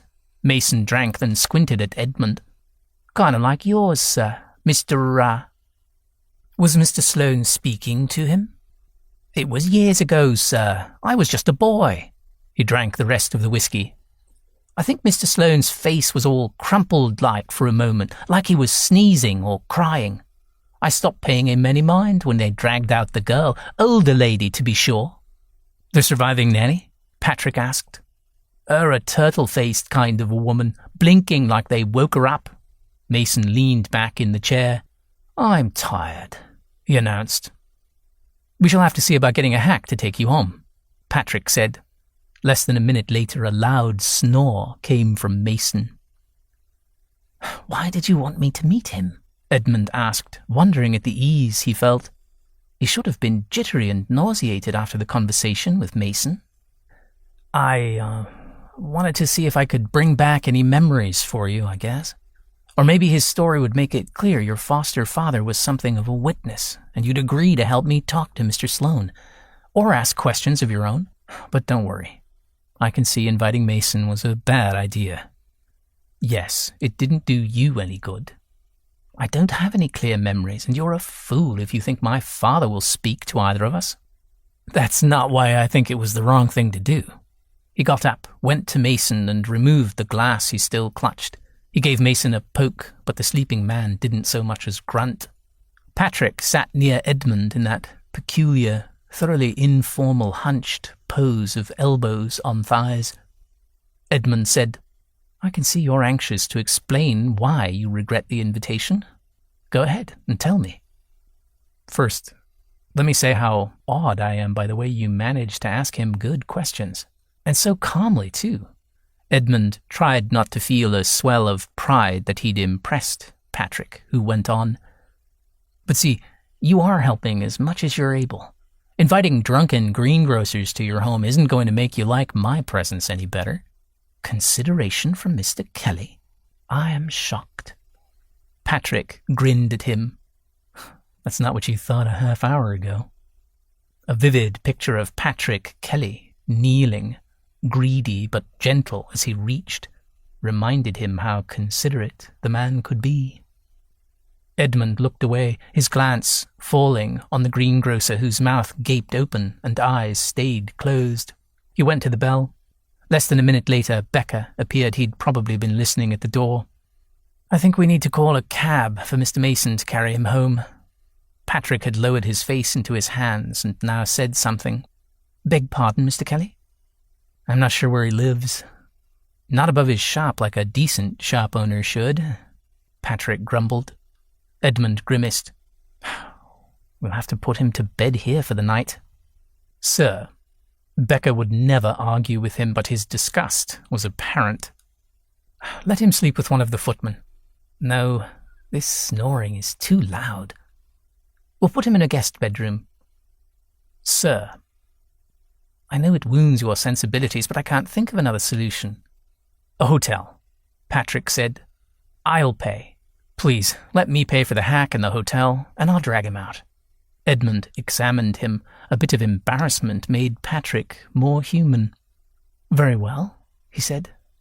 I'll stay there too, Patrick said. Wait, that wouldn't work after all. Edmund held up a hand, stopping his protest. In fact, now that I think of the matter, it is silly to take him away from here. Sir. Again, Becca managed to express a world of astonishment and displeasure in that single word. Edmund ignored him. I have many unused bedrooms. He had to keep Mason so he wouldn't lose track of Patrick. He didn't want to consider why he cared. He spoke to Becca. Please summon Liam and Timothy to help this, gentleman up to the smaller room on the north end. The blue bedroom, sir. He'd managed to return to a neutral tone. Is the room blue? I never enter it. They should take him to whichever bedroom will mean the least work for them. I suspect they'll have to drag Mr. Mason. He's almost as large as Mr. Kelly here. The butler bowed and went off to find help. You don't know what your guest rooms look like? You never have guests. Patrick guessed. Of course I do. Wensler and his new wife had stayed with him only a month earlier. Before that, no, he'd never had guests. I have 2 tonight, he reminded Patrick. Yes, thanks for that, Patrick said. At least I won't pass out. The last time I took on that much alcohol was in college. You went to college? Now, no need to sound so shocked. Where did you go? It's a couple of decades old, a small Jesuit institution outside Boston, Patrick said. He stood and walked to Mason. It's only fair that I help your footman with this galoot. Nonsense. It is a job for the servants. My life is more like theirs or Mr. Mason's here than your station. You're an educated man, Patrick said, despite your demeanor. Patrick threw his head back and laughed. That's more like it. Liam and Timothy entered the room and didn't appear to notice Edmund next to the palm. They glared at Patrick. What? Why do you need help? We heard you were drooling drunk. No, that's the fellow. Patrick pointed at Mason. When they turned, they saw Edmund. Timothy visibly started. Liam covered his mouth with a hand for a second, his eyes wide. Sir, I supposed you'd retired for the night. Go to bed early, do you? Patrick asked Edmund. Mr. Mason is the gentleman who requires your assistance. I believe Mr. Kelly has another, larger room. He waited until they'd hoisted a muttering Mason up, holding him under the arms. Timothy, Liam, I hope, he said as mildly as he could, you will treat my guests with respect. Sir. Of course, sir. The servants scuttled off, escorting a blinking Mason from the room. You can hardly blame them for being resentful if this isn't what they're used to, Patrick said. They were ill-mannered to you. Plenty are, and from all walks of life. Doesn't bother me. Edmund remembered his own father's response to Patrick. No, I suppose rudeness directed at you doesn't trouble you at all. He wondered what it would be like to be so unworried about the good opinion of others. Freeing, probably. However, I expect better behavior from my servants. And even more from yourself. Patrick's smile appeared genuine, even warm, and not mocking. Edmund damned himself for caring what that expressive face told him. I should hope so. I have had a life of privilege, noblesse oblige. Edmund waited for Patrick to point out that his life wasn't always one of ease. but the other man only nodded. I'm not surprised you take that old phrase seriously. When I came here, I expected to find a spoiled, unpleasant gent. You're nothing like that. His voice was warm and enthusiastic. Edmund felt his face flush. You hardly know me. Well, your servants praise you, you know. That's always a good sign, or so the novels tell me. Patrick had no experience with this sort of intimate conversation. Chatting about weather would be ridiculous. Absurd japes or joking, such as Wensler enjoyed, didn't fit either. Mr. Kelly, would you care for another beer? Although the hour is late. Mr. Kelly, is it? When no one else is around? All right, I'll stop trying to force you into friendship. He sounded easy and unoffended, slightly amused, as if he was speaking to a growling puppy. I shan't push again, but please, if you want more from me, I'll be in London for a while longer.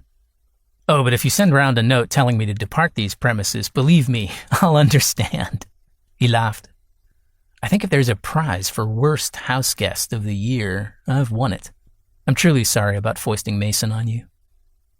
Edmund wanted to flee, but a good host wouldn't abandon a guest. As if reading his thoughts, Patrick held out a hand, offering to shake. Edmund shook and refused to notice how large and warm the hand enclosing his felt. Well, good night, Patrick said, and left Edmund standing in the plant room, confused and oddly excited. He woke early, but when he came downstairs before 9, he discovered both of his guests had vanished for the day. Becker reported that the greengrocer had been apologetic in his manner and had already delivered a basket of vegetables to the kitchen. Edmund paced his house and waited to hear from Patrick Kelly. He gave himself a sound scolding for his preoccupation. At around noon, his secretary reminded him that he had an appointment with a board member of a museum. Anything to take his mind away from the picture of Patrick Kelly kneeling before him, his face filled with heat. Edmund practically ran from his house. He'd had years of practice avoiding memories, but his thoughts of recent moments full of arousal might be too strong to escape. Chapter 5. The bright morning seemed to cheer the entire population of London. Patrick hummed to himself as he walked along the platform. A man running in front of him had the same long-legged, well-tailored look as Ned Sloane. Patrick stopped short, ready to call out a greeting, but of course it wasn't he. Or cripes, now he'd be mistakenly spotting Ned in every crowd or gathering. Patrick had been smitten before, and he knew that he'd see the man everywhere. Never mind. Passion would be a nuisance, but he'd survive. He determinedly began to hum again and made his way to the second-class compartment of the train. He was travelling to a small village outside London, one of many that would soon be swallowed by the city. The sergeant had told him the Lawtons' nanny had a cottage near the village church. The train lurched into motion. After helping a stout and wheezing woman in widow's weeds push a valise up onto a rack, Patrick thumped down onto a comfortable leather bench seat next to her and decided to sleep. The distraction of Ned Sloane had kept Patrick up much of the night. At around 2, he'd grown determined to find Ned, to see if he wanted company. Or perhaps apologize again. Good thing his better sense had stopped Patrick and kept him in bed. That and the fact that he didn't know where the gentleman slept. Twice in his life he'd bumbled along into infatuation. During both of those episodes he'd at least retained some dignity. Patrick wasn't used to being an idiot in his personal life. He shifted on the seat as he recalled the horror of Mason's visit. The only person who apologized more for that scene than Patrick was Mr. Mason, who swore upon his family's Bible not to tell anyone of his drunken visit. Naturally, the dratted man had figured out that the house belonged to Mr. Sloane, formerly Lawton. Londoners knew entirely too much about other people's business. Patrick suspected Mason would be as discreet about his stay under Edmund Sloane's roof as he'd been about the day the Lawton family had died. That is to say, as soon as he drank again, the greengrocer would tell anyone who so much as glanced in his direction. As the train chugged out of the station, he noticed the sky had turned grey. The pleasant weather hadn't lasted long. His own mood darkened when he thought about his own idiocy with Sloane. He'd been paid back for his intrusion into the gentleman's life with this new, unwelcome attraction, apparently accompanied by the need to somehow prove himself to Mr. Ned Sloane. The best way to get Ned's approval would be to find the other person who'd killed the Lawton family, and Patrick didn't need more fuel for that particular fire in him. He couldn't sleep because the large woman whose black bonnet covered most of her face wanted to talk about his funny American accent and about her sister in Philadelphia. Perhaps Mr. Kelly had met her. She seemed far more cheerful and outgoing than most of the British people he'd met, and he didn't mind talking. Patrick sadly informed the stout lady he'd never been to the city of brotherly love. She then described her sister and her family in case he should ever meet up with them. Patrick considered asking her about the Lawtons' nanny. He only had a name and a 9-year-old address for the old lady. Mrs. Dalton, Miss Miller, when she'd been the nanny, hadn't had to testify. Somehow she'd avoided interviews with the hungry press as well. The only descriptions Patrick had of her came from Mason and the sergeant. She'd been older and homely, they both said, worse than plain, though she'd apparently found a husband, Mr. Dalton, soon after the event. A fine rain sent drops dotting, then streaking the windows of the train. The compartment filled. The woman turned to another man to discuss the change in the weather. Patrick pressed against the window and gazed out at the lush green countryside, pondering why the nanny had been spared by the killer. At a rambling house in New York, a nearly bald, middle-aged man with a pot belly hadn't been harmed. He had been tied up, blindfolded and gagged. The homely nanny had been tied up and been knocked unconscious with chloroform. Maybe it had been a coincidence, but the American families had been very attractive people, as pretty as the Lawtons. Perhaps the killer had targeted only fine-looking people like the Lawtons and their serving maid. The sergeant had laughed at Patrick when he'd pointed out that particular similarity, saying a man practically had to stretch across the ocean to make those pieces fit. Once again, his argument wasn't enough to convince the authorities. Finding the connections was up to Patrick. The train pulled into the station, a new building that looked like an architect had gone wild with decorative brickwork and turrets. Patrick made his way to the plain Norman church that lay not far from the station. He'd already discovered that records of marriages and deaths in churches seemed far more comprehensive than other municipal records. The vicar, a slender man with a pince-nez, beamed at him. "Welcome, sir. Welcome and good morning." With his pointed nose and narrow shoulders, the gent resembled an intelligent ferret. "How may I help you?" He shook Patrick's hand, and Patrick wondered if the clergyman showed so much delight because he was bored, over-friendly, or another sodomite. The vicar gladly led Patrick to his office and hovered nearby as he looked through the massive leather volumes, looking for records of Miss Miller's marriage to Mr. Dalton, or the man's death. He found nothing. Patrick asked about Mrs. Dalton, and the vicar immediately volunteered a great wealth of information about the kind lady who sat on many committees and worked with the poor. When Patrick asked about her husband, the vicar frowned. "She was widowed when I arrived here 5 years ago. She keeps a bit to herself. Apparently she worked as a servant, but inherited some money a while ago." About 10 years ago, Patrick suspected. He bade the vicar goodbye and strode down a narrow, twisting road toward the small cluster of new cottages. Mrs. Dalton had a fine flower garden, red roses clashing with a brighter red door set in the whitewashed building. Patrick paused to focus on the questions he had for Mrs. Dalton. First of all, where was Mr. Dalton? Not any record he could find in London or in the little village church. She answered the door, wiping her reddened hands on a cloth. She had no actual chin, but a series of folds that served as several. Her eyes, of no particular colour, were small and set too close together. She had a slight moustache under a big, shapeless nose, but her smile seemed genuine and happy, though it showed many missing teeth. It was the sort of warm expression that made you want to smile back. He said, "Good morning. I'm Mr. Kelly, recently arrived from the United States. I wish to ask you a few questions." "Oh, I've never been to that country." Her voice was pleasant and calm, yet her hand on the door moved a little as if she wanted to slam it shut. "The questions I have for you relate to incidents in your past." Her eyes widened. "You'd best come in." The scent hit him hard.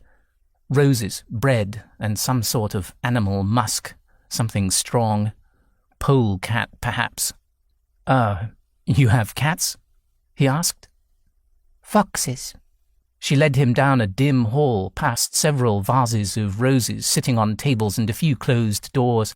When she opened the last door, she revealed sunlight spilling across a pleasant kitchen with a flag floor.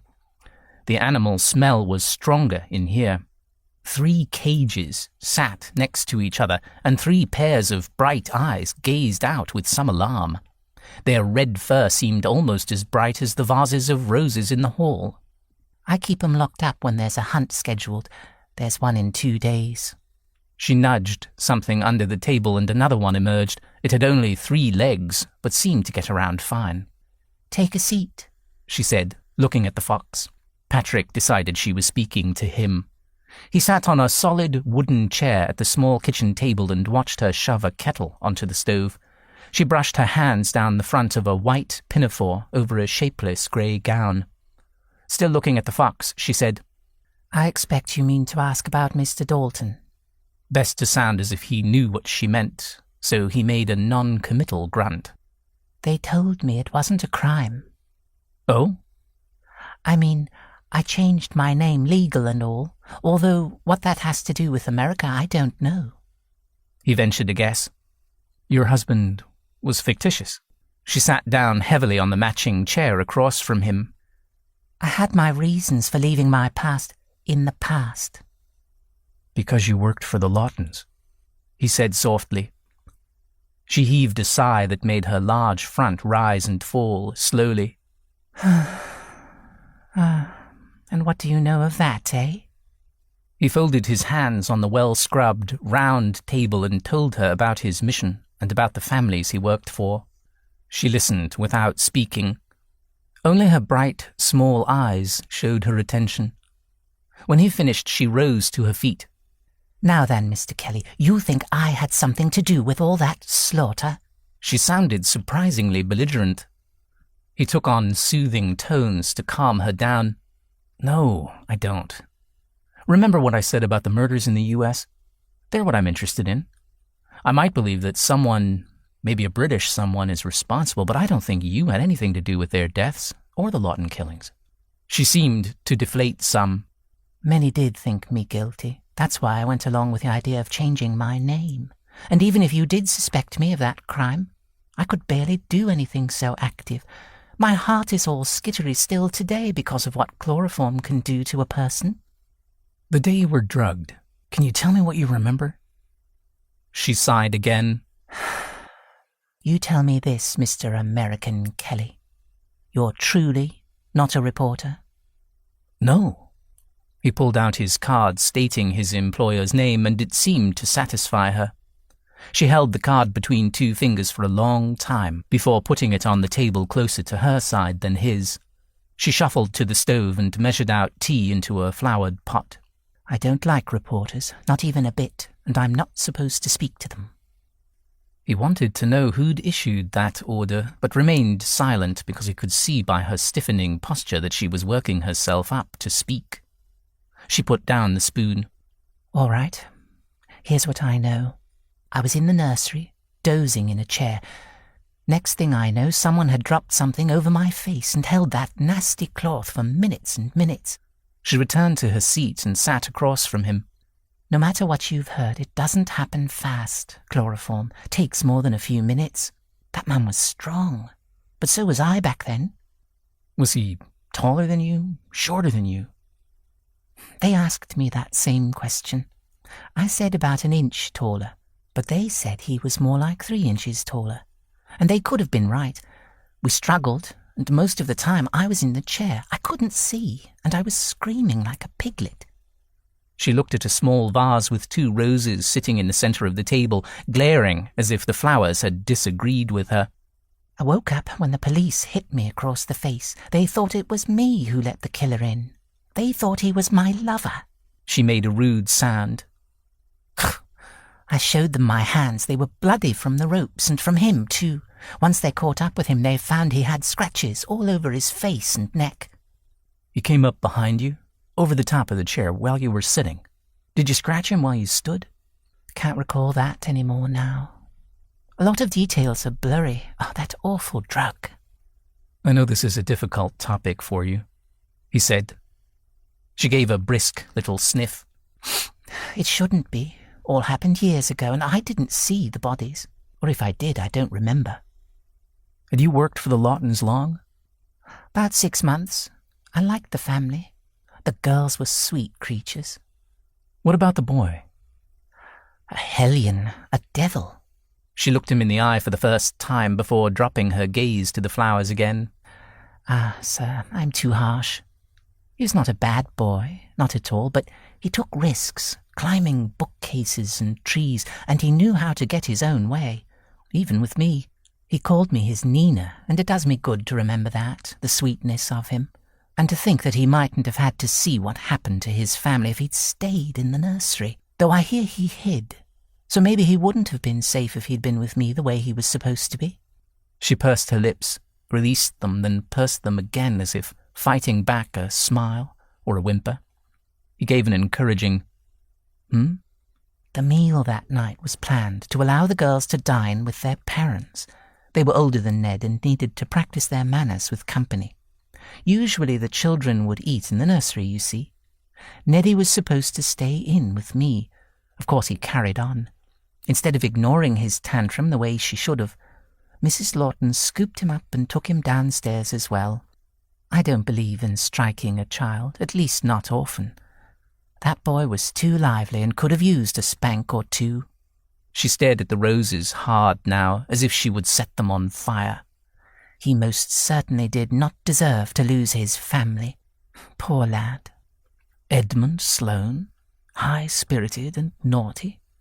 Patrick's heart hurt to think of the active boy's fire quenched that day, all that energy leashed up tight inside. And wasn't that a poetic turn, his mother would say? Then again, if she heard Ned's story, she'd be weeping uncontrollably. Maybe if Patrick could bring this story to a real close, he'd help Edmund regain his confidence of that brash little boy. Mrs. Dalton. You might as well call me Miss Miller. I haven't heard that name in years. She rose to her feet and poured water from the kettle into a teapot. Another cup of tea, Patrick thought morosely.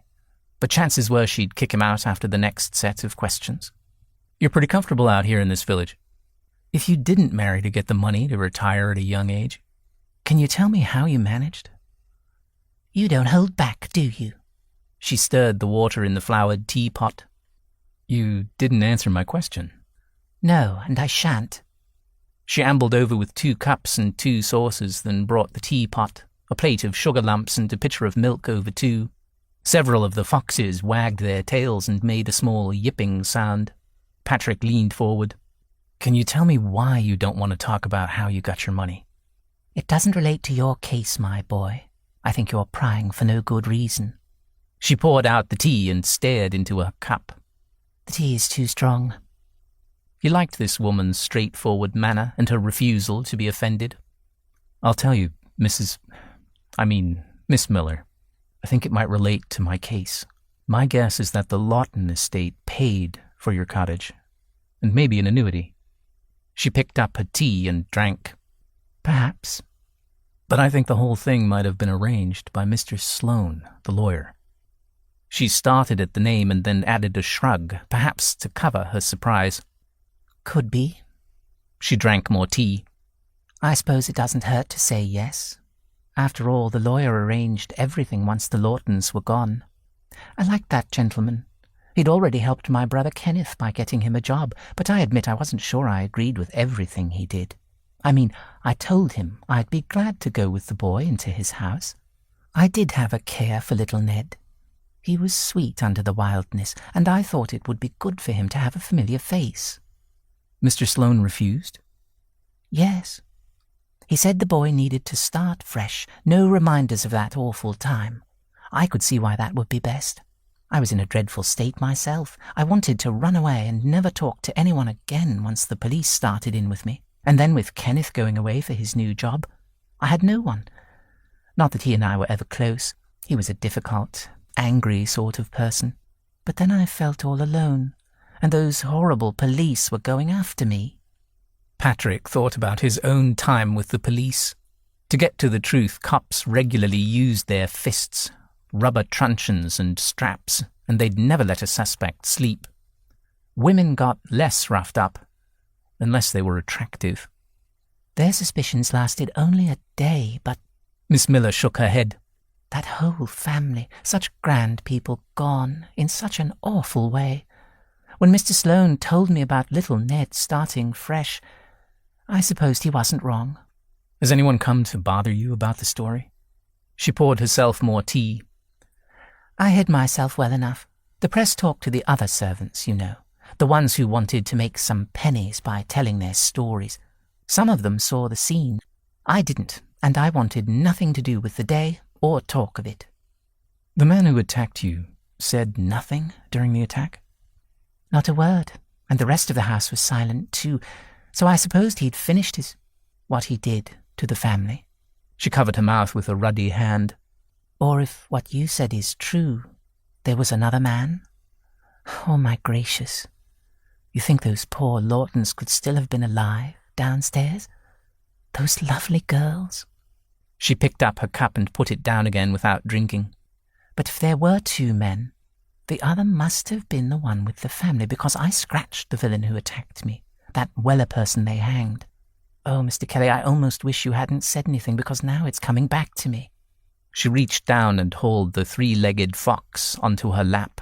It rolled onto its back and made an odd sound while she stroked its belly. "I'm sorry," he said.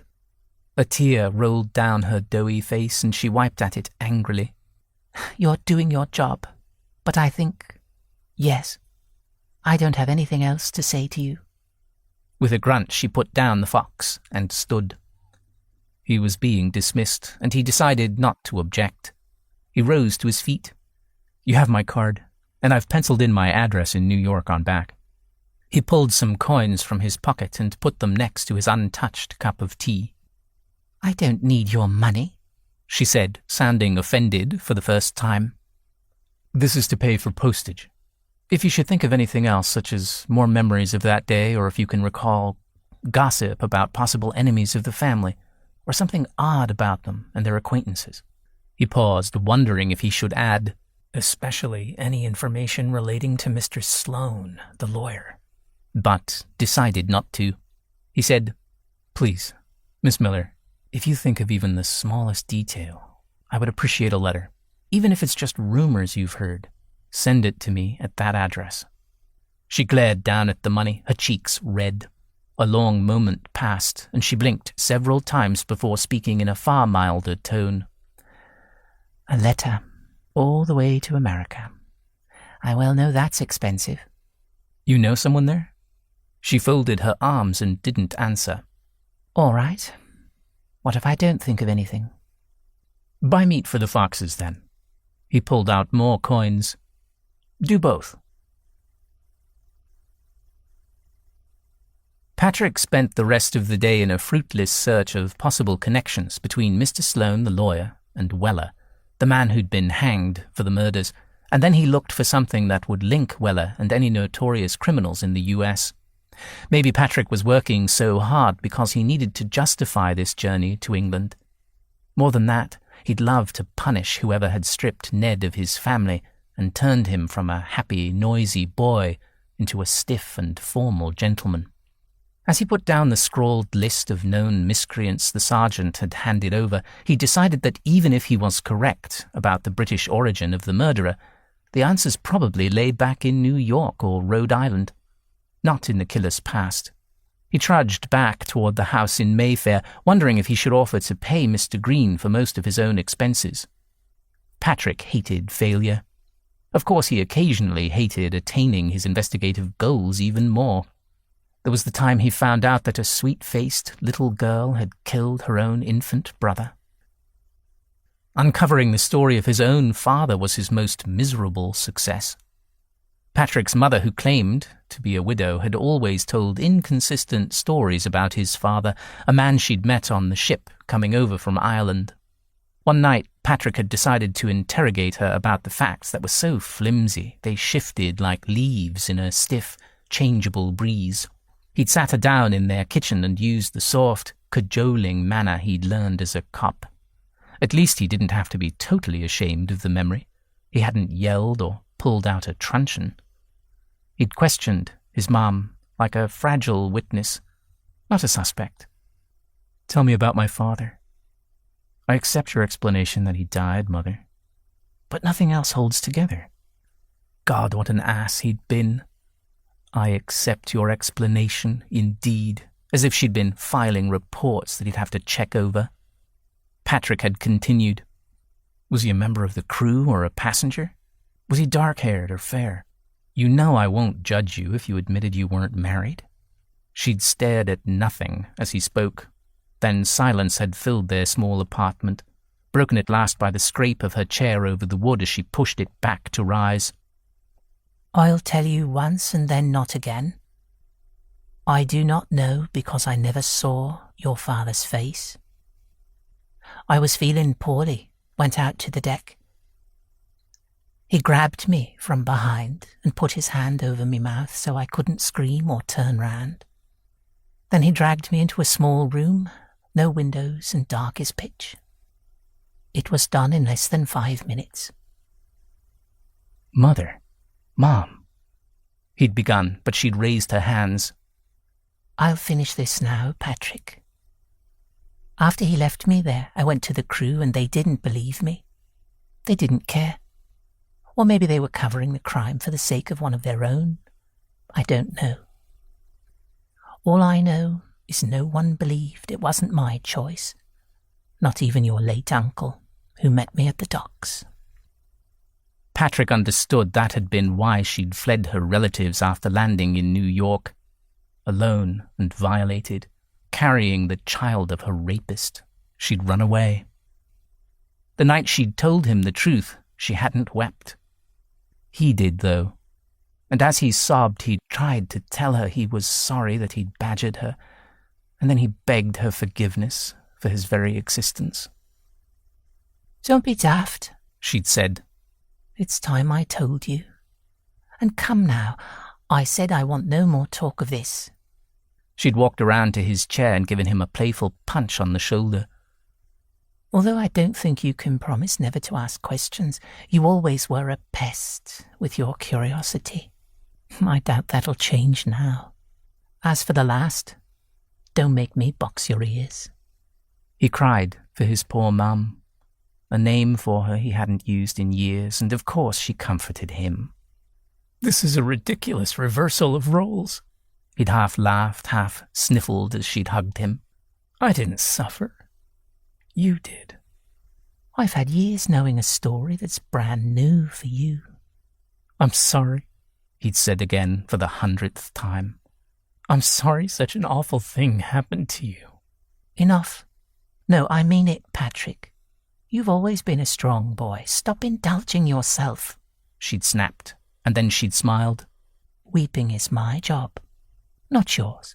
He'd choked back the tears and wiped his face. "I wish I could hunt the bastard down and kill him." At that moment, he'd realized one of his long-time suspicions had been true. He was a bastard, though that was hardly the worst of the story. His mother had hugged him hard, over and over.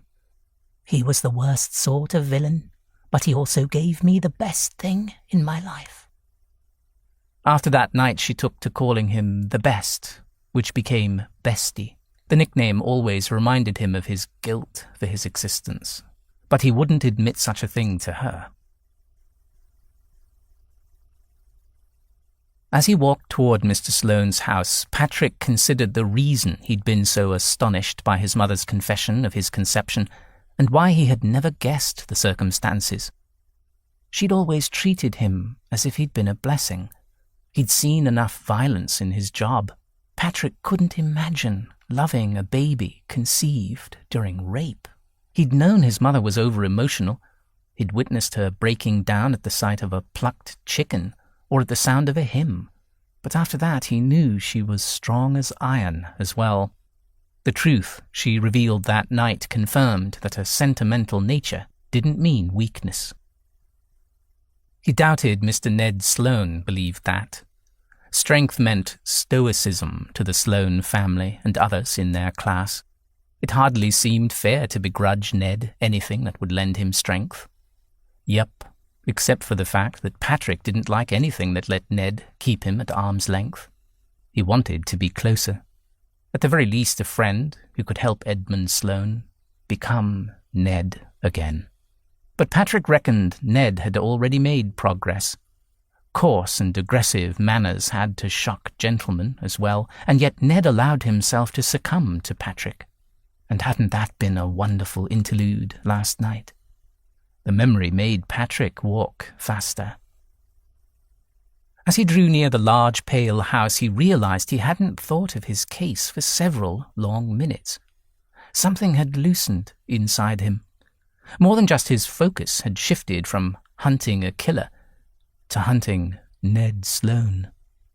He didn't usually indulge in personal reflection in the heat of the chase, and he'd done practically nothing else since getting off the train at Paddington. Patrick slowed his steps, unsure if he approved of the change. He'd be silly on his own time, once he'd finished this case. A killer still walked free in the US, and he'd best not forget that. Chapter 6. Edmund sat glowering at some sheets of papers his secretary had left on his desk, lists of numbers relating to his investment in a South American port facility. Usually he was scrupulous about adding the numbers and making sure his sums matched those of the reports he read.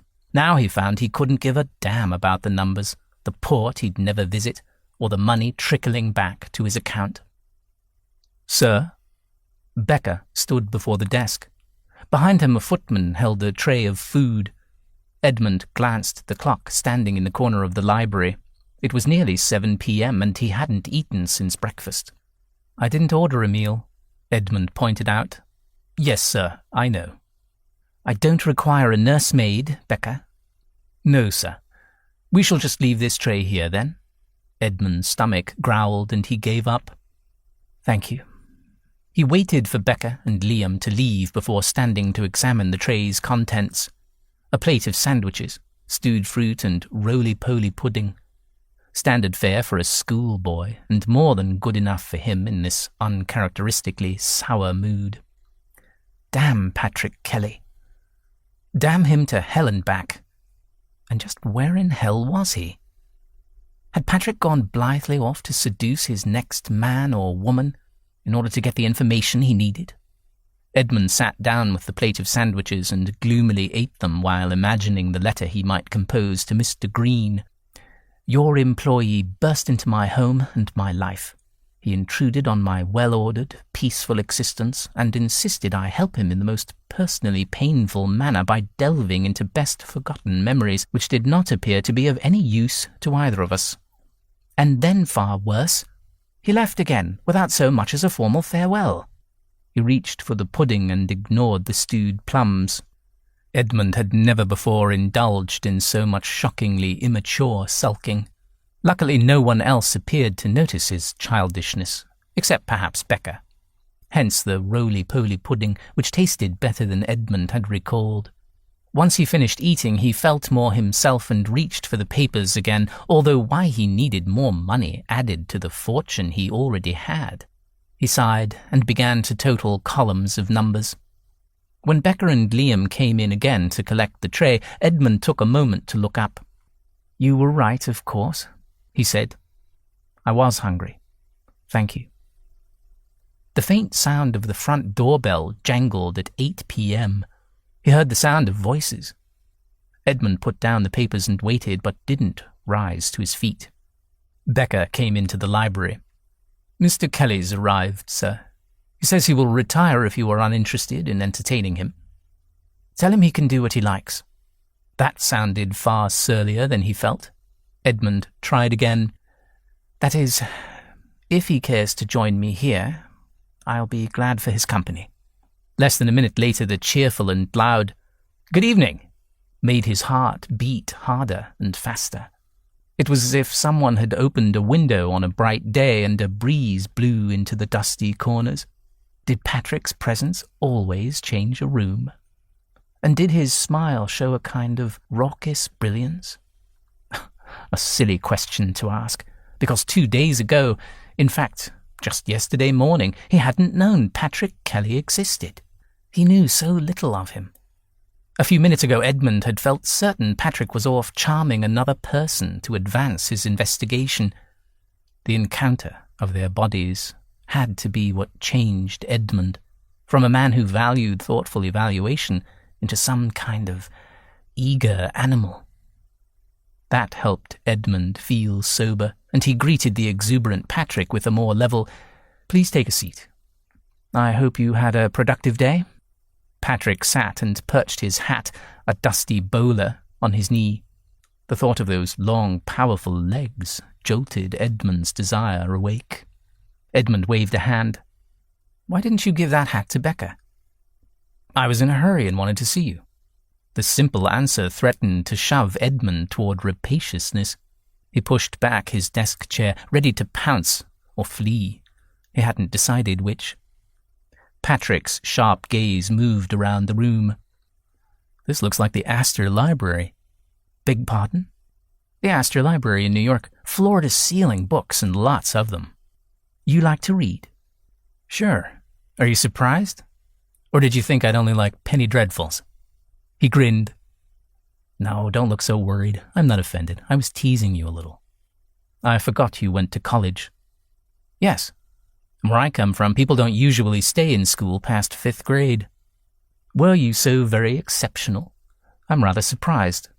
Patrick looked delighted by the insult. "Not at all. But I had a couple of teachers and a mother determined to keep me in school. I couldn't fight that stern army, or rather I didn't want to. And then I got a scholarship, so it seemed a waste to let it go."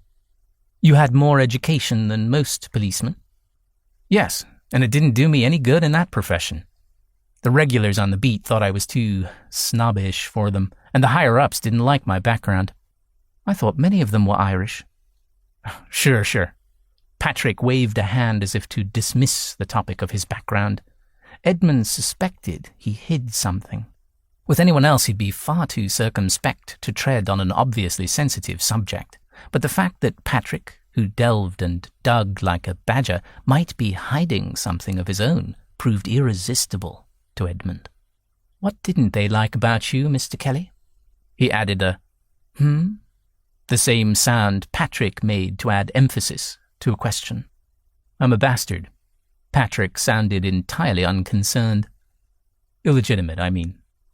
"I'm sorry," Edmund said, and wondered if that was the wrong response. He'd met a few illegitimate people, of course, but he'd never met one who'd so easily admit to being born on the wrong side of the blanket, or use that crude word. "It was no reflection on my mother," Patrick said emphatically, and Edmund nodded, though he wondered how that could be true. Patrick went on, "I didn't mean to shock you, for once. I figured I know your secrets, it's only fair you should know some of mine. Some, anyway." Edmund wished again for the tray containing brandy. He sat back in his chair and folded his arms. "Very well, I'll ask some other questions. Are you married?" "Me? Of course not." Now it's your turn to sound unreasonably astonished. Edmund tried to sound jaunty, but his voice faltered as Patrick held his gaze. Edmund was glad for the desk that lay between them. "You know exactly why I'm not married. You know what I like, what I want." Patrick's voice was something between a growl and a whisper. One supposes such, but for a lifetime. He swallowed, unsure what he meant, because his thoughts had grown disordered and now followed a dark path, one filled with delicious ideas and images. He wanted to look away, didn't he? Edmund must not allow himself to fall into this sort of desire again. His prick had other opinions and pressed against his smalls, aroused not by touch but by a simple phrase, that heavy gaze, and Edmund's own vivid imagination. Patrick's smile was knowing, and his eyes shifted down as if he could see through the cherrywood desk on to Edmund's lap. That shan't happen again. Edmund spoke sharply, admonishing himself as much as Patrick. Certainly, Patrick agreed. I mean it. Edmund felt foolish, though he couldn't entirely recall why he was so determined to keep Patrick at a distance. Yes, I know. You've said as much. The man sounded unruffled, much as Becca had when offering the sandwiches. Desperate to find a neutral topic, Edmund tried, Was your day successful? Did you hunt down any answers? Patrick studied him for a long moment before answering. I met someone from your vanished past. Would you like to hear about it? I suppose so, Edmund said, and his haze of desire dissipated as he braced himself against history dredged from that nauseating well of memory. Yes, please, he added. Patrick kept close watch on him, but Edmund refused to blink or look away. Miss Miller, Patrick said slowly. Now she's Mrs. Dalton, though Mr. Dalton is imaginary. A knot that had drawn tight inside Edmund eased. The name is not familiar. She was your nanny. Oh? She said you called her Nimue. No, that's the lady in the painting with Merlin. You called her Nina. Nina. The name seemed to come into his head and settle there, oddly familiar yet unidentifiable. Then he remembered. A great white apron, always starched. Yes. And a grey dress. She vanished, too, but I heard from someone, probably Wensler. She went away and didn't die. I was an awful child, you see. That was what... He stopped abruptly, realizing the ludicrousness of what he'd begun to say. That was what killed them. They died because of me. What? Patrick said, leaning forward. Something old and silly. And as he realized how absurd that notion was, his breathing seemed to come more easily. He'd put down some idiotic weight, like Atlas throwing down the world, and seeing that it didn't crack into pieces. He shook his head. Nina. Yes. She was always scolding and didn't like me. You're wrong. She did like you. But she didn't come to see me. He pursed his lips. I beg your pardon. That came out sounding as if I were a child whining after missing a treat. No need to beg my pardon, but she did want to see you. Lost in thought about Nina's crackling apron and her fondness for clapping her hands, he almost let the words slide past unnoticed. But then Edmund understood, and another worldview shifted. She? What? What do you mean she wanted to? Your foster father decided it would be best to let your old life just vanish. But not even to say goodbye? He didn't let her? He clamped his lips against his plaintive tone. I suspect he wasn't thinking very clearly at that time. Edmund's rising confusion transformed into something less frightening. Anger. What are you implying? You needn't dance around what you believe. I didn't mean anything. Patrick tilted his head. If I'm not implying anything, how's about you tell me what you're inferring? I infer that you're annoying, Mr. Kelly. Patrick laughed. Old news, Mr. Sloane. Why does it irritate you when I speak of your foster father? It doesn't. Damn and blast, he seemed unable to rein in this emotional nonsense. Here's my guess. When I said he wasn't thinking very clearly, and the fact that he kept the old nanny from you, you believe I think he was involved in the murder of your family. That's not what I believe. Does that help? Or am I so far wrong? Did it help? No, because the thought had entered Edmund's head on its own, without Patrick's help. He didn't want either one of them to implicate Papa Sloane in the Lawton murders, not in any way, shape, or form. Edmund pushed from the desk and rose to his feet. No longer any need to worry he'd show signs of arousal now. "Are you retiring?" Patrick asked as Edmund walked away. "Getting a drink. Not disturbing the staff. That's kind of you." He didn't bother responding, but he did stop at the door. "Would you care for anything?" "No. After last night, I've decided to imbibe less." "Were you the worse for drink last night?" "I don't want to end up like our friend Mr. Mason." Edmund left the door open and returned a minute later with a crystal decanter in one hand and 2 glasses in the other. "In case you change your mind," he said as he put one of the glasses down in front of Patrick. He filled his own, put the decanter and the other glass near the edge of the desk, and returned to the safety of his seat across from Patrick. He took a sip and only then noticed he'd grabbed the sherry, not the whiskey, as he'd intended. But he wasn't going back. Patrick continued as if Edmund hadn't stomped out and back again. "Miss Miller, your Nina, didn't have much to add to my store of information, but what she said didn't contradict the idea that 2 people took part in the event.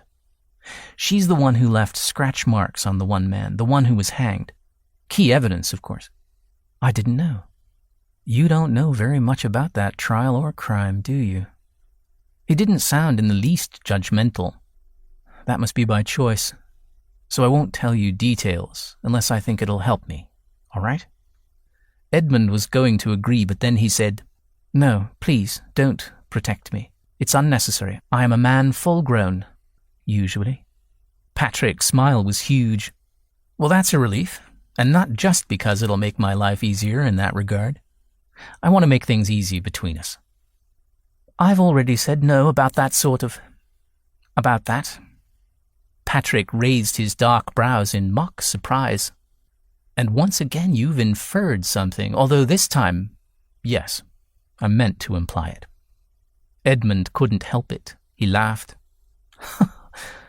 "You are ridiculous." Patrick leaned forward and poured himself a small portion. "You've wounded me so that now I need a stiff restorative after all." Edmund swirled the liquid in his glass and drank it down. "What else did Miss Miller say about me?" "Not much. She called you overindulged." The usual swirl of black guilt crept in, but no. Wait. Absurd thought. "A spoiled child doesn't destroy anything," he muttered. Apparently Patrick had very good hearing. At worst he'd kick a vase. Besides, your old nanny didn't blame you. She seemed to think it was your mother's fault because she indulged you. Edmund drew in a long breath and managed to casually ask, "So, I was terrible?" "Nah." Patrick shrugged as if the topic were of no importance, which, Edmund realized, once and for all, was correct. He had been 5 years old. Nothing he'd done or said or felt could have changed a thing. Why did his heart race now? Of course he must have known this fact. Hadn't he? Edmund ventured. "Miss Miller said nothing else?" "She didn't have an easy time talking about it. She reminded me of you that way because she seemed to blame herself." Edmund jolted back in his chair as if he'd been struck. No, this was nonsense. "That's ridiculous." He attempted a laugh. "My mistake. To be honest, I was just guessing." Patrick didn't sound as if he believed his own words, but at least he left the subject behind. Edmund nodded, unwilling to speak in case he couldn't sound as calm as he wished. Patrick seemed to peel back his head and examine the insides with no effort, as easily as he'd peeled off Edmund's clothes. "Leave now. Go to bed," he ordered himself. No. He would steady himself in Patrick Kelly's company because he was a man and not a cringing ninny under a table. He'd always disliked that "wee, sleek-it, cowan, timorous beastie" poem by Burns. He forced a pleasant expression onto his face. "Tell me about other cases you've worked on." "All right, for now." As Patrick Kelly talked, Edmund found he could actually listen, which was a great relief, and actually more interesting than he'd expected. Patrick's assertion that he didn't push the rules for every case seemed true, at least according to his accounts. "So you don't burst into people's lives for your own amusement," Edmund said. Patrick had relaxed, but now his gaze sharpened again. His stare made Edmund want to slink away, that blasted mouse again. "I haven't in the past. I believe you're the first. And believe me, that wasn't my original intention. No, sir." "Why me?" "You're a puzzle. I enjoy figuring out why you say and do the things you do. I'm not sure I want to be a source of your entertainment." "Oh? Not sure? Let me know if you decide you want to be." Before Edmund could respond, Patrick held up a hand. "I know. No flirtation. How about I tell you about a robbery that wasn't really a robbery?" He went on to describe the scene staged by the homeowner and how they'd first come to suspect the man. The glass shards were on the ground outside, which means the man broke the window from inside. "I'll take notes so I'll know what to do if I decide to break into my own house," Edmund said. He felt charitable about his houseguest until Patrick said, "I can show you any manner of things, though I wish I could teach you what you need to know." The words might have seemed part of his playful vocabulary, but his voice was grave. "What do you mean?" "I'd teach you how to understand that crime is all the fault of the perpetrators and nothing you did, Ned. Nothing ever to do with you, or should I say that little boy under the table." Edmund had to say or do something. Such a silly thing to say. He tried to laugh, but it sounded like a gasp. "I don't expect you say things like that to the other people you interview." Patrick didn't smile or look away. "No, you're right about that." "I'm going to bed." Edmund rose, said a fast good night, and left the room before Patrick could say something even more uncomfortable. Lying in bed, Edmund conducted imaginary conversations with Patrick. He invented so many answers to so many questions, he had trouble sleeping. But at least he felt as if he could remain calm about any topic Patrick might bring up. His calm state lasted until he discovered his guest had fled again first thing in the morning without leaving word. And when the doorbell rang at about noon with a telegram for Mr. Kelly, Edmund was near the front entrance.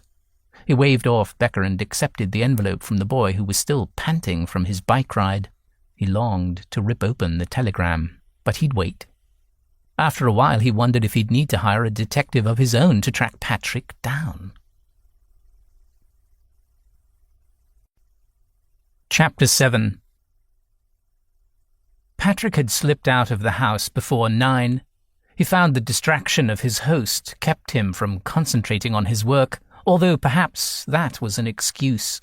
Perhaps he had nothing else he could accomplish here. A long journey for his personal amusement wouldn't go over well. The thought of returning to New York filled him with gloom, a sense of defeat, he told himself. Nothing to do with leaving behind an intriguing new friend. Funny to think of the rich young gentleman as a friend. But surely that description fit. Even if they never touched again, and chances were they never would. He had rarely felt so amused or amusing in the company of another person. Patrick went to the hotel to drop off the key he'd forgotten to leave behind. The man behind the desk scowled and held up a box. "I have an item delivered to you here, sir. I was going to send it to your forwarding address when the delivery lad returned. The sooner the better, I'd say." The moment Patrick took the small package wrapped in brown paper and tied with twine, he knew why the desk clerk had made a face of disgust. This was no prize. Patrick Kelly of New York City had been scrawled on the paper in grease pencil. The thick packaging consisted of butcher's paper, and it looked like any package a meat seller would put together. It smelled of blood and slightly rancid flesh. Patrick held it rather than stash it in his pocket. He asked, "Do you know where this came from?" "No notion." The clerk folded his arms. "Did you see who delivered it?" A small boy, and no, I don't know him, and he didn't leave his calling card or name. He scurried in here and ran out again. Patrick thanked the man and gave him a tip. He took it out to the street and laid it on a low wall before cutting the strings with his penknife. Cloudy, bluish eyes with huge pupils stared up at him. Real eyes. Patrick cursed. His instinct was to throw the things as far away from himself as possible. Instead, he forced himself to study them. Not human eyes, he told himself. But cow eyes would be larger, and goat or sheep eyes would have slit pupils. Please God, not human. With shaking fingers, he rewrapped the package. He re-entered the hotel and asked for the address of the nearest butcher. By the time he'd walked the half-mile to the address, he'd calmed down, though just thinking of the package in his pocket made him queasy. It had to do with Ned Lawton, of course it did. Was Patrick wrong, and the man who'd murdered the family still in England? Why would he send these to Patrick? At least he or she had sent it to Patrick rather than Ned. And with every hurried step he took, the phrase echoed through him. Please don't let these be human eyes. Weren't the pupils too large? But what did he know of dead eyes? Please let them be animal and not human. He ignored a row of carcasses hanging in the windows of the shop and managed to ask an expert without sounding too panicked. Pig, the butcher declared, and Patrick almost sobbed with relief. The burly man with the red face and red and white moustache and red and white apron continued. Not ours, I can guarantee that. We use a better quality of paper and white string. Is someone playing a nasty joke on you, sir?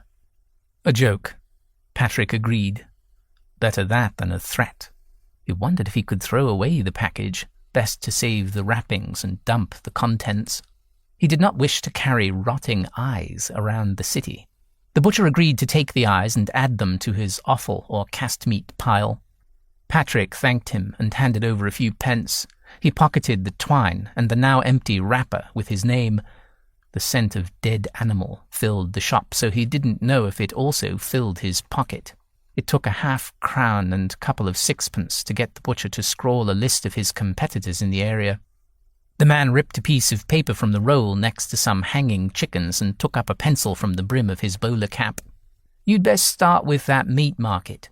The ruddy man poked the paper with a blunt fingertip, leaving a blood smear on the paper. Only 2 streets away, and his products aren't nearly so fresh as mine. It took 3 visits to 3 butchers. At last he found a man who recognized the package. This butcher did his business standing at an outside counter. He was thin and cheery.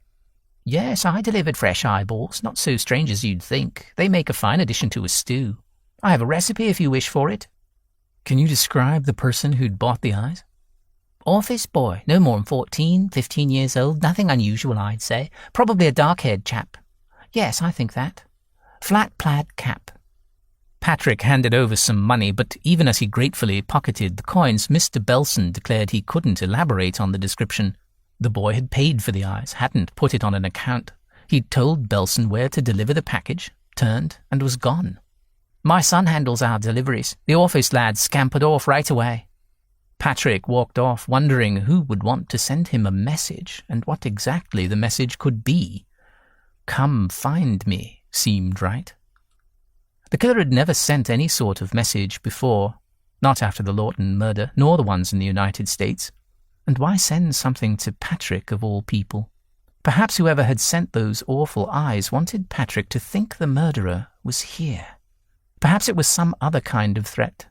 Perhaps the murderer truly did walk the same streets Ned did. That might be the connection. He wouldn't put it past the lawyer, who'd seemed mighty determined to keep everyone away from Ned. When Patrick went to visit Sloane, the lawyer, he was turned from the door, told the gentleman wasn't home to visitors. He briefly considered using some strong-arm tactics, but those wouldn't work here. He returned to Ned Sloane's house and found he had no need to do anything of the sort anymore. The butler met him at the door with a silver salver holding a telegram. Patrick thanked him and took the flimsy Anglo-American Telegraph Company envelope. As he tore it open and read the typed capital letters on the yellow paper, Ned strolled down the corridor. "Hello, you got your message, I see," Ned said. "Anything interesting?" Patrick flipped the paper back and forth. The sender's location on the left side was scrawled in pen, New York. "Damnation," he muttered. "What's wrong?" Ned asked. No, it's good news," he reminded himself. If it was the truth. He handed Ned the yellow paper with its simple message. "Suspect caught. Stop. Return New York. Soonest ship. Stop." What the hell were the eyeballs then? A joke, after all? Perhaps he'd annoyed someone and they had a strange way of trying to unsettle him. "Are you well, Mr. Kelly?" Ned asked. "You look quite distressed. May I offer you a drink?" Patrick followed him into the library. He longed for a whiskey, truth be told, but needed to keep his head clear. He told Ned, "No, thanks, but no. Nothing's wrong. I'm relieved the guy's been caught. I guess my boss is kicking himself about allowing me to come here." He tried out a laugh. "He'll kick me for good measure when I get back to New York." He'd been about to tell Ned about the eyes, but decided not to. If there'd been any mention of Ned or some indication that it was directed at him, he might have. But the eyeballs were for Patrick. Maybe that damned investigator he'd annoyed on his first day in the country thought it was a funny joke. He'd check and not bother Ned. The poor guy was already on edge about the past being dredged up. "I should get ready to leave," Patrick said. "The sooner I get out of your hair, the faster you can return to regular life. You'll be glad to leave the past behind, I imagine." He'd have to take a train to Southampton, and he could make that take up most of the next day. If he was unlucky, he'd find a transatlantic ship almost at once. The thought of returning home with his tail between his legs annoyed him. His hunches and ideas usually were on target, but this mess of an investigation would undo the credit he'd got for others he'd done for Green. The price of the journey would come up in every conversation his boss would have with him from the moment he landed in New York, forever and ever, or until he slugged Green. "Anyway, if you'll excuse me, I guess I'll go pack." Ned didn't answer. He sat on a plain wooden chair and stared off into the middle distance, a small frown corrugating his forehead. A scowl on that pleasant face made Patrick want to beg his pardon. Patrick tucked the telegram paper inside his jacket. "I guess I owe you for everything, and I think I should offer to do something. I suppose there's no point in my offering to pay for my stay." Ned shook his head and something like a growl escaped him. Patrick adopted his most beleaguered look and gave an exaggerated sigh. "Fine. If it will help, I'll apologize, and by golly, I'll mean it this time." He couldn't resist adding, "I hope you believe I shoved my way into your life for what I thought was the best of reasons." Ned still glowered at him. "What's wrong?" Patrick asked. "You don't truly have to rush back to New York, do you? You said you wished you could take some time and explore London and perhaps other parts of England. Stay for a few days and I could show you some of the city." Patrick's jaw dropped. He closed his mouth, opened it again. "Really?" he asked. "You'd do that?" Ned examined his starched cuff, not meeting Patrick's eye. "If you're uninterested, don't feel you must say yes, or—" "Please, yes. That would be wonderful." He thought about days and days with Ned. Nights, too, and reluctantly gave up that idea. "I won't be able to stay more than a day or two. I'm already in trouble enough with Green. At the moment I don't much care, but I like the work and will want to keep the job once I get home." Patrick wanted to celebrate with a kiss, or at least ask Ned what he expected from the rest of his visit, but he didn't want to push his luck. His mood had suddenly lifted. Really, why not enjoy himself? And maybe find the idiot who'd sent the eyes and batter answers from him. As he went up to the room to change his collar and cuffs and to scribble a note to a source, he went over the reasons he should be singing instead of grumbling. A killer had been stopped, and that had to be good news no matter how the bad guy had been captured. A man Patrick admired and liked wanted to spend time with him, despite exposure to his rudest manners, part of his relentless hunter's approach. Now he could concentrate on a day or two of a different sort of hunt. He wondered if he could manage this change of attitude without making Ned think he was lying or putting on some kind of flim-flam. He took the butcher's paper from his pocket and stared at it. A joke, a terrible, tasteless joke. And if it proved something else, he'd be able to keep an eye on Ned. Ah, not that.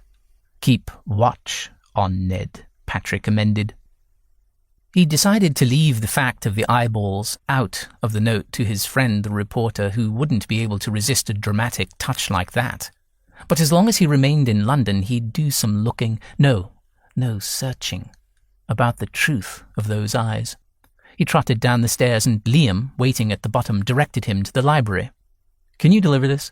he asked Liam and handed over the note. The footman looked at the address and scowled. "It's fine," Patrick said. "It's a friend who works at a paper. Nothing sordid, I promise. I just asked for information." Liam nodded and Patrick walked into the library. Ned stood by the smaller and neater of two desks, frowning again, this time directing his serious expression at a slender man in a heather tweed suit that was a bit too broad in the shoulders. The man had a carefully trimmed moustache and hair parted exactly down the middle and slicked to his scalp. He clutched a sheaf of papers that he held toward Ned. "Sir, I hope you'll look over the corrections you wished for the dinner speech." The man glanced at Patrick and gave an abbreviated bow. Some sort of servant, then, Patrick decided. Ned ignored the papers. "The corrections can wait, Peters. I'm going out now." He strode toward the door where Patrick stood waiting. There wasn't an introduction. Did that have something to do with a secretary's status? Or Patrick's? As they left the house, Patrick said, "That guy was your secretary, right?" "Yes, and a pest. The most efficient secretary in the world seems to produce more work for me to do than the lazy gentleman who held the place before him. Does that make any sense?" Patrick schooled his annoyance. Stupid to feel hurt, before asking, "Why is it you didn't introduce us?" "Oh, I thought you'd met." I needed to get out of there before he realized that I hadn't actually looked over the notes from the meeting he attended for me 2 days ago. All right, if Ned could be so breezy about this, so could Patrick. He didn't care about the niceties of society, he reminded himself. Ned clapped a sleek bowler to his head, buttoned his frock coat and trotted down the stairs. Patrick followed and found himself asking, "So the reason you didn't say anything before was because you were unwilling?" Ned paused, one gloved hand resting on the marble balustrade on the fence surrounding his garden. "Unwilling to do what?" "Introduce me to the people you know." "Do you care?" As they walked, Patrick thumped his own battered hat onto his head and fished his gloves from his pocket. "Whatever you think is suitable. I'm still learning how to get along over here." "What the devil? Are you suddenly turning into a gentleman?" Ned glanced over at him, wearing a peculiar half-smile. He slowed, then stopped. "Please don't, I beg you. I feel positively free when you behave... when you act like a..." Patrick, unaccountably relieved by the explanation, narrowed his eyes. "I bet you're too polite to finish that sentence." Ned squinted right back at him, twisting his face in a silly imitation, so very different from the emotionless gentleman he'd first seemed. "I am far too polite, Mr. Kelly." "Remember, I'm Patrick." Ned smoothed his jacket and began to walk again. "Indeed, Patrick. Now let us put a plan in place. Would you rather see art, books, relics from another age? Or should we simply have a meal and discuss your case?" "Not mine any longer." Patrick even managed to sound cheerful about his failure. "I'm not going to work today or tomorrow, and I'll take whichever tour you prefer to give." The sun came out from behind a bank of clouds. "We'll stroll wherever our legs take us and enjoy the weather." Ned stopped, pulled off his bowler, and tilted his head back. He seemed to soak up the sun. The small smile on his face might have been knowing. Maybe he knew that Patrick was gaping at him, unable to look away from the gilding of sunlight on his fresh-shaven face. Patrick moved out of the way of a nanny pushing a perambulator. He and Ned continued to stroll down the pavement. Patrick said, "You're light-hearted today. It's because the book is closed on your past?" Ned's frown. Patrick had a strong and ridiculous urge to lick that divot between those eyebrows. "Yes," Ned said slowly, and he wasn't frowning any longer. "But I have other reasons to feel this way, I think." "The nice weather," Patrick offered. "Indeed. But I have other, more personal reasons." "Mr. Sloane, that tone of yours, it was positively—" Ned eyed him. "Flirty?" "Ha!" Patrick's bark of laughter was so loud 2 ladies strolling nearby stopped and gazed at him. He covered his mouth with his hand. Ned's eyes were bright with merriment, and he made small fizzing sounds, holding back his version of hysterical laughter. "This conversation is not at all amusing," Ned managed to gasp out. "Why do I feel as if I might succumb to a fit of hilarity?" "We're a couple of idiots?" Patrick wheezed. That only made them both laugh even more. Edmund pulled out a handkerchief and wiped his face. It wouldn't do to cross Trafalgar Square looking like a lunatic. He'd made the offer to be a guide without thinking, but now he was positively pleased to be walking next to the brash American. Odd. He should have been glad to say goodbye to the one person who knew his sinful nature, and more alarming, the details of his past. Leaving the bad dreams behind had been a goal he'd desired above all others. He stared up at the clouds and wondered at the calm that filled him now. Usually the mere thought of those nightmares created an echo of terror, but his heart did not race and his hands remained steady. As they walked up the steps toward the National Gallery, he gingerly tried to conjure the familiar horror, the images that seemed to lurk and spring on him at the oddest moments. He poked the monster that slept inside him. Nothing happened. They strolled through the front doors and made their way down a long, arched corridor, stopping to view the paintings. Perhaps it was his imagination, but under Patrick's jovial air, he still seemed tense, as if looking for some sort of danger. "What is wrong?" Edmund asked. Patrick shook his head. "Thinking," was all he said. "Go on, tell me. I know it has to do with the Lawton case." "Oh? How do you know so much, Mr. Sloane?" "You get a sort of tight expression on your face. Wary, I think. Your mouth tucks in and you avoid looking at me." Patrick gave a loud enough laugh other people looked around. "Ha! And here I thought I was the only one making close personal observations." He lowered his voice. "All right, Detective Sloane.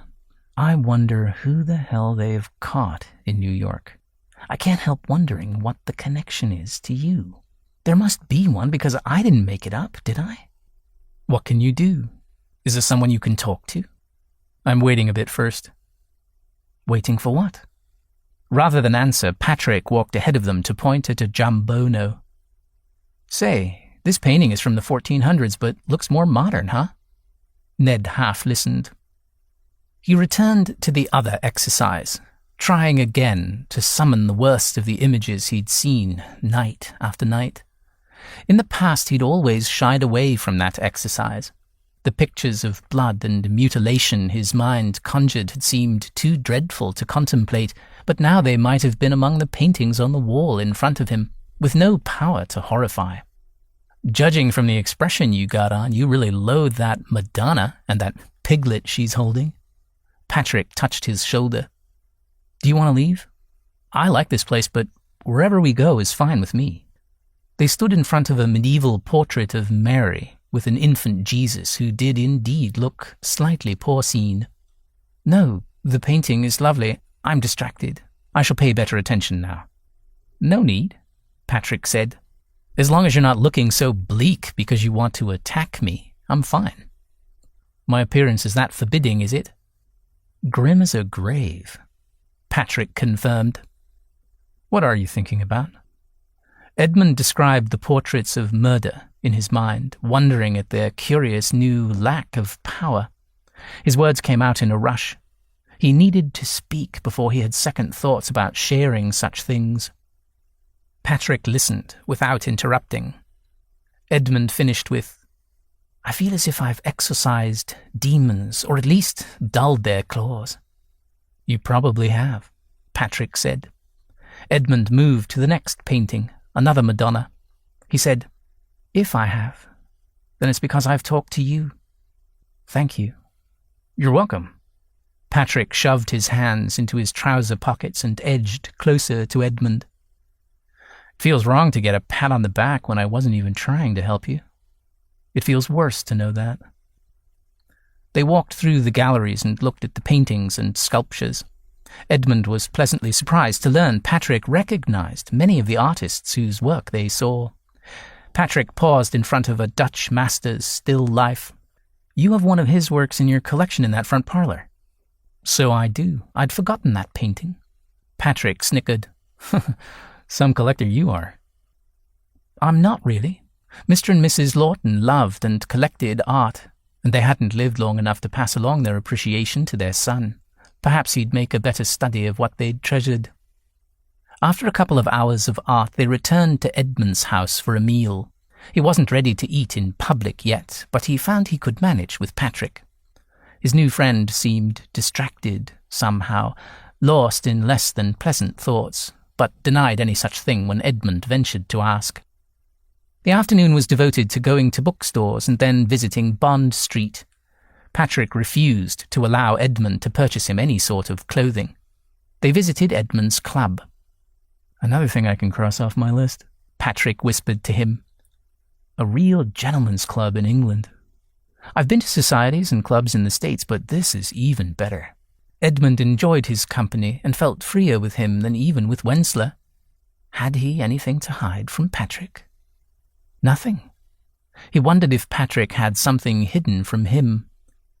When they returned home, a note had been delivered to Patrick. He opened it, read it, and tossed it in the fire. "Bad news?" "Probably not," Patrick said. "Shall we play cards?" A clear avoidance, and Edmund decided to respect the message. Odd that he'd even consider pushing the subject of the telegram. He'd been better trained than to be so obtrusive. But when it came to Patrick Kelly, good manners were less important than honesty. Another reason to relax with the man as he never had with anyone else. After dinner, he and Patrick retired to the library. Should he suggest cards or chess? He looked over at Patrick, who'd picked a book off a shelf and flipped through it. Good, he wouldn't have to entertain his guest, and the sense of disappointment was nothing more than fatigue. Edmund stared into the fire of the library and thought about the plant room again, and the chair, and massage that had been so much more than he had known. He leaned forward and rested his arms on his knees until he recalled he was sitting in Patrick's customary informal slouch and straightened. Patrick had brought something new and rather threatening into his life, and it wasn't simply the way the American had dug up the skeletons from Edmund's past and delivered them to him, dropping them on his lap like a happy dog. His touch was dangerous. Edmund's hurried episodes with other men had always seemed wonderful, bright moments of sensation, a dark need fulfilled in dark, anonymous surroundings. The risk of discovery made them even more charged. But that such a thing happened in Edmund's own home, and accompanied with all that conversation. Dear God, conducting that activity under light so he might make out the features of the man touching him and whom he stroked and kissed, and all those things seemed too powerful. Rats preferred the dark, and too much light would make them grow agitated and mad. Shine too much light on what he did, and he too might go crazy, more insane since he supposed his taste for men was a disorder. He'd read that men like him were prone to fits of morbid sorrow, and he believed it. Except, no. He couldn't imagine Patrick as insane or morbid. The American seemed to be a hectic, lawless spirit, but he was sane, and certainly not unhappy. The thought of a quiet or morose Patrick was odd enough to make Edmund snort at the fire. Patrick put down the book, a novel about a dead Russian, and looked at his watch. He wished the note from Drury had said more than looking into it, What was there to look into? Drury would contact the New York bureau and get a story. Simple enough. She had plenty of contacts back in New York. Ned was glaring and then grinning at the fire. What are you thinking about? You? I'm glad to see you looking so happy when you think about me. The scowl, no. You've been watching me for a time, then? Oh, yep, I have. He considered the chair next to Ned, but instead he crossed over to the door and locked it. Ned rose to his feet at once. Of course he'd have to protest, and of course Patrick would listen. I'm not going to repeat what happened between us before. All right, Patrick said. He pulled off his jacket and placed it on the chair behind the desk. Ned bit his lip. What are you doing? This room is too warm, he said. It is not. It is for me. That was true enough. All his blood sang with heat as he carried out his absurd impulse. He undid his cufflinks and put them in the pocket of his jacket. Then he unhooked his watch's chain and fob and dropped them into his watch pocket. When he'd unbuttoned and removed his vest, Ned made a soft noise, a kind of whimper. Patrick grinned at him and slipped his braces off his shoulders, untucked his shirt, and started in on unbuttoning it. Oh, said Ned. What? Patrick sat and pulled off his socks and shoes. Since he didn't wear sock garters, this was easy. He wiggled his bare feet in the thick carpet and considered putting on a display there. No, better to go to the sofa near the window. Thank goodness the drapes were drawn, or he'd give a passer-by a fine show. He set the shoes and socks on the floor next to the chair where he'd draped the jacket. The rest he'd take off over by the sofa. If Ned should grow upset, he'd at least cover up some of himself. What are you doing? Ned asked. What does it look like I'm doing? Taking off all your clothes in my library. Patrick snapped his fingers and pointed at him. Huzzah! You win the prize. Ned gave a nervous laugh. I hate to ask what that prize might be. Good. If he was able to joke, his host wasn't offended. Yet. Patrick walked to the sofa, unbuttoning his trousers. He peeled them off and placed them on the arm of the sofa. Dressed only in an undershirt and drawers, he sat and waited several seconds for the next protest. None came, but when his eyes met Ned's, Ned turned red. I don't know why you're blushing. I'm the one embarrassing myself, he said. With that, he unbuttoned and removed his undershirt and untied his drawers. He didn't bother to fold those cotton garments and only tossed them on the arm over the shirt. He tried to recall some of the draped nudes they'd seen that day in paintings, all women, of course, and arranged himself on his side of the sofa, propping up his head. He suspected he looked ridiculous, but he didn't care. Go on, keep staring into the fire, he said. I'll find something to do. He looked down his chest and belly and mimed surprise to see the half-erection he sported. His surprise was somewhat real. An erection of any sort was a minor miracle considering the peculiar situation he'd set up. Ned seemed unable to look away. He licked his lips, and that encouraged Patrick's ever-hopeful prick. What will you do? Ned whispered. His eyes looked fathomless, huge and pleading. Apparently Patrick's prick liked the way Ned looked at him. Patrick reached down and gave it a stroke. Ned's attention remained steady. He took a few steps, closer, slowly, as if in a trance, or he didn't want to startle a wild animal. Perfect. His gaze briefly moved to meet Patrick's eyes and then lingered where Patrick stroked himself hard and slowed because he grew too ready. He slid a finger over the dampness at the end of his cock, hissing, and pushed up into his hand.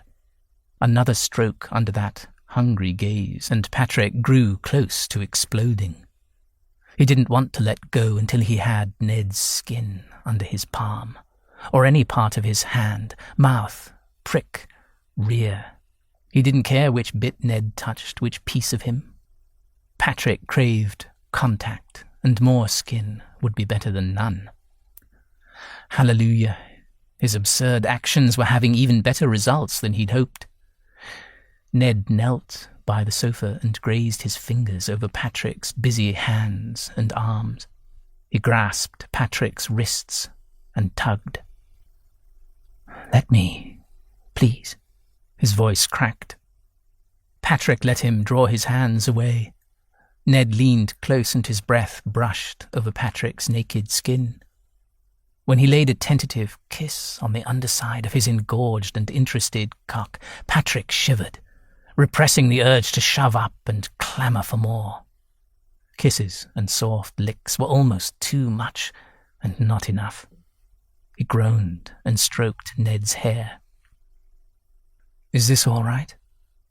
Christ, if you knew what you were doing to me, the answer..." He broke off when Ned kissed and licked again, then drew away. "Oh, Ned, the answer has to be no, you tease. I'm going to go mad." Ned took him in his mouth then, with no hesitation, and drew Patrick deep. He gagged, but when Patrick tried to pull back, Ned went after him and continued to suck and lick like a starving man. So intense and magnificent. No, the feel of that hot mouth would bring this experience to an end far too soon. Patrick fought his instinct to thrust. He threaded his hands through Ned's hair and gave a tug. "You too," he demanded. Ned raised his face, and the sight of his reddened cheeks, his eyes heavy with passion, his lips wet and parted, made Patrick's heart throb. Other bits as well, but his cock was used to feeling too full near Ned. He reached down and stroked Ned's cheek, gasping, when Ned turned and nipped, then sucked his fingers into his mouth. "Take off your clothes," Patrick said. Ned rose to his feet and undressed quickly, only stumbling a little in his haste. They lay on their sides facing each other. Ned's cock was hot and dry against Patrick's damp one. "Both of us," Patrick said. Ned, all rumpled and hot, stared back, wearing a confused frown, so Patrick untangled their limbs and kissed his way down to Ned's erection. He twisted his body so his groin lay near Ned's face, and Ned understood immediately. He returned to his hungry exploration. Patrick buried his face in Ned's soft pubic hair, licking the crease where his leg met his body. He kissed Ned's tender inside thigh. He stroked with his mouth and hands all around that area, pausing now and again to enjoy the busy work Ned continued on his own body, drawing Patrick closer to the edge. Not yet. He loved the soft sounds Ned made, the sweet, musky scent of man. He wanted to savor it.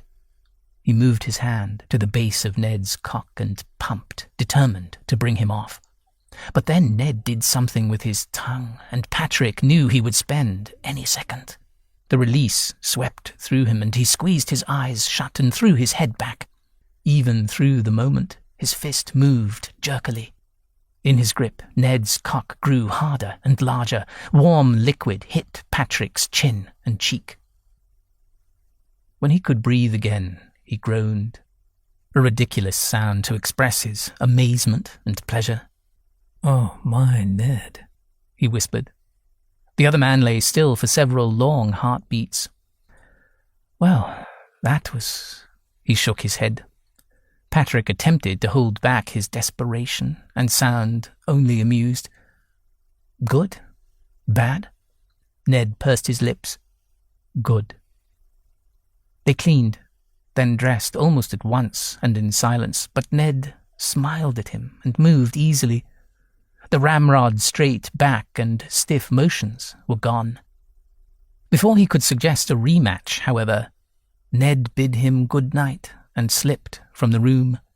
Patrick hoped that a host retiring before his guest was another sign that Ned had relaxed even more, and not that he had to escape shame. Chapter 8. The next morning, Patrick was in the breakfast room when Edmund came down the stairs. Edmund had spent quite a while before drifting off to sleep, wondering what it would be like to wake up next to a man. Would they kiss? Climb out of bed as soon as they could scramble away from each other? Occasionally, when he'd had nightmares in the school dormitory, Edmund had awakened and climbed into Wensla's bed. They'd slept side by side on Wensla's narrow cot, and that warm, breathing body had been a comfort. He hadn't felt the need to touch Wensla, though, except when the nights were cold.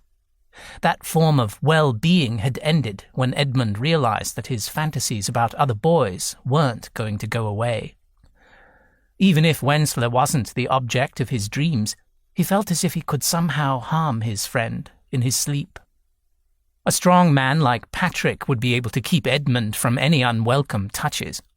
A naked Patrick holding Edmund's arms and pushing him down on the bed, directing him, forcing him, kissing him, and falling into... Oh, good Lord, he was arousing himself.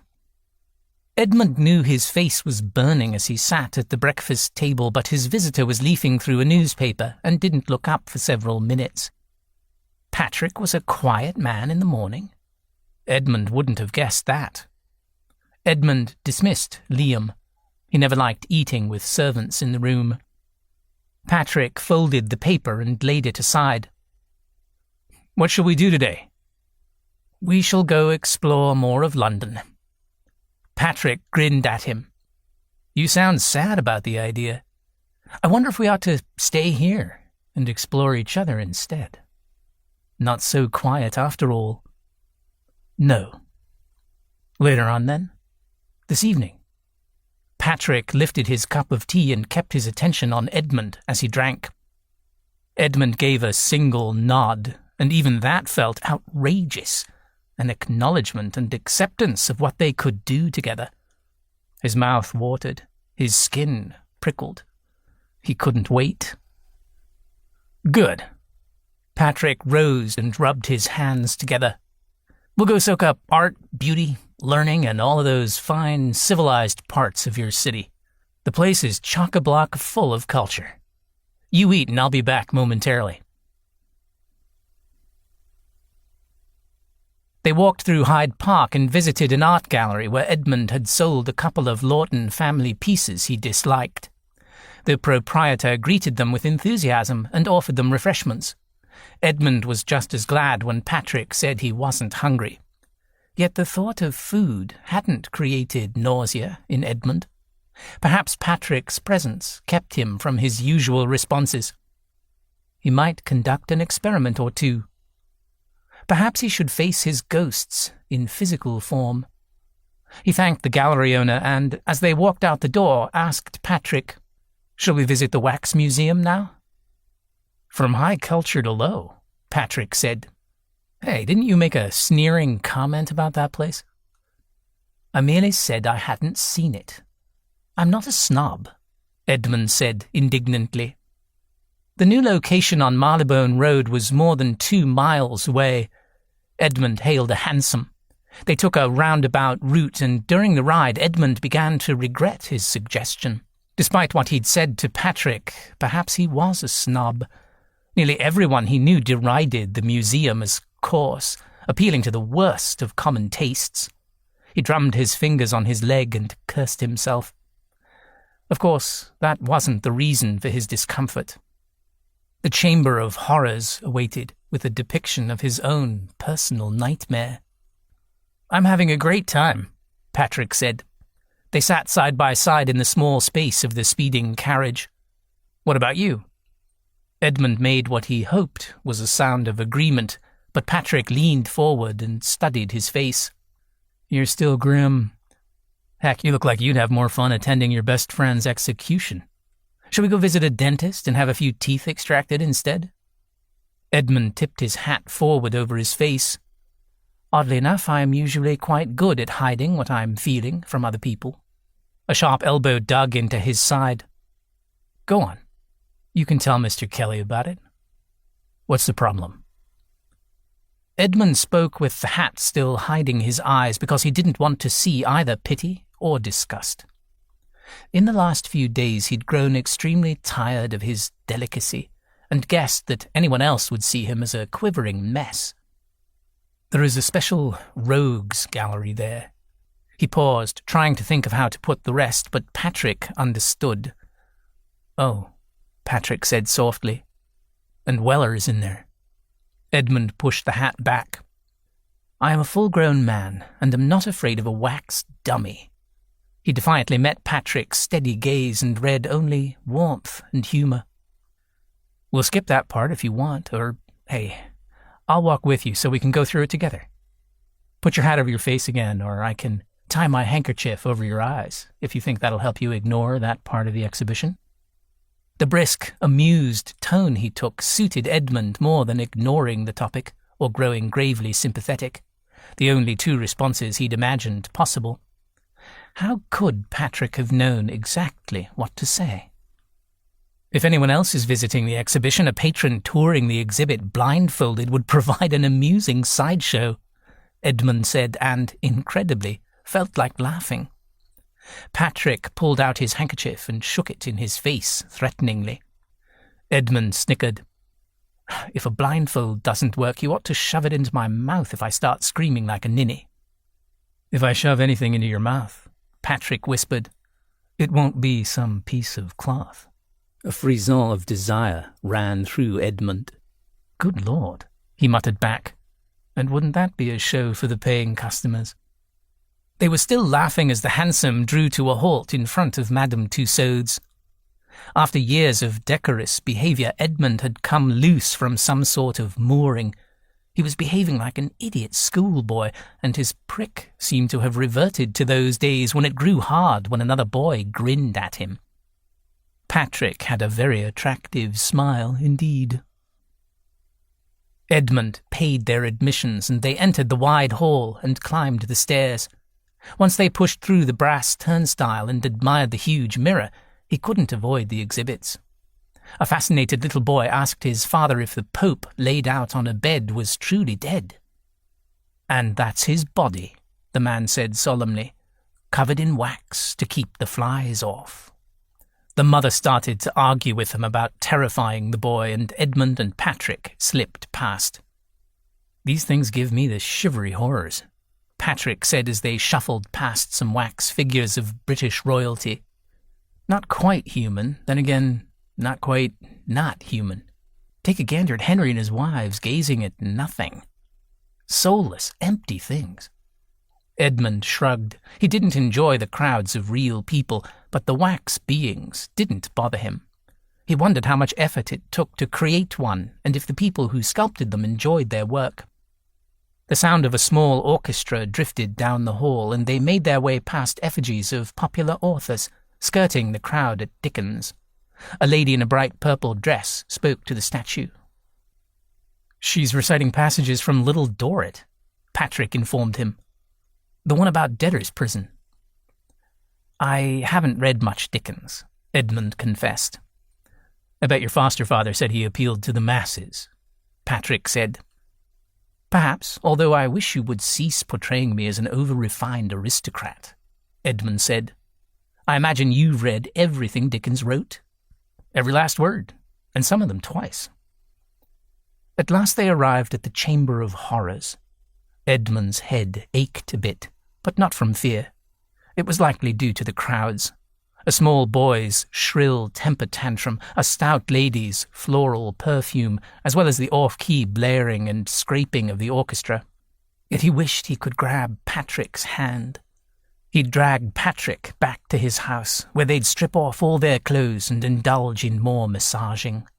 Naked, on a bed, or the floor, or a sofa.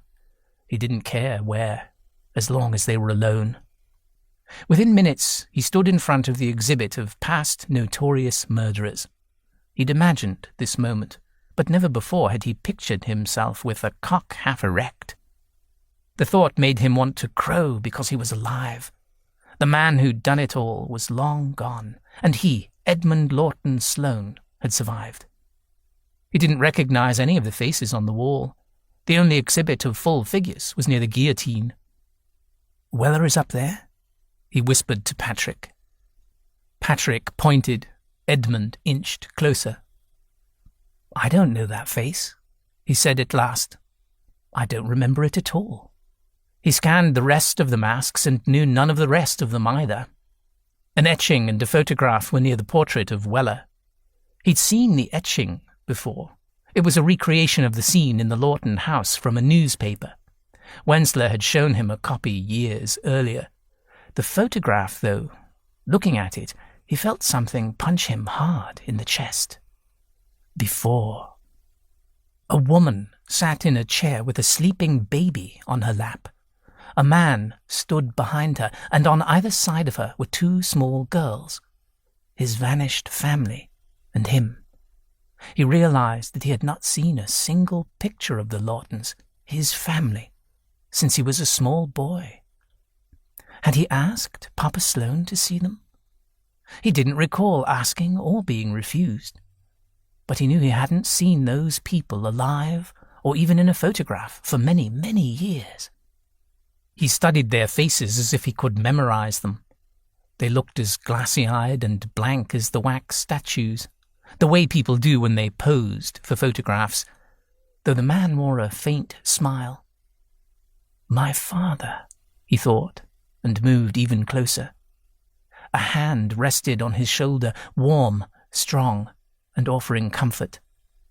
He resisted the urge to close his eyes and rest his cheek on Patrick's fingers, and he inched closer to the photo. He stared at the figures in the photographs, one by one. A fragile, blonde woman with a sweet face, holding a blob of a baby.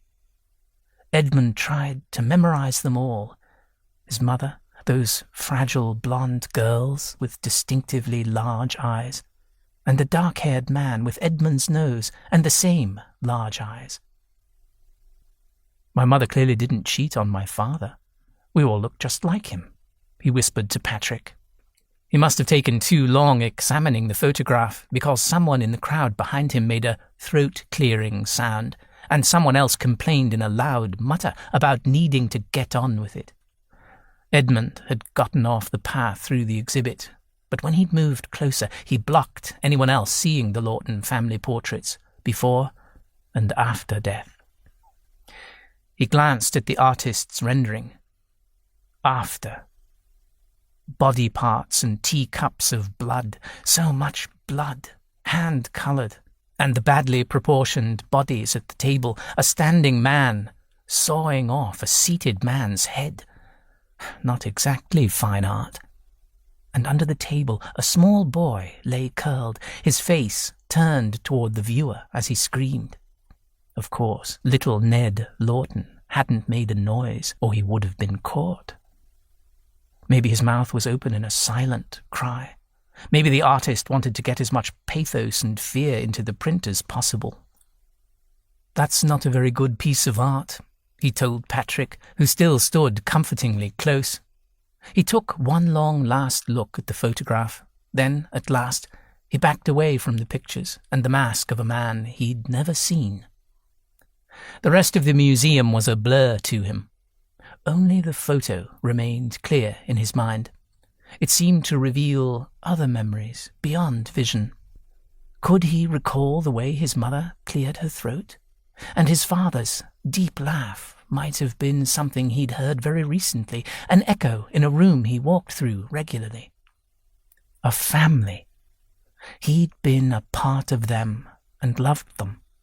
And that photo, again, the way his mother held him in her arms, drew up something ancient, a love he'd forgotten or had locked away.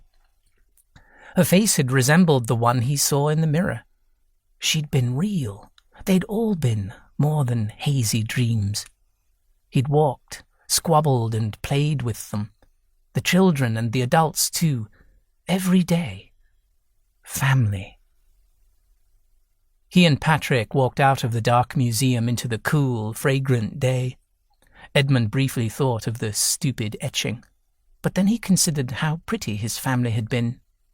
The girls would have been married and settled with children long since. He'd have been an uncle several times over. His parents' hair would be streaked with grey, perhaps. He realized he'd never before attempted to consider what might have been if his family had been spared. A jolt of anger hit him, at himself. It didn't seem fair that the only remaining member of the Lawtons hadn't even given that much thought to those lost futures. He should have at least thought of them on occasion. "We shouldn't have done that," Patrick said. "You look sad, and that's even worse than angry." "No, it was time. I hadn't seen them, and I couldn't remember them. I don't mean that horrid scene set up by Weller. I mean before he paid his visit." Edmund knew he was blithering and walked quickly toward a waiting carriage at the stand. "We'll go home, have some food, and make plans for later in the day." "You'll be all right?" "I haven't been fine for a very long time," he felt like saying, but then decided that was the wrong answer. "Yes, I will, thank you." Patrick stopped near a small boy who held up a copy of a newspaper and shouted incomprehensible phrases. "That's the afternoon edition?" Patrick asked. The boy nodded. Patrick dug into his pocket and pulled out a tuppence. He traded the coin for the paper. He stood and looked through it, frowning. Then he tucked the paper away. "Hold on," he told Edmund. "I have to check something out." He strode down Marylebone a short distance to where a different boy waved another publisher's paper and bought that one as well. Flip, flip, scan, scan. He folded it up and handed that one to Edmund. By the third paper, the fingers of his gloves were smeared with grey ink. "What are you looking for?" "News of the arrest in New York." Perhaps that story wouldn't make it into London papers yet. Or ever. Patrick shoved the last paper into his pocket. "I'll come clean. I've been in touch with a couple of reporters since I've been here in England." The automatic revulsion hit Edmund. He closed his eyes for a long moment and began to walk toward the row of hacks waiting for passengers. "You didn't tell me about that?" "No, I wouldn't. Not when you hate newspapers so much." "What did you promise them? A story about me?" "Of course not," Edmund growled. "Don't lie to me. One receives information from reporters only by promising to give stories in return." He kept his voice steady, though he wanted to turn and swing at Patrick, hit him hard enough to cause pain. "No, I didn't promise a thing about you, Ned. The only information I gave them was about the similarities I already noticed between the murders, the scene setting, and so on. I didn't say anything about you or talking to you. They were annoyed their own guys hadn't picked up on the story." Edmund wondered if Patrick was a fluent liar, and then he wondered what was the worst thing Patrick Kelly might say about him. The worst, of course, would show Patrick himself in a bad light. "He and I were naked and I sucked his genitals" would hardly make it into a story in any newspaper. He pulled off his hat and wiped back his hair. "Tell me what you said. Edmund. Ned. Please, there's no need for that hopeless tone. The information I wanted from them wasn't about you." Edmund put his hat back on. "What did you want then?" "I wanted access to their old records and went to introduce myself. I did that my first day here. I figured I'd need their help, so to get their interest, I pointed out just a couple of the similarities between the crimes in the United States and the Lawton family." He grimaced. "All right, I admit I did some finagling you might not appreciate. I said it was only a potential story and that unless they held off printing anything until I'd made some progress on the case, I wouldn't talk to them again. I wanted to get as much information from them as I could. But if they ran a story, it would make it more difficult to talk to you Sloanes." "So very clever," Edmund said, though he felt less angry. "Yesterday morning I tipped them off about the arrest in New York and told them they should go with the story about the murderer being caught. But first, they ought to check with their New York-based reporters." Edmund asked, "And did they check?" "Yes. I got a note from Drury. She'd sent a telegram asking about the arrests yesterday, and that's the last I've heard. Last night and today I've looked in the papers and haven't found anything about the arrests. That's made me suspicious." "I don't understand." "If there had been an arrest, it would take hours, not days, for the New York reporters to dig up and wire back the news. I think it's time I found out the truth." About the arrest? Perhaps. Now I wonder about the telegram I got. He sighed. It would have been easier just to send one to my boss, Mr. Green, asking for details. But I didn't want to annoy him any more than I already have, not to mention spend too much money on useless telegrams. The problem is, there's another thing I didn't tell you about. He looked grim. I should have told you, but it was directed at me, not you. I was sure of it. And I thought it wasn't relevant because I knew the murderer was in the United States. He stopped speaking and looked so unhappy. Edmund demanded, "What?" "Pig's eyes, delivered to me."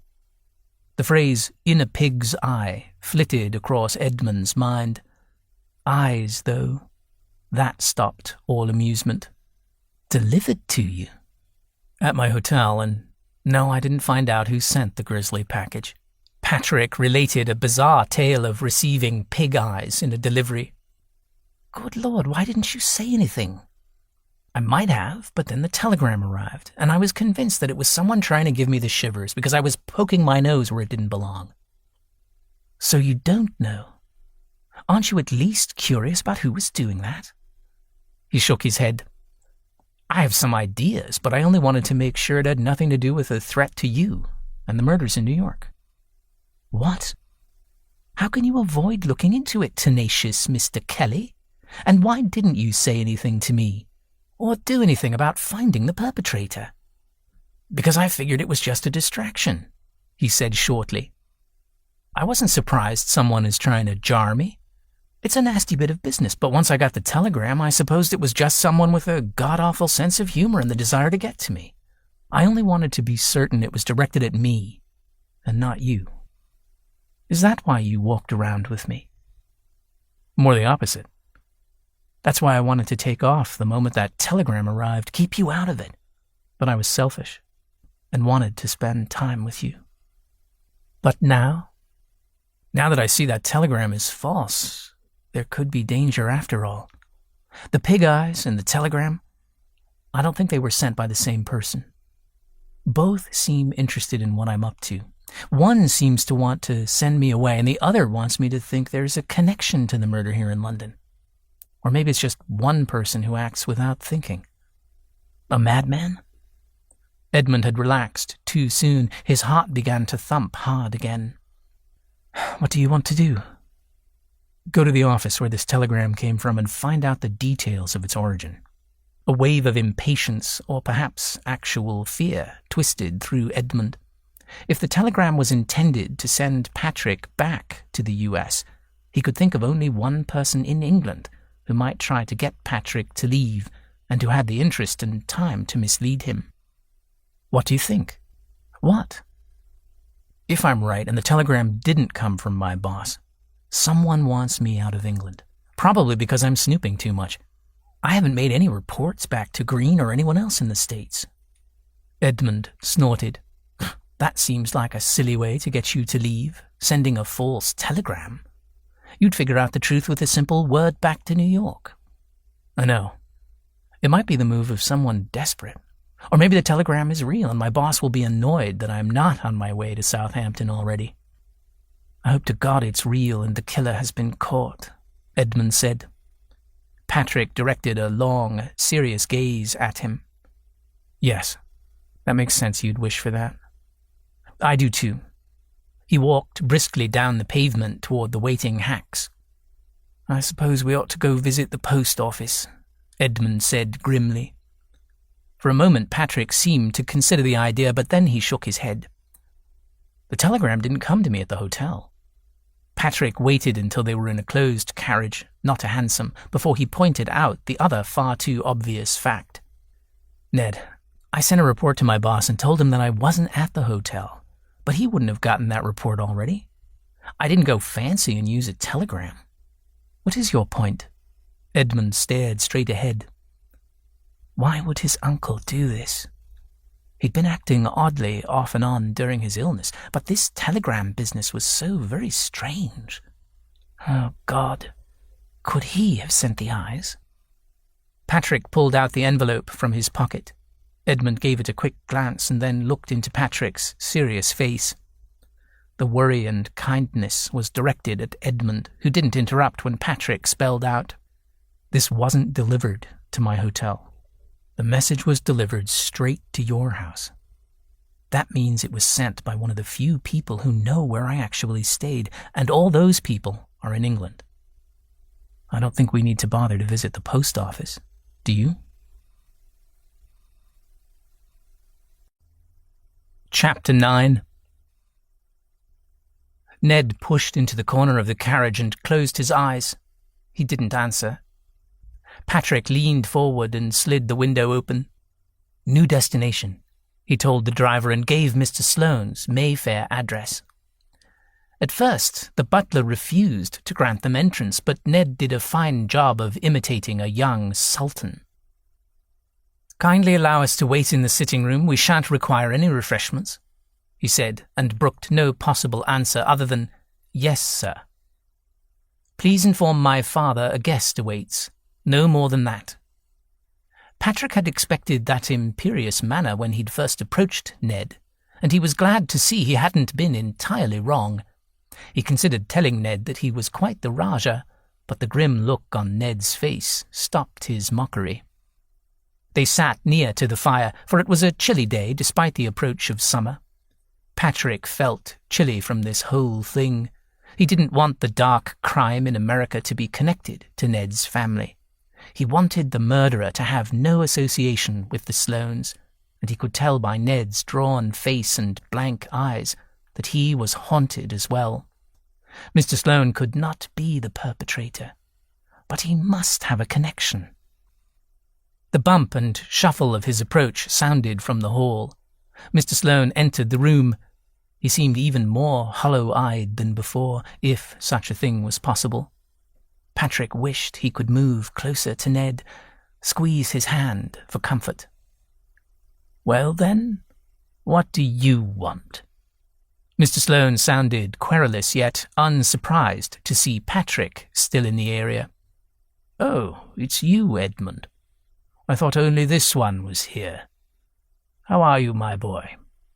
He waved the servants off and dropped heavily into a chair. "Good morning, Papa Sloane. I'm here to discover why you sent a telegram to Mr. Kelly here." His eyes, set too deep in his head, were hard to read, but he remained calm. "A telegram? Why would I do that? I've no interest in communicating with him." The emphasis on the word telegram settled the answer for Patrick. Edmund said, "Perhaps it wasn't a telegram, but only the semblance of one." "What are you talking about?" His lack of surprise at seeing Patrick and his befuddlement now seemed genuine. And then when Mrs. Sloane entered the room and said, "Gracious me, you!" Patrick began to have his suspicions. He and Ned rose to their feet. "No, dear, please," she said. Mr. Sloane seemed to think that meant he shouldn't try to stand. Her quavering voice was enough to convince Patrick to pull the crumpled yellow paper from his pocket. "How do you do, ma'am? I believe you sent this." She shook her head, but obediently took the paper and read it. Her hands trembled. Ned walked to her side and briefly laid a hand on her shoulder, hardly the great hug Patrick would give his own mother, but it seemed to help her. Her spine straightened. In a gentle voice, Ned asked, "Why?" She examined the paper in her hand as if it was the most fascinating thing in the world. "He would have told you the truth, and I couldn't bear it." Ned frowned. "What do you mean?" "He is my brother," Mr. Sloane began. "What?" Mrs. Sloane said. "Why are you speaking of poor Gregory?" Clearly the two of them were as confused as Patrick felt. Patrick felt like interrupting, too, telling them all to shut up and then forcing them to explain, one by one. Ned sounded nearly as impatient as he felt when he said, "Mother Sloane, you sent the telegram, but why would you send Patrick, Mr. Kelly, away? Surely it has no connection to the murders in the United States?" She looked shocked. "Gracious, no. I knew he was here for that investigation, so I knew how to leave you and your poor foster papa alone. I worry about your father's ill health, and I didn't wish this person to overtax him." The old man raised his heavy head. "Judith, this is not your role to protect me. I should have kept you safe, and, God help me, I didn't." She gave a sniff and a furtive glance at Edmund. "I don't know what you're referring to." She did know the truth and didn't want Edmund or London society to find out about her husband's affliction. She must have thought Patrick would announce to the world that Mr. Sloane had a venereal disease. "You know that misleading me about a murder investigation is a far more serious deed than the illness you were trying to cover up, particularly since I think the murderer is still at work." He looked at Mr. Sloane. "And that's what you're talking about, yes?" But Mr. Sloane wasn't paying any attention to him.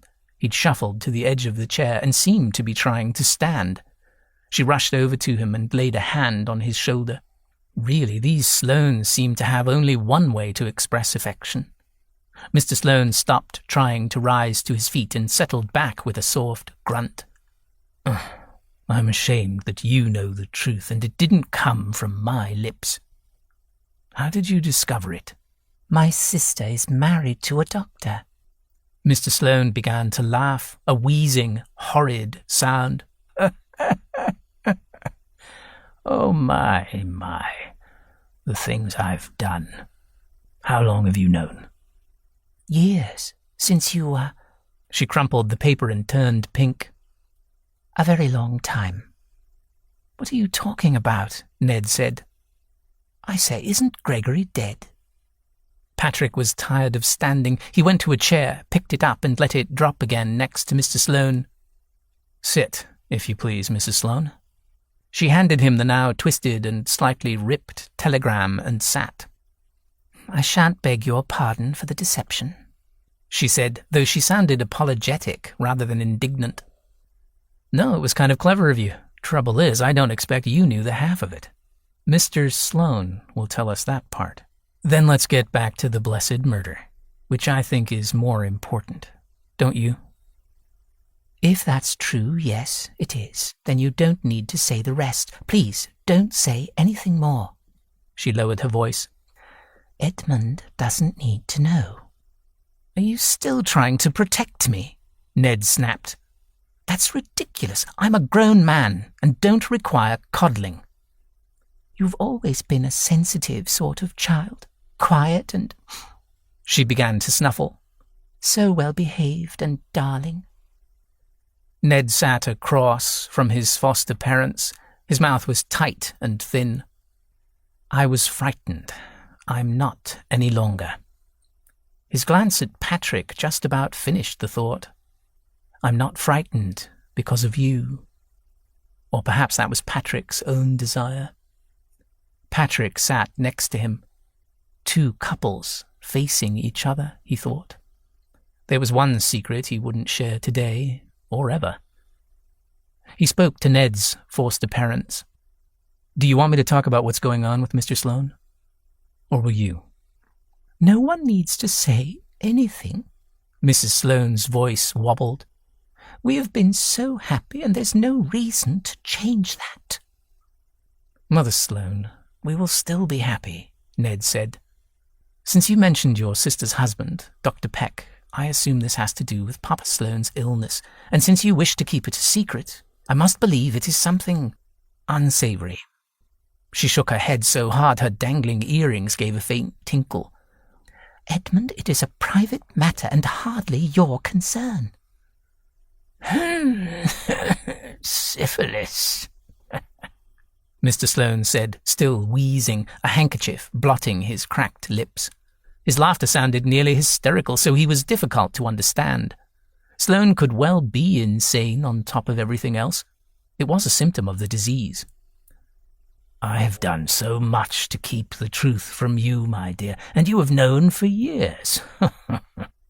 He began to laugh again. "You refuse to—" She stopped and bit her lips. "My dear, you must calm yourself." Patrick guessed she'd begun to say something about sharing a bed, but decided it wasn't relevant. He moved on to the more important topic. And there is a connection.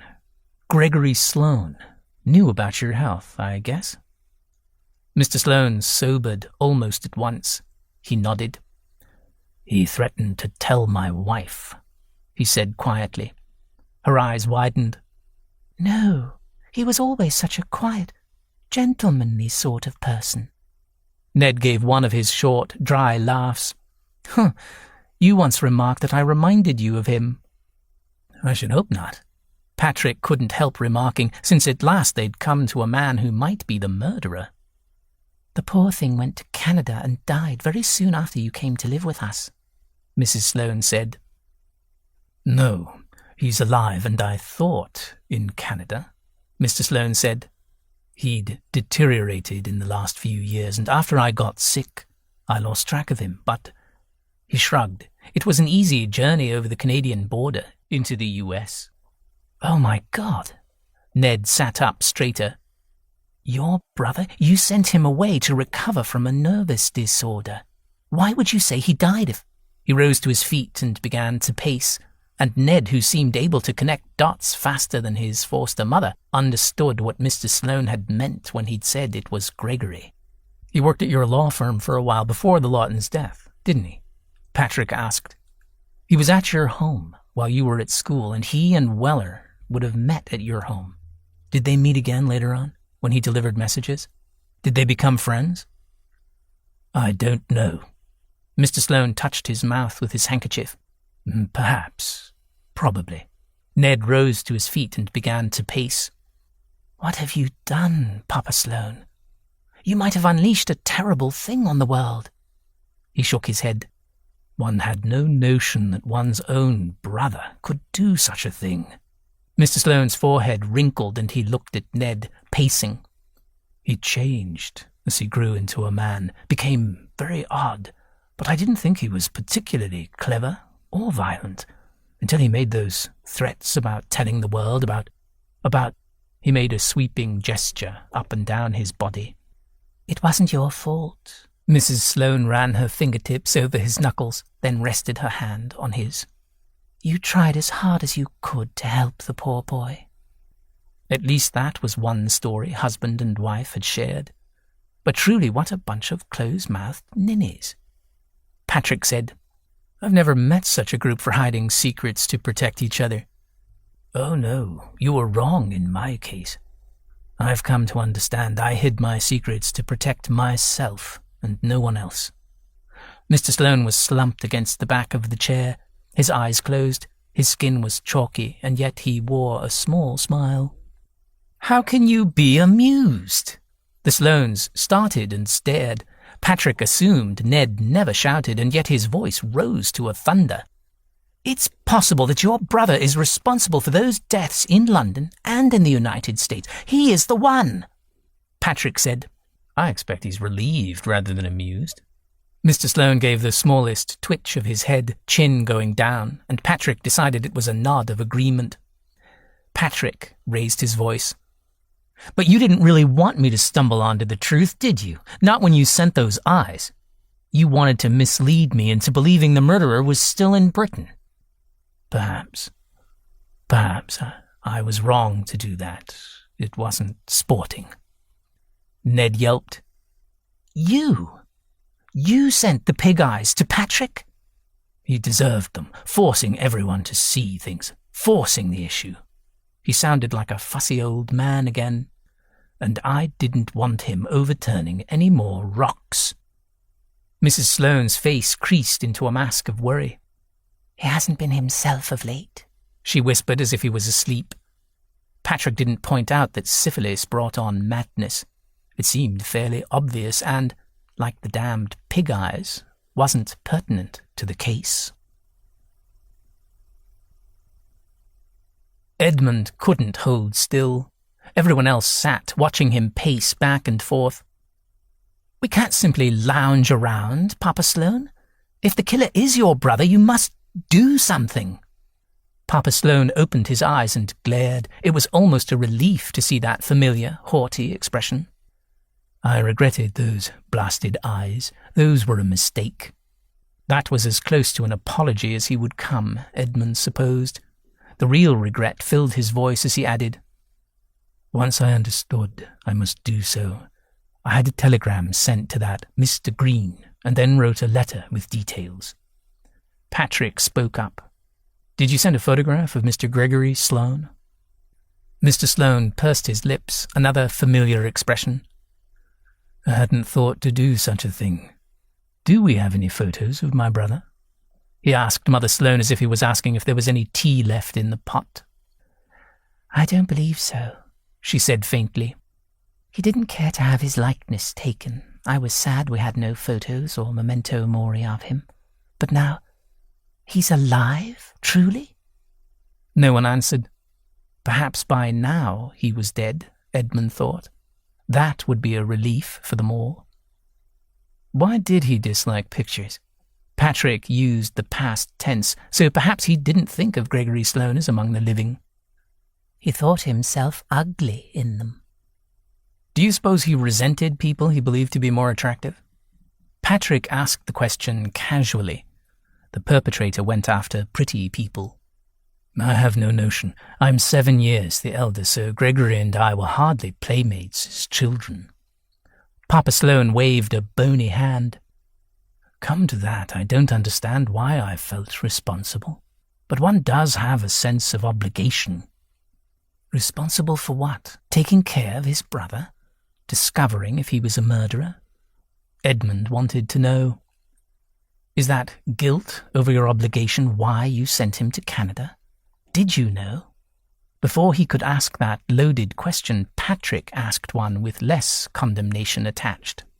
If you didn't know him well, how'd you notice he'd changed when you came home on holiday? He'd grown very quiet, Papa Sloane said after a moment's reflection.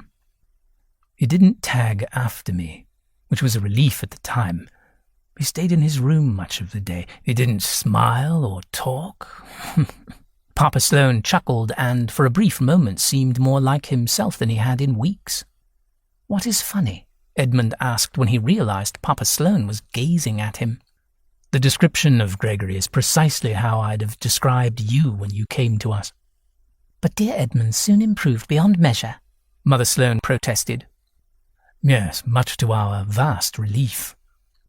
Last week, Edmund would have dismissed the question that rose inside as ill-spirited, but today, after Patrick, after everything else that had happened, he didn't mind asking rude questions. Why were you relieved? Was it simply because you didn't have to care for a thoroughly damaged child? Or was some of your guilt relieved, Papa Sloane? What can you mean? Mother Sloane put a hand to her mouth and her eyes widened. Patrick rested his hand on Edmund's shoulder, a comforting weight. He couldn't have known what would happen to your family, Ned, he murmured. That means something.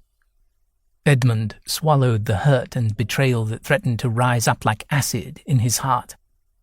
After the fact, yes, that couldn't be as horrendous, but still. I think Papa Sloane knew or suspected that his brother was involved in my family's demise. There were 2 people there that day. There had to be more than one killer. He stuttered to a stop. Patrick gave his shoulder a squeeze and stepped away from Edmund. He must have read Edmund's thoughts, and he spoke them to Papa Sloane. You suspected, or even knew your brother was involved. You saw something when you were summoned to the scene, perhaps. Papa Sloane stared ahead as if he didn't hear. Patrick raised his voice a little. But instead of telling anyone of his connection to the murder, you sent Gregory overseas and then did your level best to forget the Lawtons had ever existed. You've got a lifetime of dirt swept under an ocean of carpets. A terrible analogy, Papa Sloane said dryly. One does what seems best at every moment of one's life. He shifted in his chair so he faced Edmund, who'd begun pacing again. Best for whom? Edmund's voice trembled. For yourself, I'd say. At every moment you have picked the options that made your life easier. Please, both of you must stop. He was quite naughty for sending those horrible pig eyes, but he has done nothing more, Mother Sloane pleaded. There is no reason for dramatics. I do wish you'd left well enough alone, Mr. Kelly.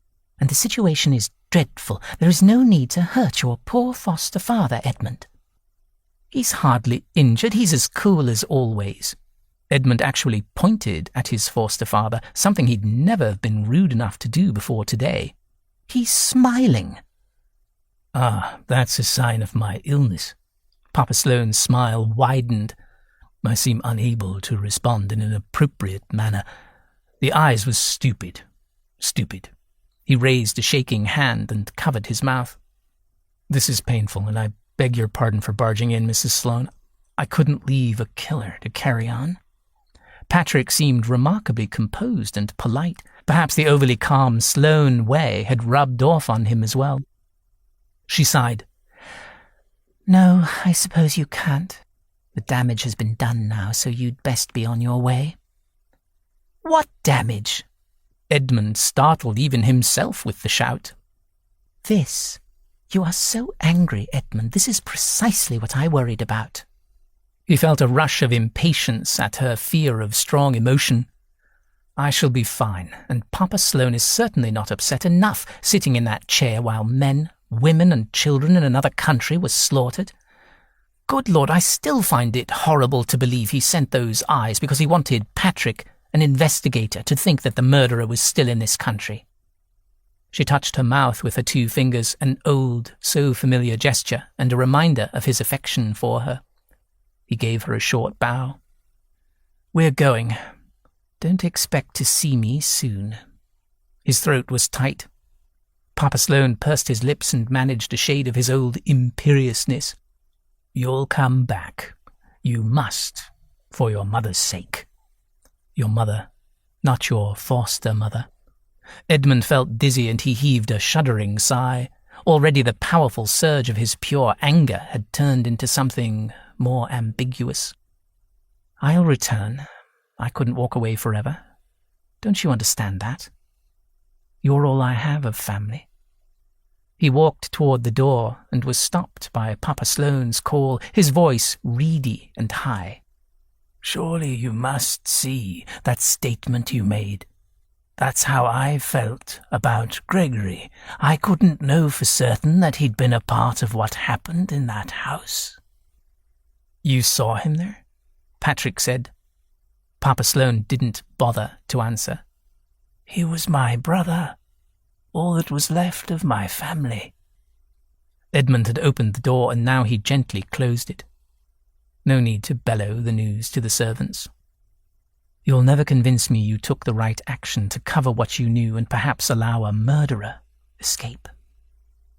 Papa Sloane sucked in a breath and coughed. "He was there, yes. He needed money and was there to take it, he told me later." He coughed some more. "But he grew frightened and ran." "Did you believe him?" Patrick asked. Papa Sloane ignored the question. Edmund ignored his foster father's hacking cough. He moved closer to Papa Sloane. "I didn't see Weller. I saw another man, and you told me I shouldn't think of it. You told me to forget. And now I know why." Papa Sloane stuttered. "That is, I don't say. I thought it was best for you to never think of the horror of that day, and I swear I didn't believe he did." Edmund was suddenly too weary for this conversation he'd imagined for so long, when he could finally talk with Papa Sloane about the day his family died and perhaps get answers to fill in some of the blanks in his memory. He couldn't bear to hear more of that useless lack of contrition. "Stop," he interrupted, and once again an out-of-character shout was enough to startle his foster father into silence. Enough! And at that moment, he knew it was beyond enough. He walked to the door, ready to leave again. Edmund looked into Papa Sloane's lumpy grey face and burning eyes. He seemed far more ill than ever before. "We are quits, Papa. We owe each other nothing, and no more need be said." He'd spent most of his life treading so carefully in the Sloanes' world, worried he didn't deserve a family. And now he must reassure that family he wouldn't slough them off. How odd. "I care too much for you to bring in the authorities about your silence." Good. His foster father's whisper was hoarse. Thank you for that. His eyes suddenly grew old and rheumy. No. Oh, God above, those were tears. I don't owe you fealty, you don't owe me love, and yet we are bound together. For half a second, Edmund considered embracing Papa Sloane, but that seemed too false for them. Goodbye, he said. I hope you... He sighed. There was no good way to finish the statement. I hope you feel better, was the best he could manage. I'm going to die soon, his father whispered. Edmund started at the certainty of the words. That nearly swept away the rest of his anger, of course. He could not act against a man who was dying, especially not Papa Sloane. Patrick put his hat on his head, then took it off again. It's been nice to meet you. Ridiculous Patrick sounded entirely unironic. Edmund stifled a laugh. What an astounding person Patrick Kelly proved to be. Patrick aimed a frown at him before turning his attention back to the Sloanes. No, I mean it. You did a fine job raising Ned, Mr. Sloane, Mrs. Sloane. And I don't blame you for trying to get rid of me, coming in here and beating all the filthy carpets. Huh. That telegram was clever as can be, Mrs. Getting me to go away. She made a faint, polite sound. Go away, sir, Papa Sloane said. Go, you bloody bastard. Mother Sloane gasped in astonishment. Papa Sloane would never normally be so rude or use foul language. It must be another symptom of his illness. Edmund murmured an apology, but Patrick only shrugged. I'm going. Here's the thing. He cleared his throat. Patrick would say something and reveal far too much. But Edmund was too curious and too free of his own usual restraints to stop him. Your son and I have become friends over the last couple of days. I shall do what I can to convince him to come back with me to New York. I say, Edmund exclaimed. But I doubt he'll come with me because of his loyalty to you. So I imagine I'll have to hang around here, and that probably means I'll see you again. He sounded mild as toast, but the grin on his face was fiercely triumphant. He must have thought his announcement would dismay the Sloanes. Perhaps that was his revenge for their treatment of him. Or perhaps the smile was because he was certain that he had Edmund. That was an odd idea, to think of himself as a rag tugged between a dog and a child. Edmund was obviously the toy, but which was the dog and which the child? Papa Sloane or Patrick? Papa Sloane looked at Patrick with open loathing and said nothing. Mother Sloane only murmured faintly that she would be glad to see him, and she did hope he begged her pardon for that silly trick. Patrick and Edmund left the house together without exchanging a single word. Edmund tried to think of a way to apologize for his foster father, while Patrick was apparently lost in gloomy thoughts. I have to send word, you know, and look for pictures of Gregory Sloane. Edmund nodded. Of course. Chapter 10. I'm sorry that he called you a bastard, Edmund said. Mr. Sloane must have done his research, but I'm not worried. You already know I'm a bastard. He shook his head, smiling. The things families do to keep their children safe and happy. He was sick, and that's why he said that. It didn't bother me. And at any rate, I didn't mean him, not entirely anyway. I was more thinking about Mom. His good humor vanished, and those blue eyes were entirely somber. She used to tell me all about my father, lots of stories that made him seem like a kind, gentle soul who died before I was born. So even if they weren't married, she was left with good memories. Weak solace, he supposed, but he had to say something to shift the bleak expression from Patrick's face. No, it was all lies. She had never so much as seen his face. She was ravished, ruined, and nearly destroyed by a stranger. Edmund gasped. Patrick bent his head and kept walking. She tried to protect me from that truth for most of my life. I only found out a few years ago. I'm so sorry. For you. For her. I don't have the words to express how... Don't worry. It's quite a thing to learn about a person I know.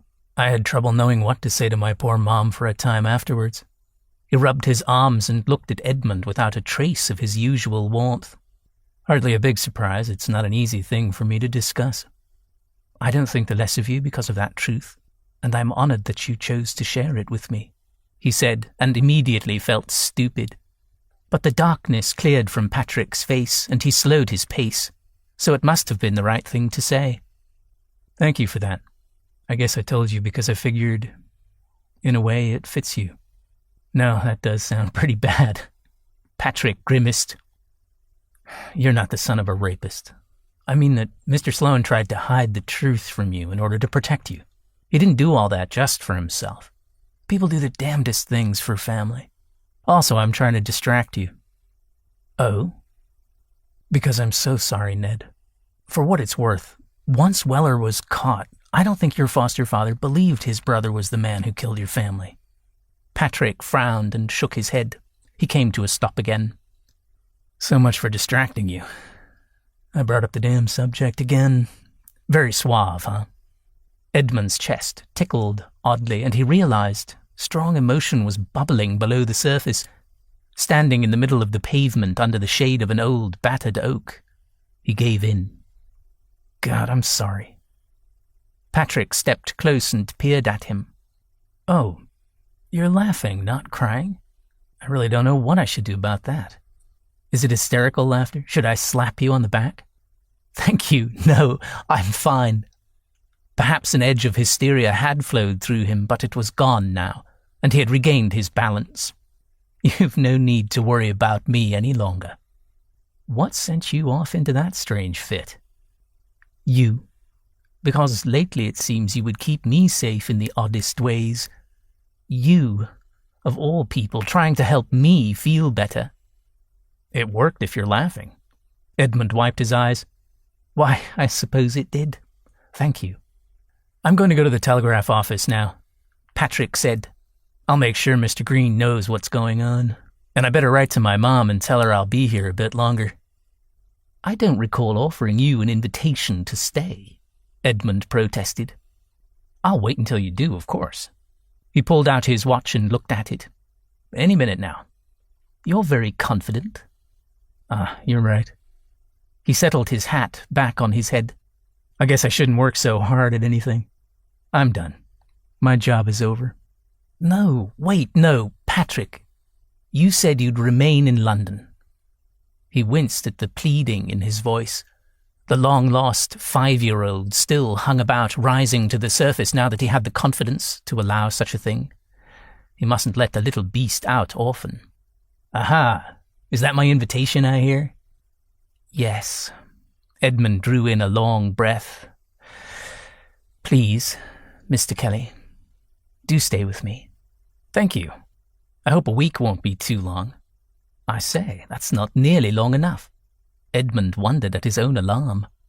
Didn't you tell my parents you planned an extended stay in London? That was probably the devil speaking. They don't approve of me as your playmate.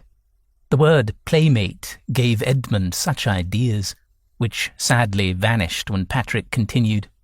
No, I must return to New York to earn my bread and stop my mom from sending me pages and pages of worried letters. They walked in silence to the post office. Edmund stood next to a wooden desk, watching Patrick compose his message and take it to the telegraphy window. What would Edmund think if he passed this man on the street? He'd notice the dark hair, the fine shoulders. And Edmund quickly looked away, for he realized he was outright gawking. Did Patrick look in the mirror for traces of the father who'd ruined an innocent girl? The words Patrick handed to the clerk would cross half the world in far less time than it took to sail to the United States. A sea voyage. Edmund had never attempted such a thing. And what had stopped him? But then Patrick finished and came to his side. You're frowning. I'm sorry about your father's, unsettled mind. Edmund shook his head, unwilling to voice his thoughts of New York. He said, "Who would have guessed that Mother Sloane would be so crafty? She seems the sort of person who remains timid and mild until she sees a threat to her family, and then she strikes. I was a threat. I'm lucky she didn't have me arrested. From what I know of Papa Sloane, that seems more his style, at least until he stopped making sense and started sending eyeballs." He sighed. "I wonder if the people who died in New York could have been spared." I get the impression Mr. Sloane wonders the very same thing. He looks considerably more ill than he did when I met him just a day or so ago. He seemed relieved that the matter is out in the light. Could be guilt is eating at him. That wasn't the only thing that had consumed him, Edmund thought with some bitterness. To learn he has such an awful disease. He stopped speaking, raised his hat at an acquaintance, and waited until the gentleman had long passed before quietly adding, "I've been purposefully blind." He's a powerful man and clever at keeping his secrets. Edmund glanced at his companion, who gazed with bright interest at a lady wearing what appeared to be a coat of fox fur with several heads still attached. "Patrick, will you argue every point I mention? I say I was blind, and you say he blinded me." "Yes, it's my contrary nature."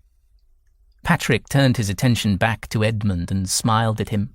"I'm in a bad mood because I just spent a fortune sending a message abroad. I gave Green your address, by the way. Hope you and your butler won't mind getting irate messages from him there. You look quite cheerful for a contrarian in a foul mood." "And now who's the one contradicting everything?" "No, I agree with you. You're right, of course. I'm in a terrific mood." "Why is that?" "For whatever reason, you don't hate me, which stumps me. What with that scene with Mr. and Mrs. Sloane, you still liking me is reason enough to tip back the hat and whistle at the blue sky with pleasure. You weren't the one holding secrets. Messengers have been shot before for less unpleasant messages." Edmund strolled along, wondering how he'd recovered so quickly from the jolts inflicted during this shocking morning. I think that even before today I must have discerned at least a portion of the truth. Why would Papa Sloane hide his diagnosis if it weren't something dire? Why would he always insist I forget my past? I didn't want to face reality, and he didn't want me to know it, so we worked together. And now, he fingered his lower lip and recalled the tingle of kisses. Thanks to you, another truth about myself I've tried to ignore is often on my mind. One that has nothing to do with my family. Oh, and what is that? Edmund licked his lips. We shall return to my house, and I will demonstrate, rather than speak of the matter. Patrick couldn't believe his luck. Not only did Edmund actually speak of their mutual attraction, he could be humorous about it. He'd stopped looking and acting like a guilt-stricken martyr. No, unfair, Patrick scolded himself. A guilt-stricken gentleman. That seemed a more fitting description. Ned hadn't adopted the prayerful silence of the sanctimoniously injured. Patrick moved closer, and as they walked, his sleeve brushed Ned's. The knuckles of their gloved hands touched. He tried to imagine other ways he might get more contact with Ned right out on the street. A conversation that allowed him to put a hand on the back of his neck. No, far too much. A slap on the shoulder that lingered. Hard to engineer. Another stranger interrupted his thoughts. A stout gent wearing a top hat and spats hailed Ned and bid him a hearty good day. He inquired after everything, from Ned's opinion on the weather to the stock exchange. Patrick stood a little apart, waiting. He considered yelling and grabbing Ned's arm and pulling him away, maybe pretending they needed to run to an emergency. But that silly thought, and even the simmering lust, vanished when Ned motioned to him to come closer. Ned grabbed his arm, pulling him to his side, and introduced the man to Patrick. This is my good friend, Mr. Patrick Kelly from America. Ned finished the introduction. He's here in London for as long as I can convince him to stay. Patrick shook hands with the pleasant, round-faced gentleman, who then bowed over his hand like Patrick was some sort of visiting royalty. Ah, any friend of Mr. Sloane's is a friend of mine. the man declared as if he'd only just now thought up the phrase. "Glad to meet you." Patrick managed to extricate his hand and wished he'd thought to listen to the man's name. He'd been too caught in astonishment that Ned, of all people, would come right out and admit they were friends. A few more predictable phrases were exchanged, and they escaped. Patrick sped up. If Ned was truly ready to admit they were friendly in public, he couldn't wait to discover what he'd reveal in private. They returned to the house and ordered luncheon. Patrick had no appetite because he was wound too tight. For once, Ned ate, though he took his sweet time. Patrick sat across from him, watching the tidy way Ned carved and chewed the tiny pieces from the roast grouse and the croquettes of rice. They ate in silence except for the clink and scrape of silver against china, the squeak of Patrick's chair as he shifted about. Ned looked up at him occasionally and smiled. After Ned nibbled a piece of meat, swallowed it, then licked his lips, Patrick had had enough. "You rat! You know what you're doing to me," Patrick protested. Ned's eyelids lowered. "I have a fair notion, yes. I expect it's no more than you've done to me." Turnabout is fair play. Patrick picked up an ornate silver luncheon knife and licked it up and down from the haft to rounded tip. A long, audible breath escaped Ned. He tossed his napkin on the table and rose to his feet. That ended the meal. "The servants," Ned whispered. "They will suspect. We must remain so quiet no one will ever know, not even the mice in the wainscoting."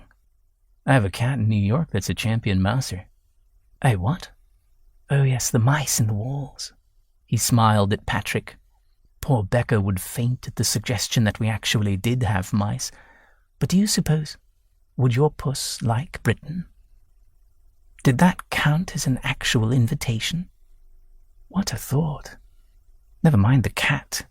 Patrick wondered if his mother would consent to life in England. He doubted it, but Ned's pull was more than he could fight. That battle would be faced eventually. No need to look out for it yet. "Let's give the rodents a show." Patrick rose to his feet. "Let's dance." "I beg your pardon?" "Dance. The waltz, perhaps. A polka?" Ned laughed.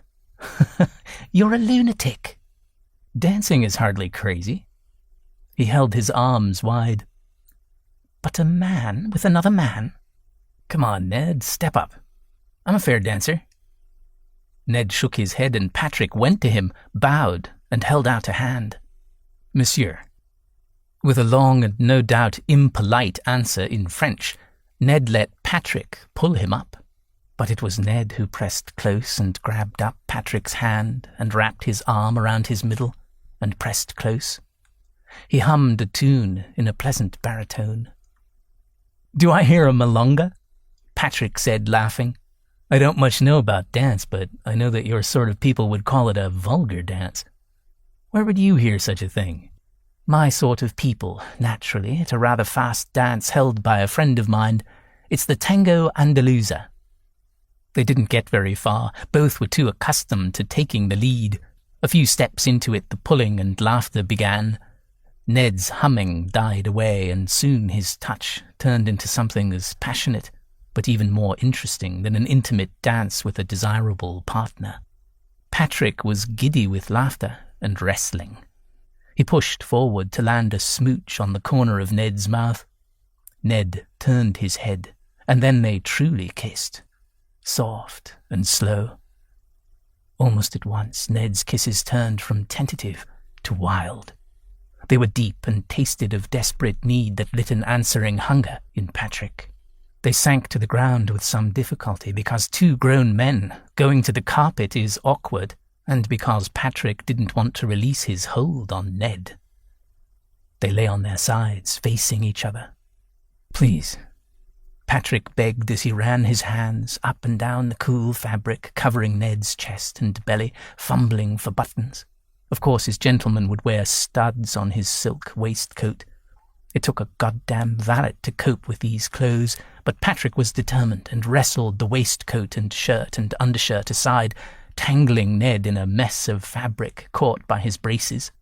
Ned groaned as Patrick dove down and began kissing all the exposed flesh he could reach, licking at the warm flesh and delicate hair on Ned's belly. Patrick happily cupped Ned's solid erection through his wool trousers. He leaned down and breathed against Ned's bollocks. The way Ned whimpered and bucked was profoundly satisfying. "Hush," Patrick murmured. When he undid the buttons of Ned's fly, a hand suddenly appeared to block his access. Patrick licked the fingers and bit them. "What's wrong?" he whispered. Ned sighed. "You've done that already." Patrick lifted his head and grinned. "I would do it again, and again, and again." After each again, he stroked Ned's cock and nibbled those long fingers. He would dearly love to see those on his body, and a second later Ned cupped his cheek and thrust his thumb into Patrick's mouth, in and out. Once again, Ned went from shy to enthusiastic in a single breath. Patrick sucked on his fingers, on the skin between his thumb and forefinger. But when Ned arched up again, Patrick managed to get the last scrap of fine gentleman's undergarment out of the way, and found his prize, hard, hot, and thick. Ned groaned when Patrick licked him from base to apex. "Hush," Patrick said. "The mice." He lapped the tip of Ned's erection and licked along the underside to suck on his balls, but they were already tight and high, ready to release. Ned squirmed under his touch and mouth and, to Patrick's dismay, pushed away. He came back a moment later, an attack on Patrick. Ned was far more deft at undoing buttons and peeling back clothing than Patrick had been. Ned escaped long enough to shuck his own shoes and clothing.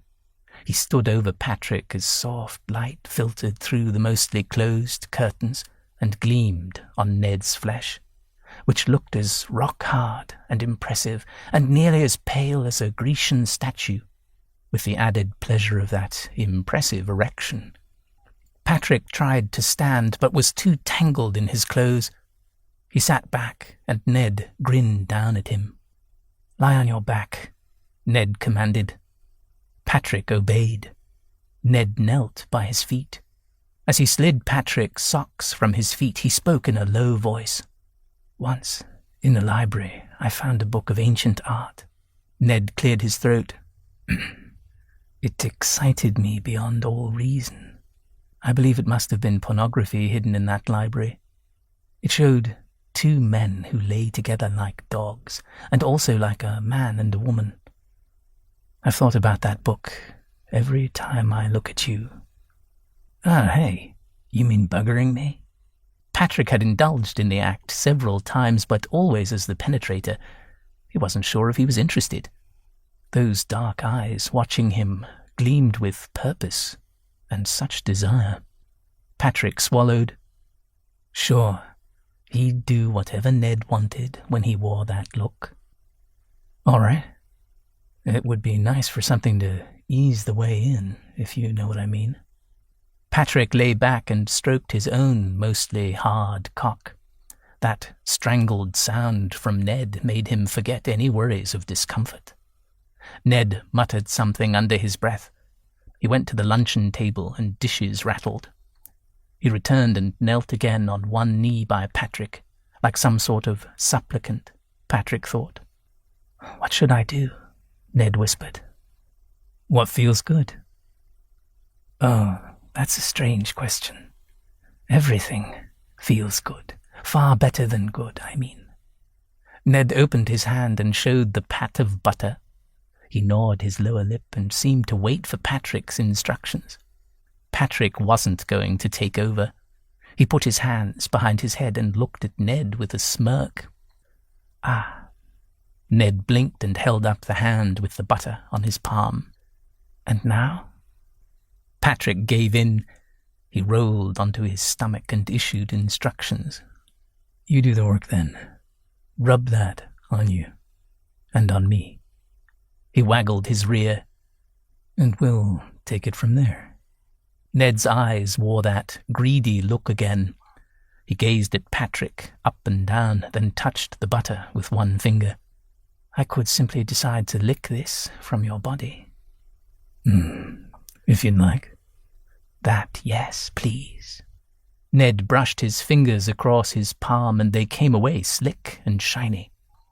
He stroked his cock with his buttery hand. Soon his eyes closed and his head went back.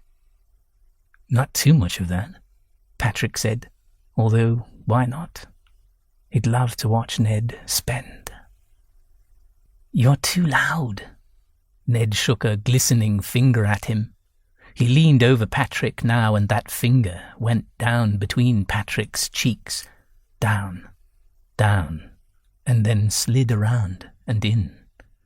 Patrick closed his eyes against too much sensation. This would be good, and he needed it to last. Those fingers explored. Something hot and wet brushed Patrick's cock. His eyes shot open to see Ned bobbing on him. Ned's tongue and mouth, and the slight scrape of teeth, then tongue. Ned, who'd been so unwilling to even speak of masturbation, had shed his stodginess. And for Patrick. Brave lad, and oh God, that felt amazing. He needed to rest now. Come here, he whispered. Just as he'd hoped, Ned crawled up and kissed him so their bodies and cocks met. Ned naked against him. He ran his hands up and down Ned's back. That slippery, hot cock pushed up against his, just more, only more, please. But he didn't protest when Ned moved away to sit up again.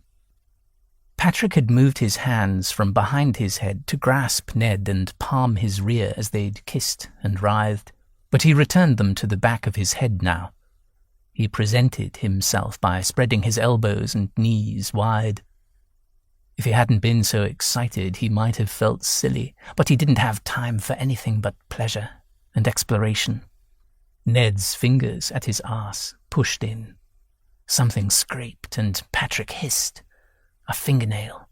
But even that slight pain made him harder. Sorry. Ned fumbled and tilted forward. Not sharp any longer. Blunt, but immense. And before Patrick could say, "Wait, not so fast," a sensation that wasn't quite pain seemed to overwhelm him. He writhed and clamped down, and they both gasped. "Oh," Ned said. Sorry. No, not sorry. Because now Patrick could move, and it was no longer so harsh or even uncomfortable. He rocked against the huge cock, filling his arse. It's amazing. Oh, holy, yes. Yes? Ned came forward, his face hot against Patrick's neck, and his breaths fanned Patrick's jaw. Patrick moved ever so slightly. Another ripple of sensation and excitement rolled through him. More than yes. Fuck yes. Ned took that as instructions and began to rock inside Patrick, who grabbed at him and urged on each thrust with his hands. The muscles under his palms tightened and writhed as Ned pushed into him. He slid a hand between them and touched himself. Ned's taut belly slid over his fingers and cock. He'd drawn so close to Ned, so close to orgasm, on top of skin and life, and Patrick, who'd always known to be quiet when with another man, realized he'd shouted. And then he couldn't give a damn, for he erupted under the weight and invasion of Ned. Ned. Hell. He was saying the word but couldn't give a damn. He nearly cried with relief of the orgasm. Ned murmured, "Not so loud," and put his lips over Patrick's mouth for another hungry kiss. Patrick slid his hand from between them and slapped Ned's arse, urging him on because fast and hard still felt fine. Several powerful thrusts later, Ned groaned and pumped so deep into Patrick he might have been going to the other side. He froze and shivered in Patrick's arms, the best armful it had ever been Patrick's pleasure to hold. Patrick smiled, closed his eyes again and wiggled until he could wrap his legs around Ned. The angle was uncomfortable for his body, his balls and his now trapped penis, but he wasn't about to allow any air to come between them. Ned made a protesting sound and rolled to the side. They lay sprawled on the scratchy wool carpet, staring at each other. Patrick rested his hand on Ned's side, claiming all that warm, breathing flesh as his own. He wanted to make sure he knew every inch and scent, every limb and taste. He planned to memorize his Ned. They dozed for a time, and when they woke again they spoke of nothing in particular, and of games they played in school and people they'd admired as children. My foster father was a hero, of course. He seemed almost too strong to be human, even when ill. I'd never known him to make a mistake. Until very recently, that is to say. Shadows and smiles passed over Ned's face as if he'd never held back a secret sorrow or a moment of joy in his life. Patrick reached over and pinched Ned's upper lip. "Ow, what on earth?" Ned batted him away. "Lost all that British starch in your upper lip, my friend." "For the moment, perhaps." Ned's full mouth curved into a brilliant smile, all softened pleasure and white teeth. "With you?"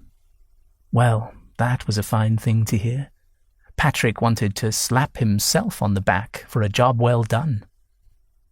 By the time they cleaned themselves using their handkerchiefs, a glass of wine and a glass of water, it was late afternoon. They checked each other up and down after they dressed. Something was different in Ned, and Patrick made him go in a slow circle to see if he could figure out the change. "It's your posture," he decided at last. "It's not just your upper lip that's lost stiffness. You seem looser. And you're a bit more stiff, as if you've—" Ned broke off. He turned pink, looked away, then smoothed his jacket cuff. "As if I've had a branch jammed up my rear," Patrick guessed. "Well, boyo, I guess I have."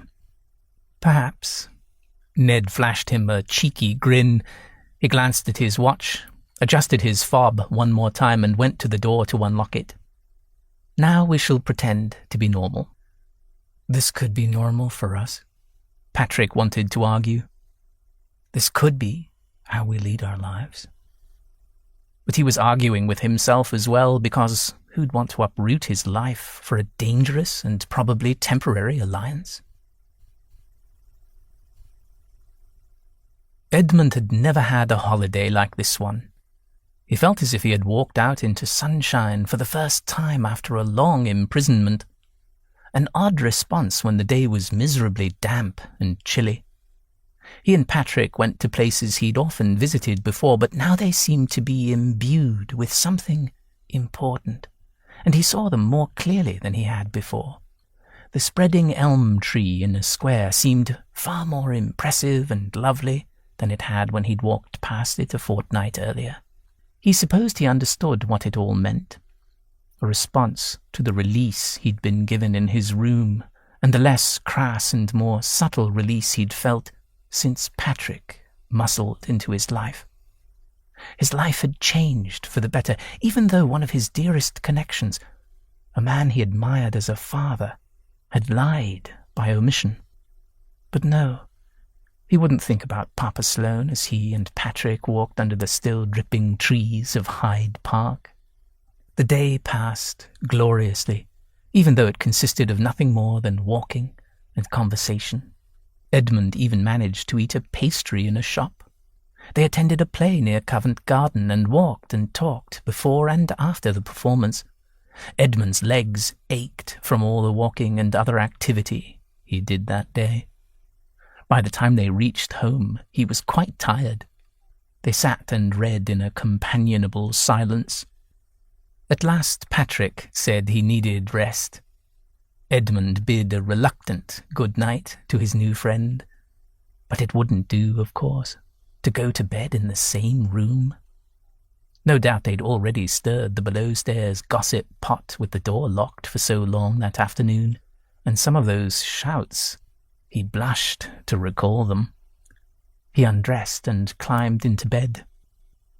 The slight scratch on the door startled Edmund awake. Patrick, still fully dressed, entered his room. He began removing each piece of clothing, and Edmund sat up to watch. Afterwards they kissed and touched.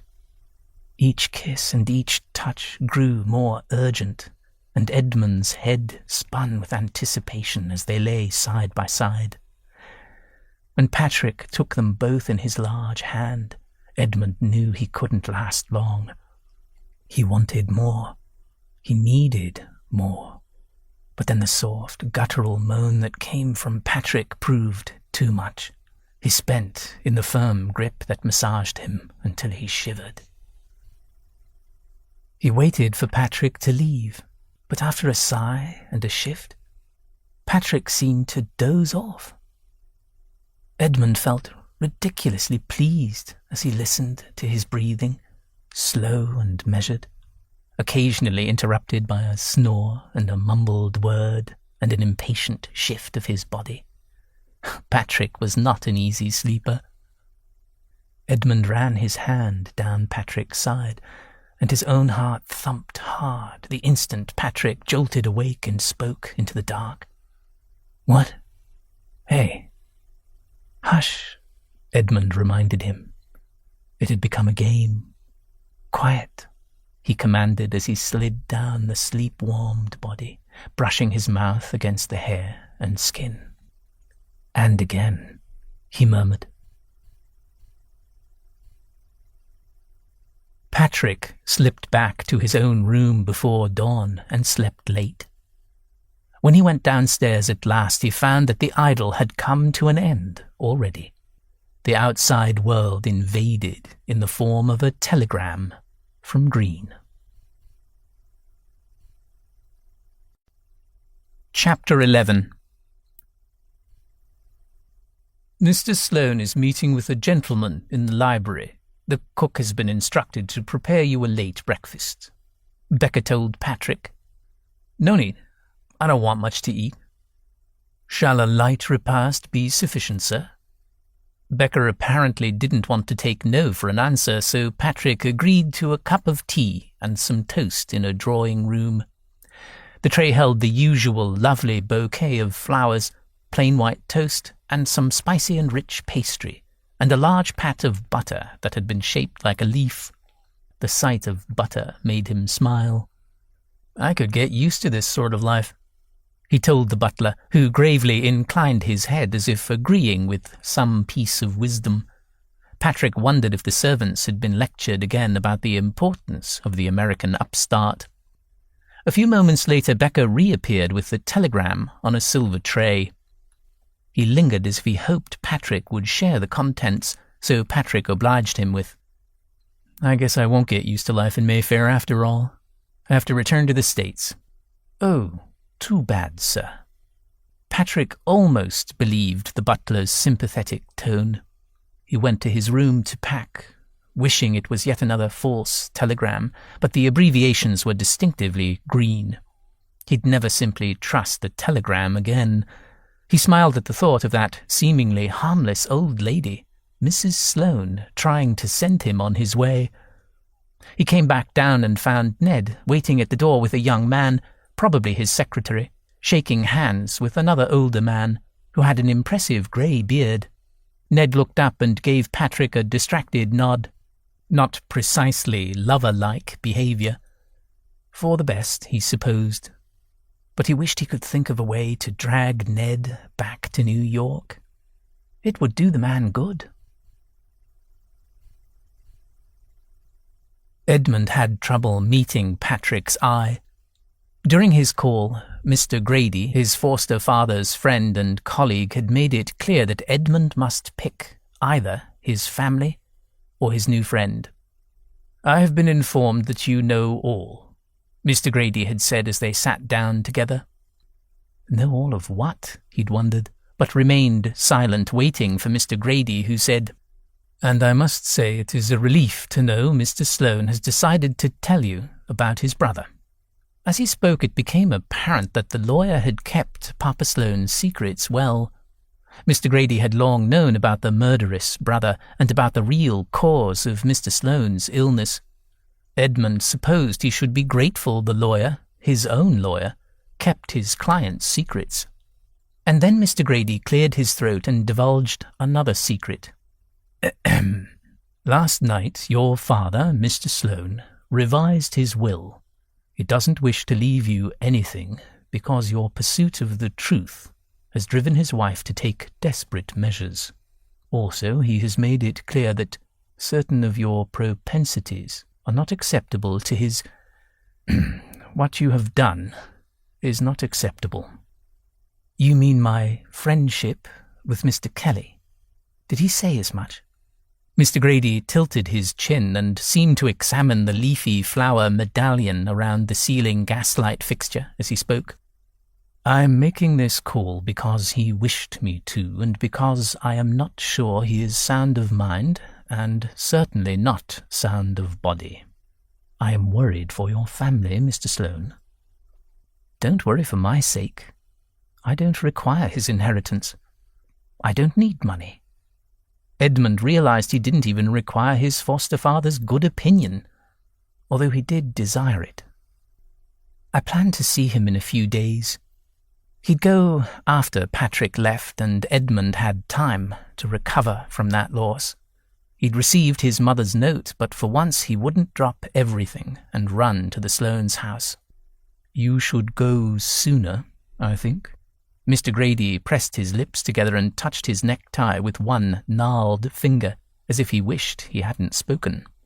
No, that wasn't his problem. Mr. Grady fought back tears. Edmund swallowed. You believe he's going to die very soon? The lawyer flinched, but Edmund wouldn't apologize for plain speaking. Patrick's influence, whether for good or bad, he didn't know. Mr. Grady said, I believe he is not long for this world. I've been told perhaps a matter of days, or even hours. And who'd told him that? But Edmund didn't object as he rose from his chair. Very well, I shall go make my peace with him. And don't worry, I shan't mention this conversation with you. Mr. Grady stayed in his chair. I think I must tell you more. His brother, that is to say, Gregory Sloane, was a strange boy. He blurted out the words as if it hurt to speak. Edmund hadn't even known the man had existed until recently, but admitting ignorance wasn't the way to coax more information from Grady. He said, I understand as a child he had a sudden shift in behavior. Yes, I'm glad you know about that. After Gregory was unconscious for hours, he woke a changed boy. Because the injury happened as Gregory tried to follow his brother, and Mr. Sloane didn't immediately go to his aid, Mr. Sloane has felt responsible for him ever since. Edmund sat again. My father said he didn't know what had happened to his brother. Oh, too bad, too bad. Mr. Grady turned red. That will teach me to never gossip. I beg your pardon for speaking out of school.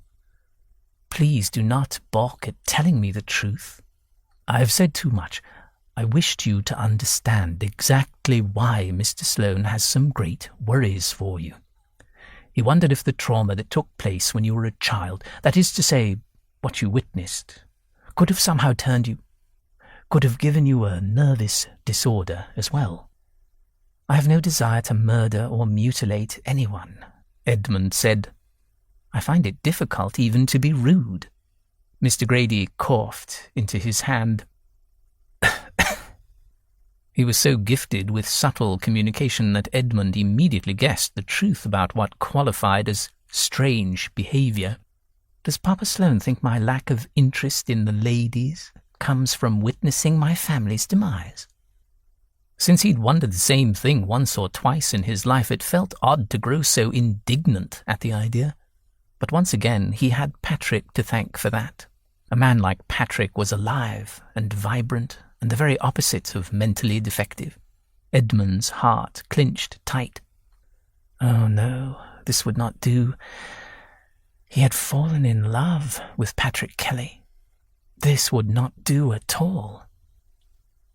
Mr. Grady was gabbling again. During this visit, he'd gone from an articulate, quiet professional to a babbler. I should hesitate to ascribe any thoughts about the subject. I mean, my own opinion on the matter is not what one would call a certainty about any sort of cause or... I understand, Edmund gently interrupted. You are speaking of my father's view, are you not? And this is what he believes, that a trauma can produce a change in a man's personality or his desires. Mr. Grady nodded so hard that his beard rasped against his stiff collar. He also spoke of a bad influence ensconced in your house, and in that I think I must agree. I have had some contact with Mr. Kelly, the private inquiry agent of New York, and he is not a gentleman. No, I believe you're right, he isn't. Edmund thought of all the amazing, ungentlemanly things he and Patrick had done together. No time to indulge in those memories. He rose again, and this time Mr. Grady did as well. Edmund said, I'd best go see my father. Oh dear, you appear so distressed. I'm not at all sure I should have come here. The poor man looked so distraught. Edmund said, Mr. Grady, please don't think that I will storm into my father's house and demand explanations. I understand he is very ill. For the first time, Mr. Grady smiled. You have always been the pattern of fine comportment, my boy. I'm glad my old friend is wrong and you aren't changed in your nature. I am the same as always. Edmund steered him to the door and offered his hand. I am utterly changed forever. I thank you for coming to me despite your misgivings. When Patrick met them in the hall, Edmund knew at once that Mr. Kelly, the investigator, had returned, abandoning Patrick, the heavy-eyed, smiling lover. What is it? Ned asked. Patrick announced, I have to go back to the States. Ned closed his eyes for a long moment. He'd known this was coming. I shall miss you, he said quietly. Patrick ducked his head and folded his arms. My boss asked me if you could identify the other man who, did that to the Lawtons. We would buy you passage. I doubt I could identify Gregory Sloane or any other murderer, since I didn't even recall his existence. Ned scowled. And why do you call him the man who did that to the Lawtons? Why are you suddenly restrained? Patrick? You'd do better to call him the monster who slaughtered my family. Patrick wrapped a hand around Ned's upper arm, a reassuring touch. Are you all right? No, and I must apologize for being beastly. He twisted under Patrick's grip. He couldn't afford to draw comfort from that warm hand any longer. Patrick let him go. You have a long way to go before you qualify as that. Any notion why you're so jumpy? Ned rubbed at his face, which felt hot. I have again tried to ignore the facts. Which facts in particular are bothering you? You must return to America. My father is quite ill. Mr. Grady advises I visit, and a note arrived this morning from Mother Sloane summoning me. I'll go immediately. I've heard that name. Grady. Who is he? The man with the biblically grey beard? Yes, my solicitor and my father's partner. No doubt you communicated with him whilst trying to track me down. That seemed like another lifetime ago. Patrick moved closer. Want company to visit Mr. Sloane? Edmund longed to plead. Come with me. Hold my hand. I think I should go alone. Patrick stepped closer. Are you worried about last night? Edmund shook his head but didn't speak. I don't regret a single moment, Patrick said. We shall talk when I return from my father's house. Edmund avoided his gaze. He hoped to see hunger and love in Patrick's face almost as much as he dreaded seeing them. Edmund took his hat from Becker and walked out to his carriage. He wanted to walk, but the day spat rain, and if he got wet he'd have to listen to Mother Sloane fuss at him about catching chills. He touched the end of the wrought iron railing the way he always did, for luck, though today his luck had apparently run out. From the carriage he gazed at the damp streets and the dripping trees and again thought about going to New York. Obviously he could not while his father was so very ill, and the abrupt way Patrick had announced he must leave added to his bleak spirits. Edmund had had the best time of his life with Patrick, but perhaps that was the sort of experience Patrick had encountered over and over. Would Patrick move on and never think of what he left behind? Edmund imagined him being sent to Chicago or some other American city on his next job. He'd smile and be blunt while charming some man, or perhaps a woman, into taking him into their bed. Edmund closed his eyes and wished he could not so easily conjure the image. The butler met him at the door and led him to his father's room, a place he'd rarely seen. Mother Sloane sat dozing in a wing-back chair, pulled to the side of the big mahogany bed. They had separate rooms, and now he understood why. Syphilis. When Edmund entered the room, Papa Sloane stared as if he didn't recognize him. "Good morning, sir," Edmund murmured when he came to the bedside. Papa Sloane's lips moved. Edmund bent forward to hear. The bed was old-fashioned and quite tall, so he didn't have far to bend. "You came. You can be saved." "Yes, of course." Edmund patted his cold, lumpy hand and noticed the nail beds had gone blue. "Promise you'll leave that man alone." "Certainly," Edmund said. Would he obey? Easy enough to do now that Patrick was going. But even as he stared into his father's pain-filled face, he understood that, given a choice, no, he wouldn't keep such a promise. The dutiful and wary boy was gone, never to return. But he wouldn't announce the fact to his father. Papa Sloane gave a tiny nod. "You didn't bring him?" "No, he's returning to America." How surprising. To say the words aloud hurt. "Good." The old man closed his eyes. "That's what I require." He fell into a doze almost at once. Edmund fetched another chair to wait. By 3:00, the doctor arrived. Edmund had always liked the youngish man who had taken over the practice for the Sloanes' crotchety old doctor. Dr. Davidson had a pointed beard and spectacles. His brisk, forthright manner allowed him to deal well with the autocratic and stubborn Papa Sloane, and his gentle friendliness endeared him to Mother Sloane. After greeting Mother Sloane, he examined Papa Sloane, who did not wake up for the doctor's inspection. The doctor tucked away his instruments but didn't put his hat on. Instead, he crossed the room to Edmund, who rose at once. "His time is coming," the doctor said in a low voice. "I shall remain because I promised his wife." Surely it isn't normal for a doctor to remain at a patient's bedside for what could be days. The doctor looked sheepish. "She requested it of me, and, to be honest, they have been most generous with the clinic I am associated with." Edmund knew this already. The money had actually come from him. He liked the doctor for admitting it. His mother, the doctor, and Edmund stayed by Mr. Sloane's bed, reading or talking quietly. Edmund requested paper and writing materials and jotted a note to Peters telling him to cancel any appointments, and a note to his valet Giddings about fresh linens. An hour or so later he wrote another to Patrick. He wished he had a seal so he could say what he wanted in the note and avoid curious servants' eyes, although even a tamper-proof seal should make no difference. A sensible man would never put down on paper such feelings and thoughts that filled Edmund. He wrote, "Mr. Kelly, I beg your pardon for abandoning you, but my father is indeed quite ill, and I feel I can't leave his bedside at this time.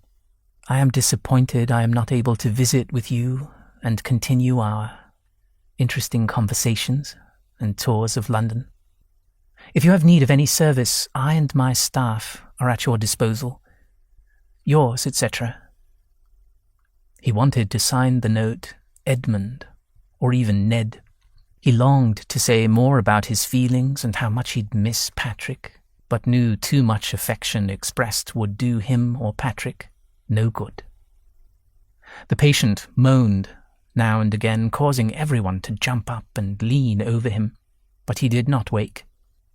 The doctor had Mother Sloane leave the room as the servants turned Papa Sloane, although I don't expect he'll remain with us long enough to develop sores, the doctor informed Edmund. Oh? He'd known, but it still seemed shocking to hear. The doctor gave the standard, comforting responses, and Edmund made the proper sounds as well. He sat again to wait. The room smelled of old man and illness, and the faintest whiff of the familiar, expensive soap Mr. Sloane had always used. Edmund closed his eyes and tried to recall his earliest memories of his foster father.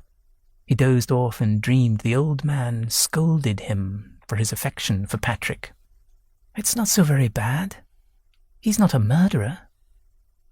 Who's not a what? That wasn't his father's voice, and Edmund was confused. Could Patrick be visiting? How badly he wanted to see Patrick. And what a mistake it would be to allow him into this room. But it was Dr. Davidson who stood near Edmund's chair and gazed at him. Even in the dark room, Edmund could see the puzzlement on the man's face. "Are you well?" the doctor asked. "I had a dream," he explained. "Ah." His mother slept, and so did his father, his slow breaths coming loud and far apart. "How are you, Mr. Sloane?" the doctor whispered. "I suppose that's a strange question considering the circumstances of this meeting." That seemed such a Patrick-like remark. Edmund smiled for the first time in hours. "You look quite robust," the doctor whispered. "Is something changed in your life? A better diet? Regular exercise?" "No, nothing has changed." Edmund rubbed his eyes and rose to his feet. "Although, I do wonder." "Go on," the doctor encouraged. Edmund glanced at the bed. They spoke in quiet whispers, but not far enough away from his father and sleeping mother for him to feel comfortable with the conversation. The doctor tilted his head at the door at the far end of the bedroom, and they quietly walked into Edmund's father's dressing room. It felt odd to be closeted with the smells he'd known for years.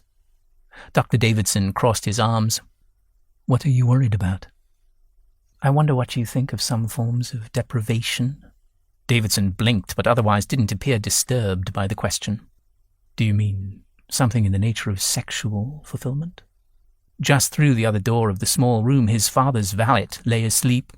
His snores didn't quite rattle the door, but they were loud enough. "I am thinking of something that is sexual in nature and is not perhaps," he tried to think of a word, "wholesome. I assure you I have heard of plenty of issues between men and women." Davidson examined Edmund for a long minute. "With men and their solitary pursuits of pleasure, and also between men and men. Perhaps you are asking for a friend?" Because Davidson didn't smirk or raise his dark, bushy eyebrows at the last word, it would have been easy to agree that yes, Edmund sought advice for a friend. But the words poured out of Edmund. "No, I speak of myself. I find men attractive. I like ladies. That is to say, I enjoy their company, so I don't disdain them.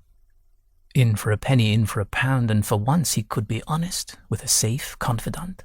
A doctor must not spread rumours after all." Edmund said, "I think of men no matter how I try to counteract that desire. I know people have managed to grow out of such impulses, but when I have tried to pick more appropriate subjects for my... it hasn't helped. I can't seem to change what I crave." There, he'd said it aloud. He hadn't been struck dead with shame, and the doctor hadn't expressed shock or even stepped away from him. Davidson remained silent for a full minute. "I have met others like yourself." Another long moment passed, and Edmund wished he'd kept his mouth shut. Davidson continued, I think the fact that you are willing to speak of it with a calm and open manner is a good sign, although, of course, it is only good when you talk with a doctor. I do hope you don't speak as openly with most people." Edmund had to laugh. "Good heavens, no. I've told no one." Or almost no one. Patrick, laughing and naked. The doctor gave a solemn nod. "Good, good. You do not have the air of the unmasculine brethren one so often sees, so you should be safe from sneers and distrust. Otherwise I cannot say it's the healthiest of passions. But I have seen worse, far worse. I wouldn't despair if I were you. Obviously you mustn't allow yourself to form an alliance with a man who will blackmail you, for you are wealthy. And I beg of you to remain discreet. It would spell ruin to be caught by the wrong people." He gave a weak smile. "That is the sum total of your advice?" "Yes, I think so.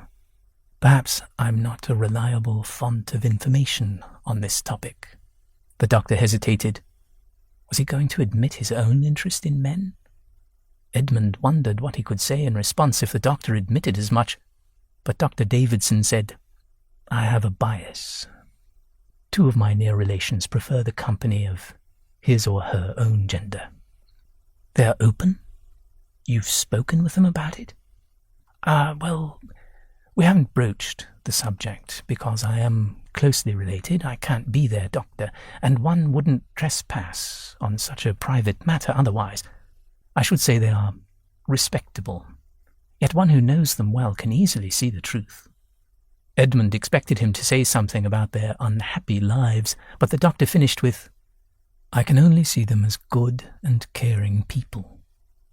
Edmund felt a welling of gratitude for the doctor's generous outlook.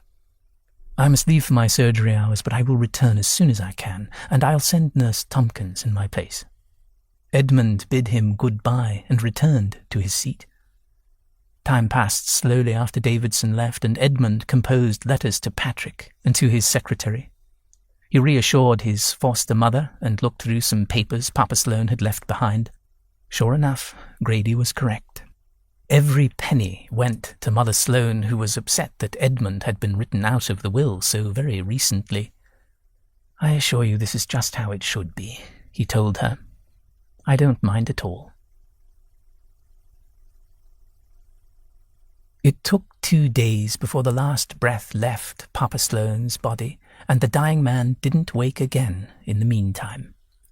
He slipped away soon after Edmund had returned from bathing and donning fresh clothes, which meant Edmund was ready an hour later to receive the condolence callers and order the crepe over the door. Edmund summoned Peters, Giddings, and Grady and helped Mother Sloane organize a funeral. He didn't think he should ask Patrick into the Sloanes' house, not yet. By the time he felt he could leave his trembling foster mother in the hands of her maid and good friends, it felt as if a month had passed. Odd to discover it had only been 4 days altogether. When Edmund returned home, he discovered the several notes he'd sent to Patrick still lay on the silver salver. He probably shouldn't have written so many notes. Peters and Becker would have noticed the constant correspondence. But Edmund had nothing else to do in that dark bedroom, waiting for his father's end, and none of his notes spoke of his attraction or affection for Patrick. Peters entered the library as Edmund tossed the notes he'd written on the fire. After expressing more sorrow at Edmund's loss, Peters said, "Mr. Kelly left soon after your second missive arrived. I gather he was going to do some more business in London and then depart for Southampton." Edmund shouldn't appear too upset. Still, he had to ask, "Did he even read the notes?" "Yes, and he said there was no answer because he didn't wish to disturb you when you were busy with your father and mother," Peters said, sounding slightly aggrieved. "One suspects he was wrong, and you wished to receive word." "He is an idiot," Edmund said. Peters handed over a slip of paper. He left this in reply. Edmund read it several times, formal and stiff. The paragraphs were nothing like the breezy Patrick he'd come to know. It seemed a standard template thank you note for a guest at a country house. Perhaps Patrick was not good at expressing himself on paper. The only personal words came at the end. Thank you for your generosity in allowing me to remain in your house so long. Should you ever find yourself in New York, I hope you will visit me. As they say in Mexico, mi casa es su casa, although in this case my cold water flat is your cold water flat. My father's funeral is tomorrow. Edmund stared at Patrick's angular, slashing handwriting. Mr. Kelly possessed a decisive sort of hand. No surprise there. At 9 o'clock, Peters confirmed. He'd made most of the arrangements, after all. Yes, I am a little hazy about time at the moment. Edmund rubbed his forehead. No need to worry, sir. Giddings and I have arranged it all. Giddings, the valet, would likely have put a huge crepe bow on Edmund's hat. Good, then I shall need to make travel arrangements for as soon as possible afterwards. Mother Sloane, he'd be abandoning her, but only temporarily. And he had to do this. He must, or risk losing Patrick. He'd contact her bosom friend and see if she'd stay with Mrs. Sloane during his absence. Travel? Peters asked. I shall take a ship to the US. Sir? Peters leaned forward.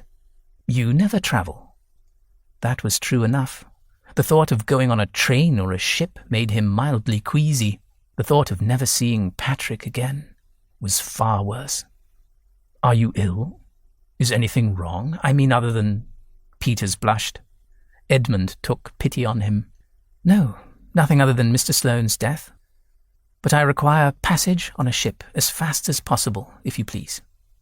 As he ate his lunch, he read the Times and saw a headline about a man charged with murder. The etching made the man look like a rat-faced individual. That pointed nose could remind anyone of Mr. Gregory Sloane. The article identified him as Devon and made the connection to the horrible scene of the murder years ago. There was a quote from an American investigator who'd come to England and was part of the agency that helped identify the terrible killer who'd struck in 2 countries. We had seen an echo of the crimes in New York and London and decided we'd best investigate. We received help from several people here in Great Britain, which helped the American authorities capture the dreadful murderer. That hardly sounded like the Patrick he knew. Another paper had more lurid renderings of the murder scenes, and he swallowed his coffee, suddenly nauseated. Patrick hadn't made the connection for the papers and had missed a chance to look even more clever. Edmund supposed that if the story grew any larger, the Devon investigation would lead back to his foster father and himself, and the murderer would be given his real name as Sloane. Ah well. Edmund had avoided notoriety for years. He could survive anything now, as long as he found his American gadfly. Patrick had been too damned pushy. When he first heard about Mr. Sloane's illness, he supposed it was more conniving on the old man's part. But after Ned left the house and didn't return for hours, Patrick commenced snooping. As a young policeman, he'd learned to cultivate the servants on his beat, and those helpful old habits remained. He'd managed to make a few contacts on the staff here, though this group was far stiffer and less friendly than the people he knew in New York, not just because he was a houseguest. They kept up the role of servant even on their off hours. He tracked down Liam and tipped him a full crown, explaining he just wanted to be friendly, of course. No obligation to speak, no speaking out of school. But what had Liam heard was truly wrong with old Mr. Sloane. Liam had some information. The housemaid at the other household had told the footman delivering a message that the old man was in truth dying. Our Mr. Sloane won't come home until the old man has passed, Liam predicted. Giddings packed a few of our Mr. Sloane's items and is hauling them to the other house even now. Soon after, a note came to Patrick. Ned's missive was stiff and formal. Dear Mr. Kelly. That was the first hint that their time was over. Easy enough to see what he meant when he mentioned their parting and how he had enjoyed Patrick's company. Ned was obviously consigning their time together to the past. Patrick read the note a couple of times, looking for information between the lines. As he read, his anger grew. He wasn't used to being sloughed off like this. In fact, he'd never been dropped. He'd never held on either. And that was the part that made him want to go find Ned and demand he take back whatever it was that had made Patrick into some kind of sap, a drip of a person full of emotion and anxiety. His instinct to go after Ned and tell him exactly what he wanted was ridiculous. The poor man had to sit by a deathbed. And Patrick showing up to make a scene would put an end to the old bastard of a lawyer for sure. Patrick should have kept his mouth shut when he visited the Sloanes. Going to their house in search of Ned would be in the poorest of tastes. He sank onto his bed with the letter in his hand and tried to banish his own prickly anger. Patrick wasn't the one facing the death of a loved one. Ned. What did Ned need? What would be the best answer for the poor gent who was so averse to conflict? Patrick smiled at the thought of his genteel lover, so quiet and well-behaved, except when they were alone together. Oh yes, that mouth on his, those wild and deep kisses. His anger fled. Now he was stuck with unwelcome arousal and the understanding that he must think of what Ned required, at least for now. Sure, and how awkward to remain in Ned's house when the man himself wouldn't even return home to bathe. Patrick really should heed the message. Be gone, Patrick muttered to himself, and got up to pack his bags. He returned to the library and ignored the curious glances of the secretary as he laboured over the note to Ned. He'd pressured the poor man enough, a gentleman who'd been only generous to him. Yet Patrick had to make his own interest clear. They'd been apart for only 2 days, and Patrick had a hankering to hear that laugh, embrace that excellent, muscular form, and watch Ned take the better part of a decade to devour a small sandwich. Thinking about Ned made him smile and his insides twist with longing. Mr. Becker interrupted his thoughts. "Another note has come for you, sir." Patrick unfolded it. Another impersonal sort of letter from the man himself. Although what did Ned mean when he wrote that he'd spoken to a doctor about his own circumstances? Was Ned sick? He'd been pale, but that had been a lack of sleep, hadn't it? Patrick tapped the paper and read again. Ned wished that his father might wake up so he could tell him he was right to subtract Ned from his will. What the hell? Patrick hadn't heard that. So that was what his own obnoxious behaviour had done, created a rift between an old man and his usually obedient son. Patrick couldn't stay here any longer. He stood in the library, his unpolished boots on the gleaming floor, surrounded by the luxury and the hundreds or perhaps thousands of books, all leather-bound and, even more shocking, entirely dust-free. Yet the library no longer felt intimidating, which in Patrick's eye meant a challenge. He'd gotten used to extravagance, and even more than that, he'd grown accustomed to the presence of Ned. Not much time had passed since Patrick had arrived in England, but he knew that he'd been changed, perhaps permanently, by this new friend of his. He'd turned damp with emotion and lost all the starch in his spine. He went back up to his room and grabbed his bags. After he bid the butler goodbye and left his forwarding address, he strolled out of the house. The hotel where he'd originally stayed upon his arrival seemed small and dingy. When would the world readjust to normal? After he signed the large register, the clerk pulled an envelope from a pigeonhole. "Mr. Kelly, we have a letter for you." He grabbed the letter, ready to read something wonderful from Ned. "Come back to my house. Tell me where you are, and I'll find you. I love you. I love you." Not likely, but a man could be silly in his thoughts, all he wanted. No, alas, the letter was from Green. It hadn't been forwarded to Patrick at Ned's house and had been sent the same day he'd left the United States. Perhaps it had even travelled on his ship with him. In a few terse paragraphs, Green told Patrick he was to check 2 loose ends while he was all the way across the ocean.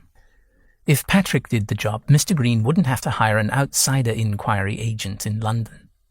No need to go to the continent for these requests, Mr. Green had written. In fact, don't even leave London if it interferes with the case you're there to investigate. That was generous, Patrick supposed. There was nothing about extra pay, but he'd do the work. The first case was about a man who was supposed to have died back in New York, but was very much alive and had taken another identity in London. Kelly was to go at once and gain proof that the man calling himself Mr. Plummer was either the long-lost and presumed dead gentleman of Long Island, or some other gent with a hook nose. The description was fairly thorough. That would help. The other job was also simple. A lady with a cousin living in the East End of London wished to ascertain the condition of this cousin. She wanted a description of the cousin's workplace and home. Cases unrelated to the Lawtons or murder. It felt odd to work on anything else, but he would obey his orders. Patrick read the cousin's address in the poorer part of the East End. Did the client want to gloat over her cousin's misfortune, or rescue him? Never mind. Patrick would do the work and then catch a boat back to New York as soon as he could. He'd left his address with Ned's butler, and if he never saw Edmund Sloane again, he swallowed that depressing thought. He got out his map of London and his notebook and sat on a dusty sofa to plan his 2 jobs for Green. As he sat in the hotel's lobby with the potted palms and the faded oriental carpet, he heard someone give an exclamation of disgust. A moment later, a young lady dropped onto the armchair across from him. In her elegant bottle green gown, she looked like a fashion plate, though under her green cap her dark hair was unfashionably short and curly. She fished a pencil and a pad from an old leather satchel slung over her shoulder. Flopping open the pad, she glared at him. "You're a difficult fella to locate." "Good morning, Miss Drury. You're looking well. London suits you." "Yep, you too. What do you know about Adam DePayne other than that name has got to be an alias?" Her New York accent sounded strong. He wouldn't have noticed it if they'd been back home. He stalled by carefully folding up Green's note, sliding it into an envelope and putting it in an inside pocket, all the while considering how he might deflect her questions. His prevarication and evasion about the Sloane connection to the man calling himself DePayne would be his gift to Ned and Mr. Sloane. The man in the United States calling himself DePayne used methods identical to the murderer who killed Edmund Lawton's family. He said, put that any way you want. "What do you mean?" Have me use words like dreadful, horrendous, and despicable. Whatever you like. "Any more directions, boss?" As usual, I'd rather you didn't identify me in your articles, but talk up Mr. Green to the skies. She narrowed her eyes. "So, what do you think? Did they hang an innocent man in the Lawton murder?" No, they hanged a murderer. Maybe they should have been looking for 2 killers. And if they had, then DePayne wouldn't have been free to kill again. There. That sounds nearly dramatic enough to be something you'd write. She ignored his dig. "Why didn't the Lawton child say there were 2 killers?" Probably because he was a sensible boy and hid. He didn't see much. Now did he? Ask him. Ha! As if he'd talk to the press. That's precisely why I'm asking you. So there's a connection between the kid and the murderer? Did he remember something? Not that I know of. Ahem. They looked up to see the clerk hovering near them. "Madam, we don't allow unescorted young ladies in our lobby." She rolled her eyes, dug into her bag, and pulled out a few coins. "Will that get you to go away?" The clerk slipped the coins into the pocket of his sponge-bag trousers and pointed at the clock on the wall. 15 minutes. he said, and returned to his station behind the counter. She turned her attention back to Patrick.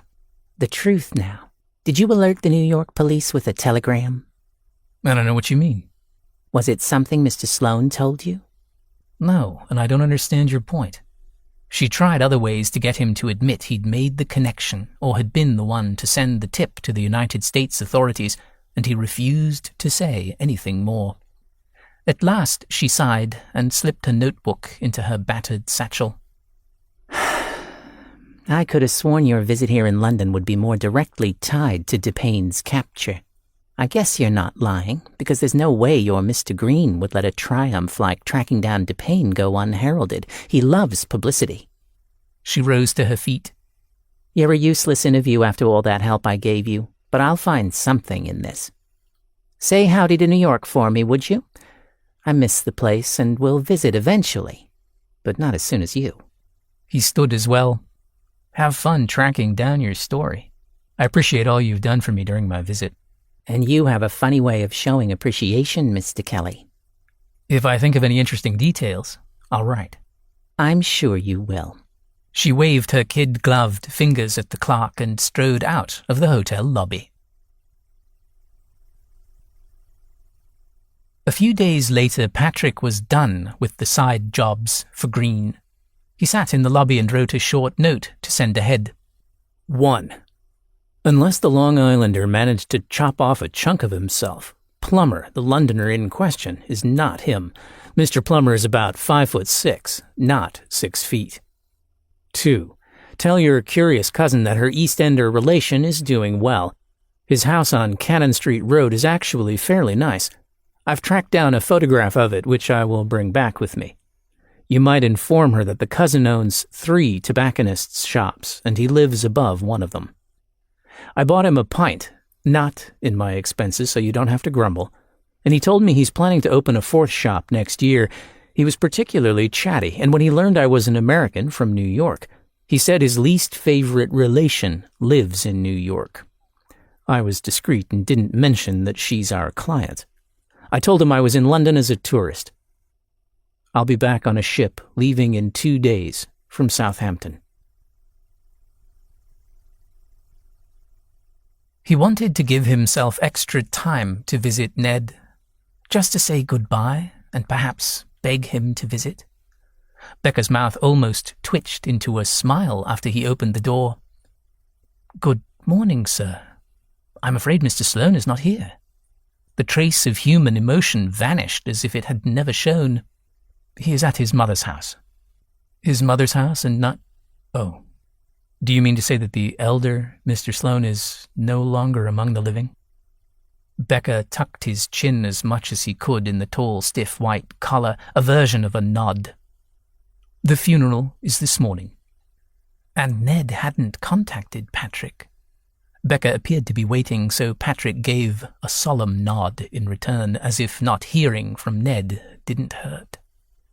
Nothing to do with you, idiot. Think of the man whose father just died. The butler asked, Shall I inform Mr. Sloane you called? Please, no, He rubbed his face at a loss for words for once. No, I left word earlier. He has enough on his plate. Thank you. Good day, Becker. Nice to meet you, he added before he turned and walked away. Would a sympathy note be welcomed or simply create awkwardness for Ned? The gentleman was scrupulously polite and would no doubt feel he must answer the note no matter that he was relieved to see the back of Patrick. Funny, he'd seemed a sentimental sort. Not like Patrick, who didn't need an emotional connection to enjoy another man. That was what he told himself as he plodded away from the quiet little oasis of Ned's street, back to the jangling streetcars and cursing cabbies and wagon drivers of the real city. Patrick walked back to the hotel, unwilling to spend the extra money on a cab. He moved slowly, caught in his thoughts, and didn't recall much about the walk other than nearly getting bowled over by a hansom and being called sweet boy by a lady selling some kind of seafood from a wagon. By the time he'd reached his hotel room, which smelled of cigar smoke and dust, He still hadn't managed to budge the subject of Ned from his mind, and wasn't sure how to leave their time together behind without feeling bereft. At least he could reassure himself he hadn't been a terrible friend. Well, not entirely. He'd helped Ned in many ways, mostly untangling him from his past. As he folded his clothes and shoved them into his bags, he almost convinced himself to go back to Ned's house one last time, just to tell him. No hard feelings. But the problem that had arisen with Ned's foster father, all those secrets revealed, had made a rift. Well, that was Patrick's fault. Or at least he hadn't done much to keep the father and son on good terms. And now the old man was dead. No, he was right not to bother Ned at the moment, but as soon as he was in his cabin on the ship, he'd write another note.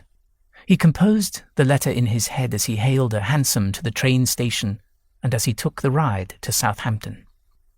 The next day he boarded the boat.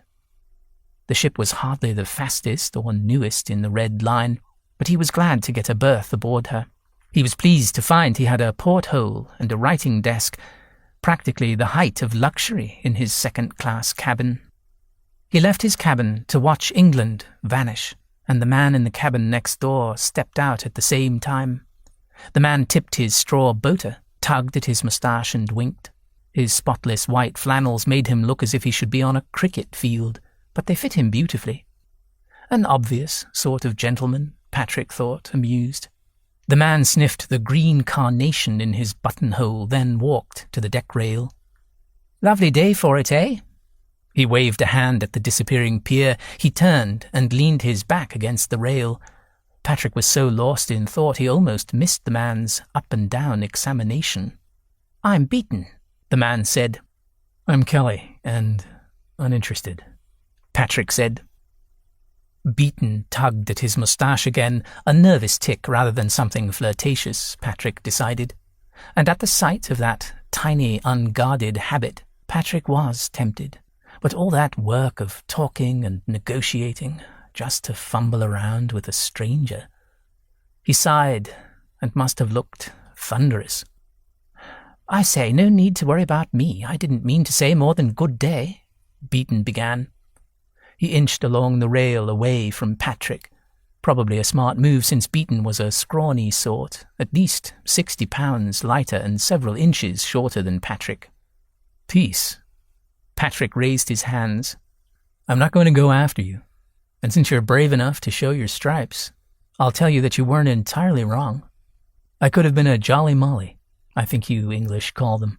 I have been, anyway," he said, feeling a jolt of nostalgia. "No one I know of calls anyone that." Beaton gave Patrick a wide smile. The man had bright white teeth and dimples and seemed far younger than Patrick had first guessed. "But I don't mind. If you want to call me that, I won't protest. Call me whatever you wish, Patrick raised his eyebrows. "I think Beaton will do." "It's a long journey. We have a shared wall. If you grow bored, do give a hard slam or two, and I'll bring along a deck of cards or whatever else you could want." Beaton stuck his forefinger in his mouth and gave it a suck. Patrick laughed. "You are an obvious lad, aren't you?" Beaton looked offended. "Seductive, too." Patrick hastened to soothe the man, the youth's injured pride. "If I weren't—" He shrugged. "Weren't what?" Beaton asked. He left the rail and strolled toward Patrick. In love, Patrick thought, annoyed at himself. It seemed late in life to learn he had a troublesome streak of monogamy. "I'm busy," Patrick said. "I have to write some letters. A letter. I'll see you later." And like a coward, he went into his cabin and locked the door. Chapter 12. Edmund arrived in Liverpool on a day that threatened rain, but never seemed to deliver the promise. The Cunard Line ship seemed gaudy compared to the hard-working vessels around it. But he'd requested the most modern ship available, and the SS Oregon could make the journey in a week or even 6 days, or so the ticket agent informed the footman who'd fetched the tickets. Edmund was shown to his saloon cabin by a dignified steward who reminded him of Becker, but with a far more impressive and unwelcome flow of conversation, as he demonstrated the luxuries of the cabin to Edmund and a fascinated Giddings. The man spoke of the Spanish mahogany and mosaic floor of the smoking room on the upper deck as if he'd helped design and build it. Edmund suppressed a sigh as the steward talked about the glories of the soaring lines of the first-class saloon's dining area, the satin wood and walnut, the light and airy feel of the cupola. Giddings gave all the appropriate responses of admiration and awe, while Edmund stared absently at all the white and gold carved decor on the wall in his cabin, which might have been inspired by the elaborate cake served at his old friend Wensler's wedding. The mirror, nearly hidden by gilded plaster versions of flourishes and fruit baskets, seemed a bit much. A porter brought in the trunks, and Gidding fussed at him to be especially careful. Edmund shot the valet a quelling glance. He really shouldn't have told him he'd packed the sculpture. Edmund didn't know much about sea travel, but he knew it was best to keep quiet about one's valuables, or use a safe. He preferred the first. After the steward demonstrated turning on and off the incandescent electric lamps around the room, he finally excused himself. Edmund wandered off to the deck to watch Liverpool vanish into a dense and dripping fog that covered the piers. The fog seemed to enter his brain and not leave for the entire week of the journey. Giddings had a fine time and mentioned various entertainments on board, but Edmund paced around the deck and smoking room and his cabin as if he were walking to New York. He made and unmade plans. If he found that Patrick was uninterested in seeing him, he'd still explore the new city. Patrick had expanded his world, broken him free of constraints Edmund hadn't even known had bound him. He'd at least force Patrick to hear his thanks, and then Edmund might take rooms somewhere in the city and learn what this new life meant. That plan cheered him a great deal, but didn't release him from the grip of restless agitation. He read the short bits of news that showed up in an onboard newsletter. His stomach congealed as he read about DePayne's upcoming trial. The authorities still hadn't released the man's true name of Gregory Sloane, which was interesting. And there was no mention of his connection to England. When he woke from a nightmare of Papa Sloane turning into a murderer, he glared up into the darkness, wishing he could still run away from his pain. No, that wouldn't work. Somehow he'd have to arrange to see Mr. DePayne. Would Patrick come with him? He turned his face into the pillow and groaned. He'd had more than enough thoughts of Patrick Kelly, thank you. As he shifted and the nightmare faded from his mind, another pressing urge came over him. He rarely indulged in the habit of touching himself, but he needed a way to relax, and that... Patrick, he said into the darkness. He felt foolish, but a strand of excitement grew stronger, thicker. So did another part of his body. He reached down and untied his pajamas and ran a hand over his penis. Did Patrick like the way it tasted? He'd been eager enough for it. Edmund pushed off his covers and bared himself to the chilly ocean air, which prickled on his skin. His arousal felt hot and hard under his fingers. He tried to think of another, more anonymous body. A woman, a man, two men. Figures in the dark, grappling, filled with an eagerness he'd finally experienced. The excitement built and his breath came faster. Patrick threw back his head as he pumped into orgasm. The desire curled and tightened at the picture of Patrick. Edmund tightened his grip. His balls drew up and his climax came faster and harder than he was used to. He thrust again and again, wanting to keep the moment with him. A false Patrick was better than none. He fell asleep, still damp and uncovered, and more relaxed than he'd been in days. When he arrived in New York, the customs sheds were well organized, and he had nothing to do but wait for Giddings at the other side of the line while the valet handled the baggage. They piled into a cab, after arranging for the trunks to be sent in a different conveyance. Giddings should have been named Giddy, for the man had remained in a constant state of near-swooning pleasure since they'd spotted the shoreline of Manhattan and the jagged shapes of the tall buildings. Funny how Edmund had barely noticed Giddings a month ago, but since he'd met Patrick, the whole world and the people in it had become more interesting. The hotel would do for the day. He didn't propose to move everything in, just himself and a few objects. He didn't know which ship Patrick sailed on. Perhaps he'd already arrived. So Edmund armed himself with only a good suit, his favourite Homburg, and a hopeful smile when he gave directions to the address where Patrick lived. The apartments were jammed tightly together, tall and forbidding. At least 7 stories of red brick and likely no lift. The city seemed dirtier here than it had on the docks or near Fifth Avenue. The address had a men's apparel store and a bookshop dividing the space on the bottom floor. The trouble seemed to be that while he could get into the hallway and climb the stairs, the door to Patrick's apartment was locked, and no one answered his knock. He made his way back down to the first floor and went into the badly lit bookstore. The shop was dark and smelled like damp paper, not a good sign for the books. The clerk, a large young lady in a blue serge gown, leaned against the ladder, a pile of books at her feet and one at her hand. When he asked her who was in charge of the whole building, she answered in a surprisingly loud, deep voice, telling him about the lazy stupor. As she complained about the stupor, wishing they had the old one back, Edmund understood she'd been using the word super. "He's next door," she said and jerked a thumb at the men's clothing shop. "You from England? One of the tenants upstairs, Kelly, is in England. Or maybe he said Ireland." "Ah," he said. "Thank you for your help."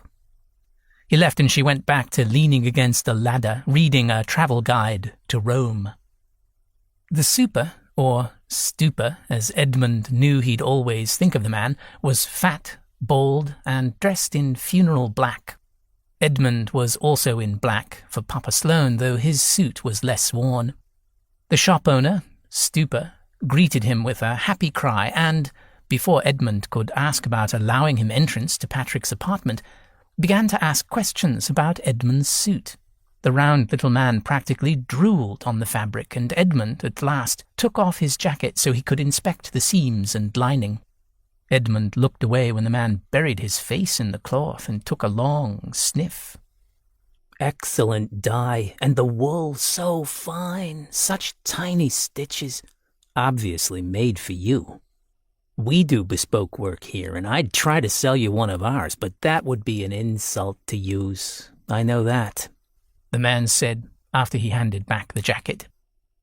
Edmund, who left matters of this sort to his valet and couldn't really tell a well-made jacket from a superior one, said, "Not at all." He'd expected he'd have to bribe the stupor for entrance into Patrick's apartment, but apparently the man took him at his word when he said that he was a friend of Kelly's. Perhaps the suit convinced him? He handed over the key. Edmund handed him the bribe anyway and called it a tip. Patrick's rooms seemed much too small and bare for such an expansive person. Edmund walked through all 3 of them in no time at all and examined every surface and the grey and pink wallpaper. He stopped in front of the photograph of a woman holding the arm of a young man. She was older, but they might be brother and sister. And then he realized it must be Patrick and his mother. In the faded portrait, Patrick grinned. His mother wore an elaborate hat and a pained expression. After that long gaze, Edmund went to the kitchen table and stared longingly at the stack of mail there. He wouldn't so much as look through it, though he was greedy for every detail of Patrick's life. He went back to the hotel and sent Giddings out on a reprehensible errand to get a copy of the apartment key made. The valet, who never remarked on such odd tasks, came back speaking excitedly of a man selling hot chestnuts from a wagon. Edmund handed over several days' wages. "If you wish, you may charge meals to my account here at the hotel," he told Giddings. "Enjoy yourself. You are free to explore New York as you please. I'm going out, perhaps for a day, or perhaps 3. But, sir, who will dress and shave you?" "I can manage." He opened a valise and began to pack. Giddings almost pushed him aside. "At least allow me this, sir. 3 days at most, you said?" A few minutes later, Edmund grabbed the bag, some books, and the little sculpture, and returned to Patrick's apartment. He went to the men's clothing shop, gave the key back to the stupor, and ran up the stairs again before the man could ask him why he carried baggage, or begged to see his trousers or waistcoat. Then he settled the marble figure on top of a small coal stove, because there was no mantelpiece. It looked bizarre in its surroundings, far better than he'd hoped. He grabbed a book and settled in a comfortable but worn, overstuffed chair to wait. At 1 p.m. he grew hungry. The kitchen had nothing but some dried beans and a shriveled piece of fruit that might have once been an apple. He clumped down the stairs, out into the bright sunlight, and just around the corner he found a restaurant that offered good grub at good prices. The food was plain, but not awful. A sort of stew, a slab of bread, and a glass of bad wine. Apparently hunger and anticipation made anything delicious. He bought a loaf of the bread and went back to the apartment, whistling. This was freedom, he thought. No one knew him, and he knew no one, except Patrick, and he was responsible for Edmund's liberation. He climbed the stairs to the apartment and stopped at the top of the stairs. Sounds came from inside the apartment. Heart beating far too fast, he tried the door. Unlocked. He went inside and nearly ran into a short woman with dark hair and blue eyes. Patrick's mother gave a loud shriek. He tried for a smile and held out a hand to steady her. "I'm sorry I startled you. It's fine. I'm a friend of Patrick's." She covered her mouth and backed away, whimpering. Recalling the story Patrick had told him of her attack, Edmund raised his hands and backed up until he hit the door. "I beg your pardon. I should have knocked. I was, rather hoping to surprise Patrick, you see." She lowered her hands, placed them on her hips, and glared. "You're English?" "Yes, I'm afraid so." "You came back over with him, with Patrick. You say you're Mr. Sloane?" "Did I? He hadn't said any such thing." "I mean, yes, I am." She fell silent and looked him up and down. "I came to New York for a visit because I thought he'd be back by now, but apparently you were too interesting." "He said that?"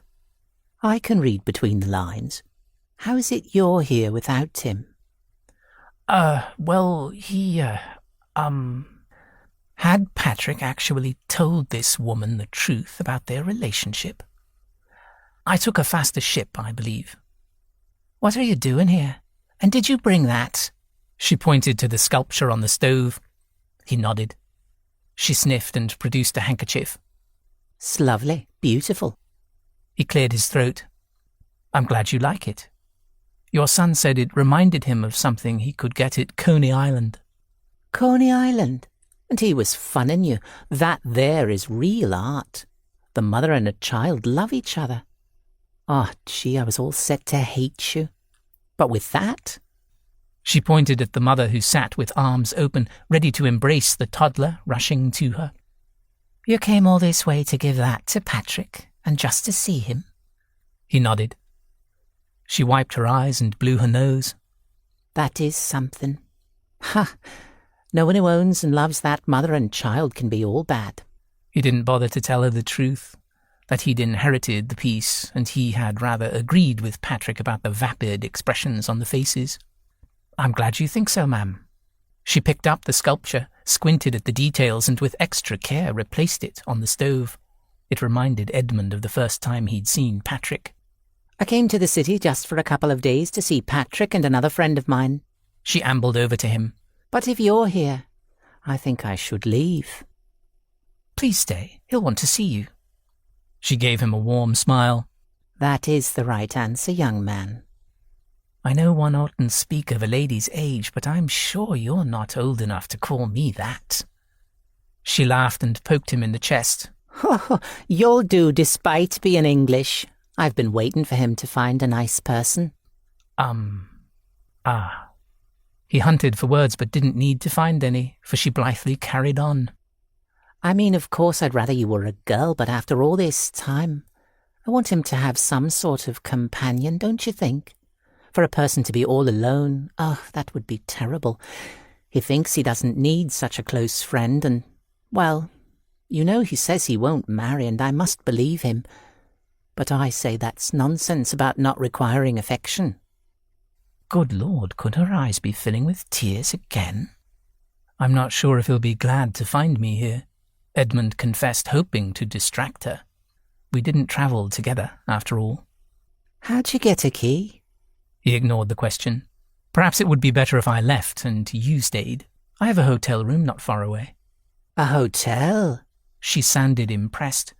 "Patrick stays in those all the time, but it seems to me to be a wicked extravagance when you know someone in the city." "I don't have any friends here in the city." "You have Patrick."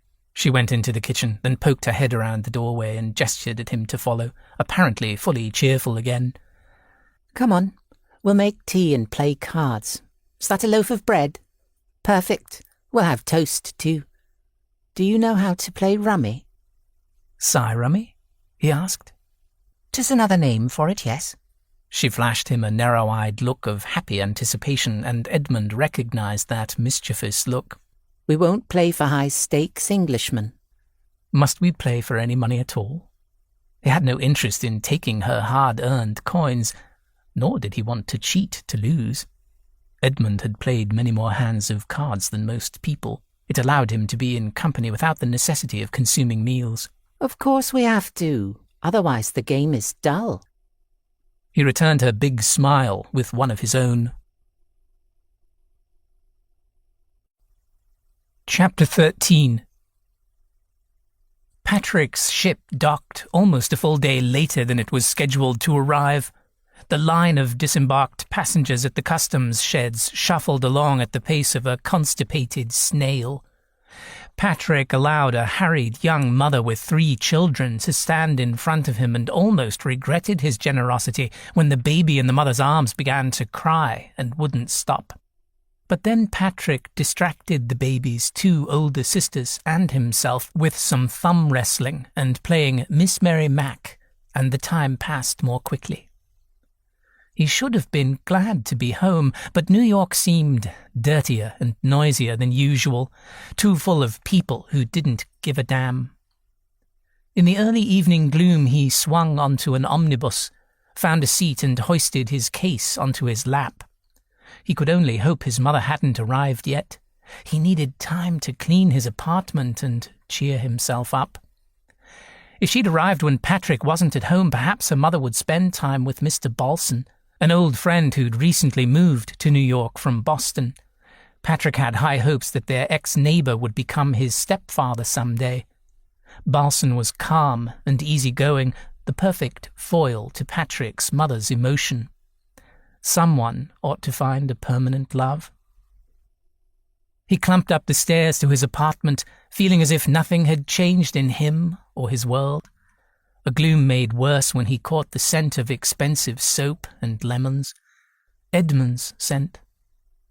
When he opened the door, his heart sank at the sound of his mother's voice coming from the kitchen.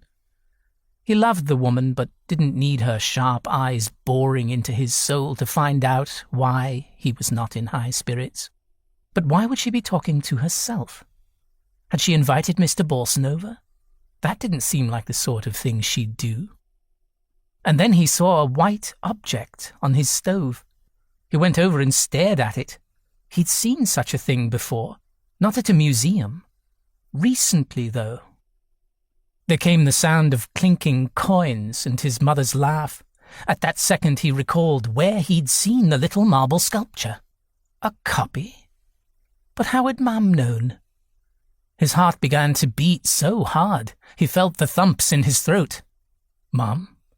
Where'd this come from? In the kitchen, chairs scraped against the bare wood and Mum came into the room. Your friend brought it along. Ned? The word came out as a croak.